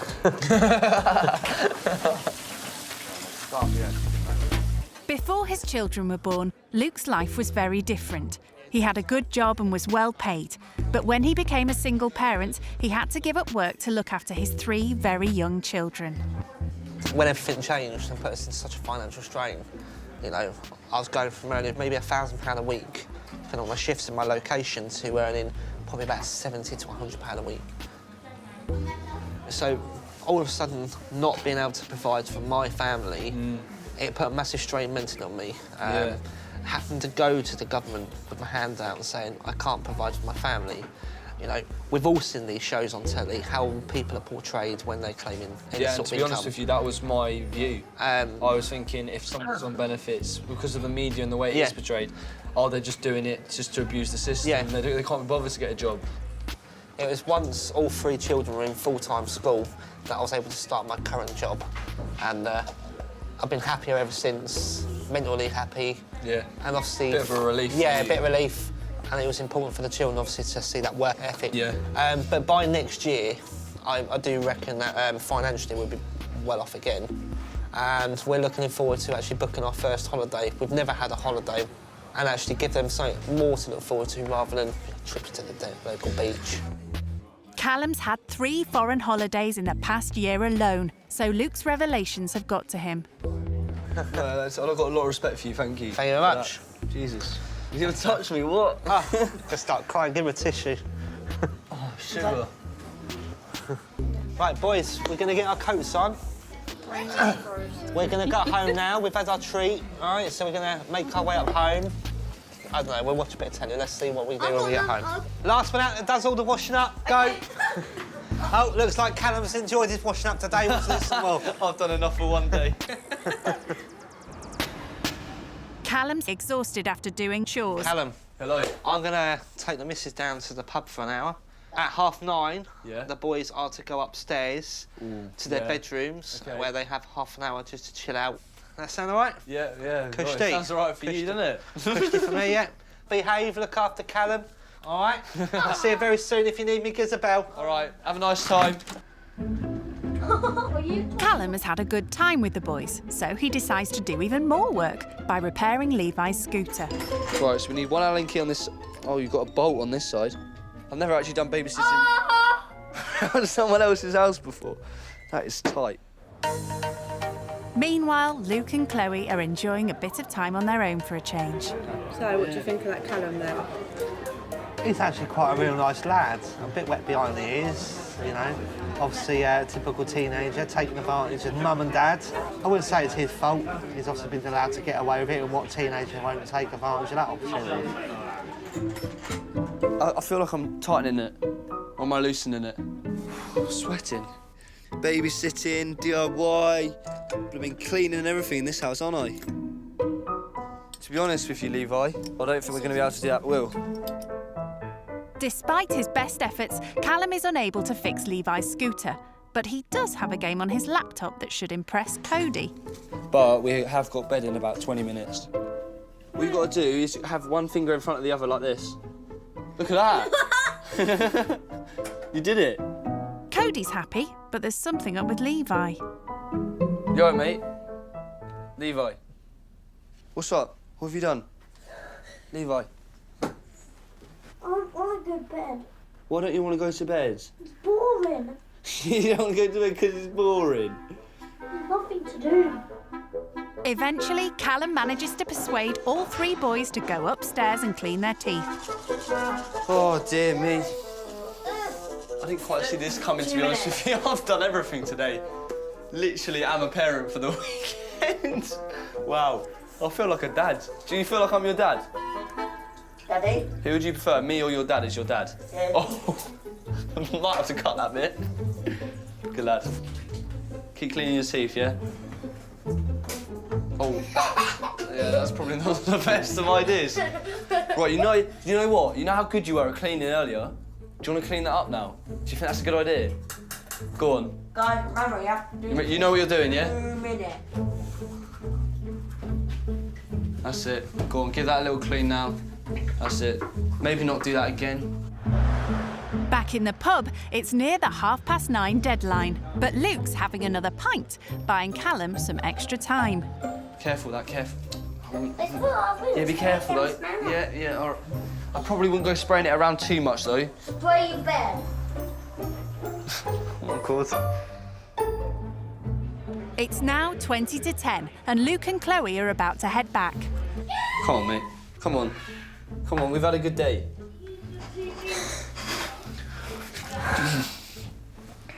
Not making this easy. If I was you right now, I'd be straight in that bed. Yeah. Come on, good lad. That's it. These beds are quite freshly made. They're not comfortable though. I bet it's better than the sofa. I'll leave you. I can't leave them like that. Cody, you know you don't normally sit down there, do you? Right, well, I'll leave you boys to it then. I'm going downstairs. After what seems like the most difficult task of the day, Callum finally gets them to bed.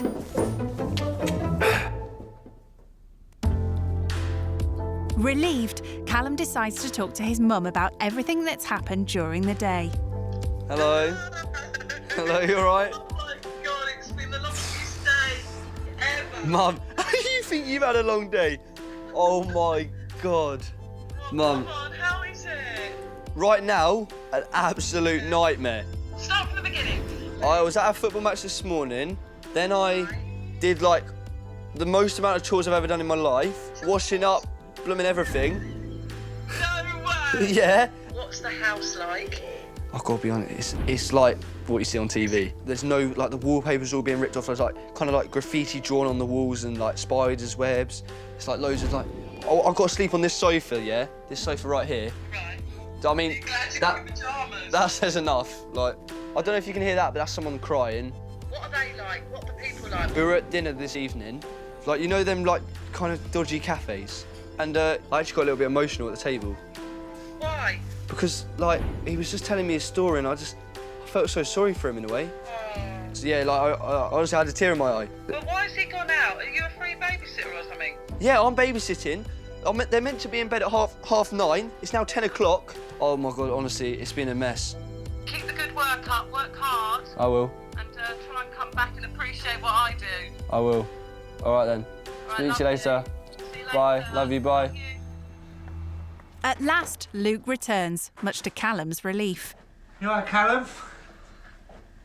How you survived? Face says it all. It has been. I'm not going to lie to you. Mate, you look shell-shocked. It's been an absolute nightmare, if I'm honest. You haven't had an hour. Well, I know, but I've had an hour of absolute stress.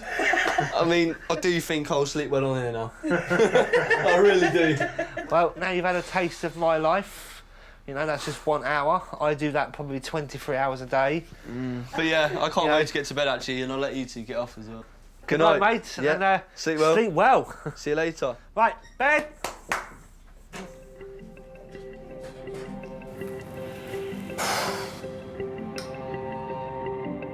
honestly, being on my feet all day and just, I'm just so tired.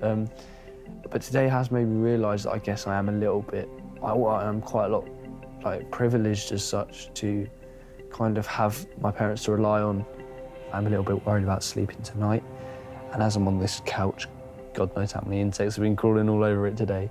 But yeah, it's not like infested or anything, so I should get a good night's sleep in my sleeping bag.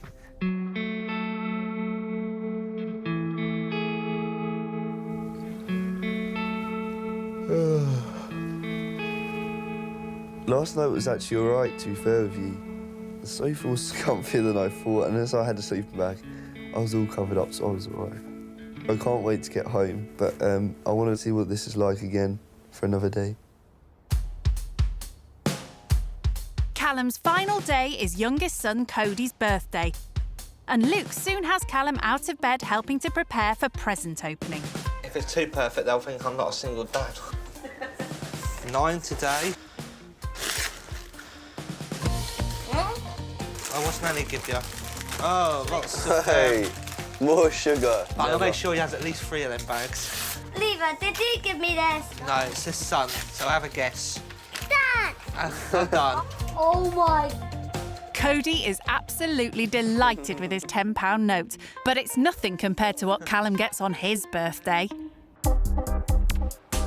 It might be Sunday, but this isn't going to be a day of rest for Callum. He's got breakfast to make. What do they normally have for breakfast then? On a Sunday, we like a bacon sandwich to start the day off. I'm not going to get all dirty, am I? Danish smoked thick cut bacon. Is that the favourite?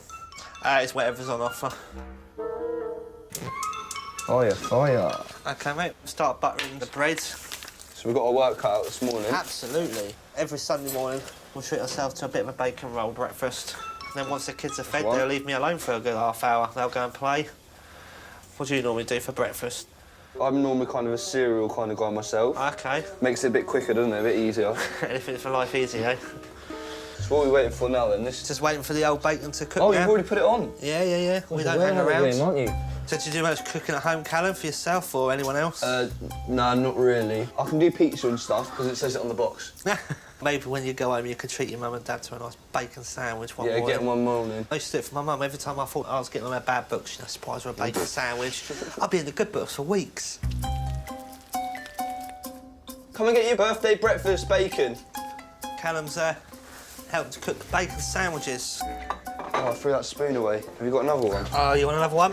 Yeah, please. You can make more washing up. You're the one that's doing. No, I'm doing the washing up. Yes, that's what I love to hear.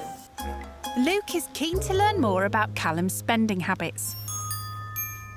Nice trainers, Callum. How much you spent on these ones? Well, these are worth now like £300 and something. Yeah, I got them luckily on the drop, so they only cost me 150. Oh, wow. £150 at class as a bargain. Mate, these are a tenner. That's probably the most I spent on my trainers. Yeah. And even then, they have to last until they literally fall off my feet. Oh, cheers, mate. Nice one. Enjoy. Breakfast over, Callum gets his high-end filming kit out to make an online video with the boys. Hey, so it works, that's good. So guys, obviously I've been staying with you for the past 2 days. How have you found it? Tell the camera how you've been feeling about it. I've loved it. I loved it because I love you. You love me? Having spent so much of his time doing chores he hates, Callum is delighted he can at last do something he loves. Right, boys, I think we've got enough there for the channel. What do you reckon? Yeah, long enough video? So let's all say goodbye then. Ready? Bye! As it's sunny, Luke decides it's time for a treat. Right, guys, come on. We're going to go down the beach for 5, all right?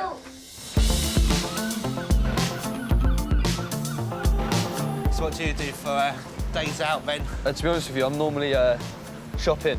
Always just shopping? On a Saturday, Sunday, that's kind of my thing. Come here, what, every week or so? As much as we can, yeah, at least once every other week. Yeah, it's a nice little area, isn't it? It's a great place to unwind. And normally, English beaches are a bit meh. But I have to say, it's a really nice strip you've got here. Luke and the boys may live in a house that's tiny compared to his, but Callum's discovering the area has got a lot going for it. I'll tell you what, let's see who can throw a stone of service. Come on. Oh, that sounds like that.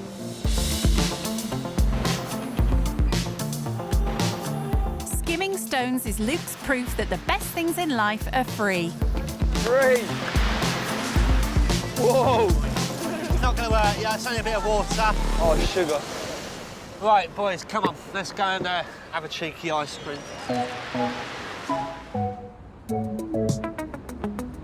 Although Luke always has to watch the pennies, he's able to save up for treats on special occasions like today. Gee whiz, look at all that.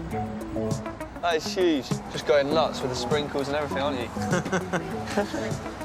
Callum, would you like an ice cream? Oh, if that's all right, can I have one of them as well?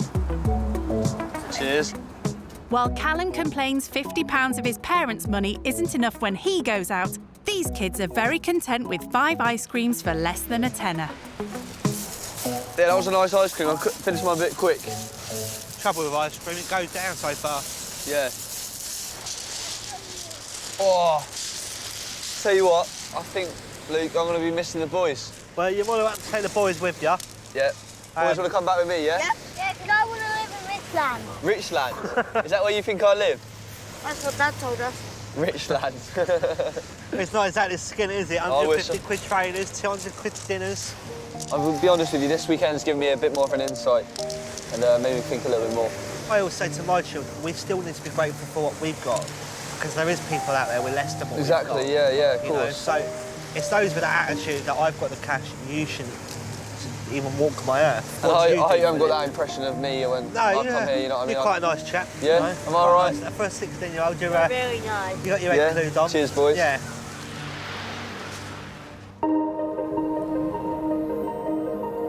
As Callum reaches the end of his final day, he decides to call one of his friends back home. Hey! Hello, you're all right? I just thought How was it? It's all right, it's nice-ish. Do you feel bad for them or? I feel sorry for him in a way. Like, he's a single dad with 3 kids. And obviously he's got really? Yeah, he's got to try and work and all that kind of stuff as well. But like literally he's just living for his kids. That's so sad. So yeah, there's three younger boys. It's the little one's birthday today actually. He was just opening his presents and stuff and he got so excited about a tenner. Oh my. Like, it just makes you think a little bit, doesn't it? Yeah. But I've had to do loads of chores and that as well. What, they made you do chores? Yeah, I know, I had to cook, clean and all that kind of stuff. You should have said you'd like doing it because I'd have left some more for you. Oh my God, what have you been eating? You know them cafes where it's like you just wouldn't go in there? Yeah. Yeah, I had one of them last night. Scampi and chips. Oh, I couldn't do it. I couldn't do it. I could do all the other bit, I couldn't do the food. Yeah, I think the food's probably the hardest bit as well. Right, well, cheers for that. I'll speak to you later, yeah? See you later. Bye. At home, Callum's mum cooks everything for him or pays for expensive restaurant meals. But in Luke's house, there's no mum and no money. So Callum has one last chore, making dinner for the whole family. Look, I've cooked sandwiches, I've cooked You've bacon. cooked sandwiches? That's it, I'm done, surely. You ever cooked spaghetti bolognese? No. Well, here's time to learn, isn't it, eh? Although Callum has cooked pasta for himself, he's never cooked for 5 people. Oh, so we've got all the ingredients all ready. Oh, I need to wash my hands tonight. Yes, please, vital. I've never washed my hands so many times a day with you. Just throw the mince in. What's that? That's That looks the- disgusting. Excellent. You break it all up, that's the best way. Smack it in. That's it. Do you want to open up the cooker top? And then you might be able to Oh, do you have to take that off? Yep, this is glass, this is protective. Oh, I thought you heat it up. Get the ignition. Whoa. And then I'll leave you to it, if that's all right? Yeah, brilliant. If you forget how long it's been cooked for, the smoke alarm will probably tell you. Wow. Where's the bin? I can't find it. Should I just hide it in here? He'll never know. Oh no. Ah, there's too much going on. Oh, it keeps going everywhere. Just cooking my dinner tonight. You know, the old spag bol and that. Just thought I'd stick this on my story just so everyone can know what I'm doing. To be honest with you, this looks like... Oh, I don't even know what it looks like. Sick.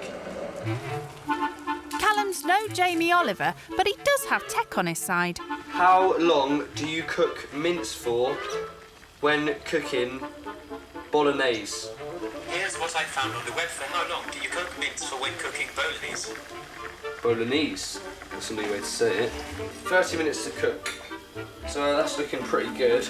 Gonna get my homemade sauce. Lovely jubbly. The spaghetti's cooked too, but he can't find a colander to drain it. No. Right. Just a bit of old mince in there. Let's go a bit old-fashioned. It's coming out all hard. Oh no, that's too hot. Oh, this is a nightmare. Guess if we had a little bit of basil, it would just make it. But as there's no basil, Callum decides that a bit of ivy from the garden will do instead. Luke! Your dinner's ready, mate. Let's go and see if my house is still standing. You'll be impressed, I promise. I'm looking forward to this, Callum. I'm looking forward to this. What are you thinking? I can see you've been creative. Yeah, I thought I'd add a little leaf on top of yours. Did you wash it? Yeah, washed it under the tap and all that. All right, boys. Would you like to come and have your dinner, please? How's the food? It's very nice. What would we give Callum out of 10? 100. No, don't be too generous. 100. I'd give it a good 7. 7? That's not bad, that's not bad. So when you get home, are you going to be helping your mum out around the house? I think I'll be more open to offering rather than actually doing it, but yeah. Most importantly, though, out of all this, Callum, Yep. your spending habits. How's that going to change? I guess I want to understand more about how much I'm spending and what else it could be spent on, rather than shall I spend it or shall I not. Do you think when you go forward, how you perceive people is going to change? Yeah, I mean, when I first met you and obviously I had that impression about the lower income and the fact of benefits and stuff like that, I did also think that you're on the sofa and you don't really bother with the kids and they're off doing whatever they want. But you look after your kids more than anyone I know, and it's really nice to see, and my perception has changed completely. I mean, I must admit myself, Callum, before you came, I had very little information on you, other than the fact that you're a rich kid that's spoiled. Right.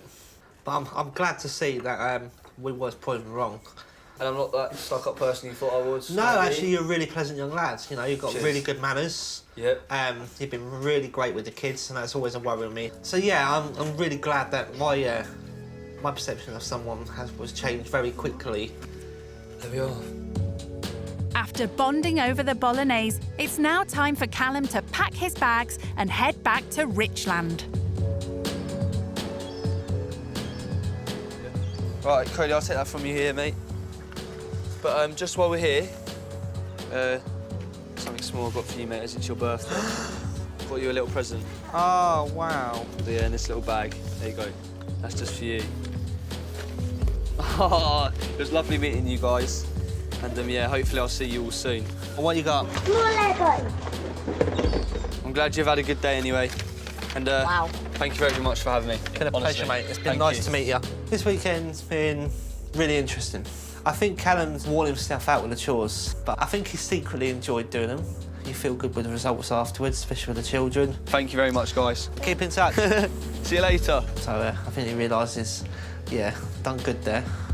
Boys, be good to your dad when you go to bed. Yeah. See you in a bit. Me and Callum spoke in depth about how my life changed dramatically. So hopefully Callum will learn that life can change for everyone within 24 hours. Doesn't matter who you are.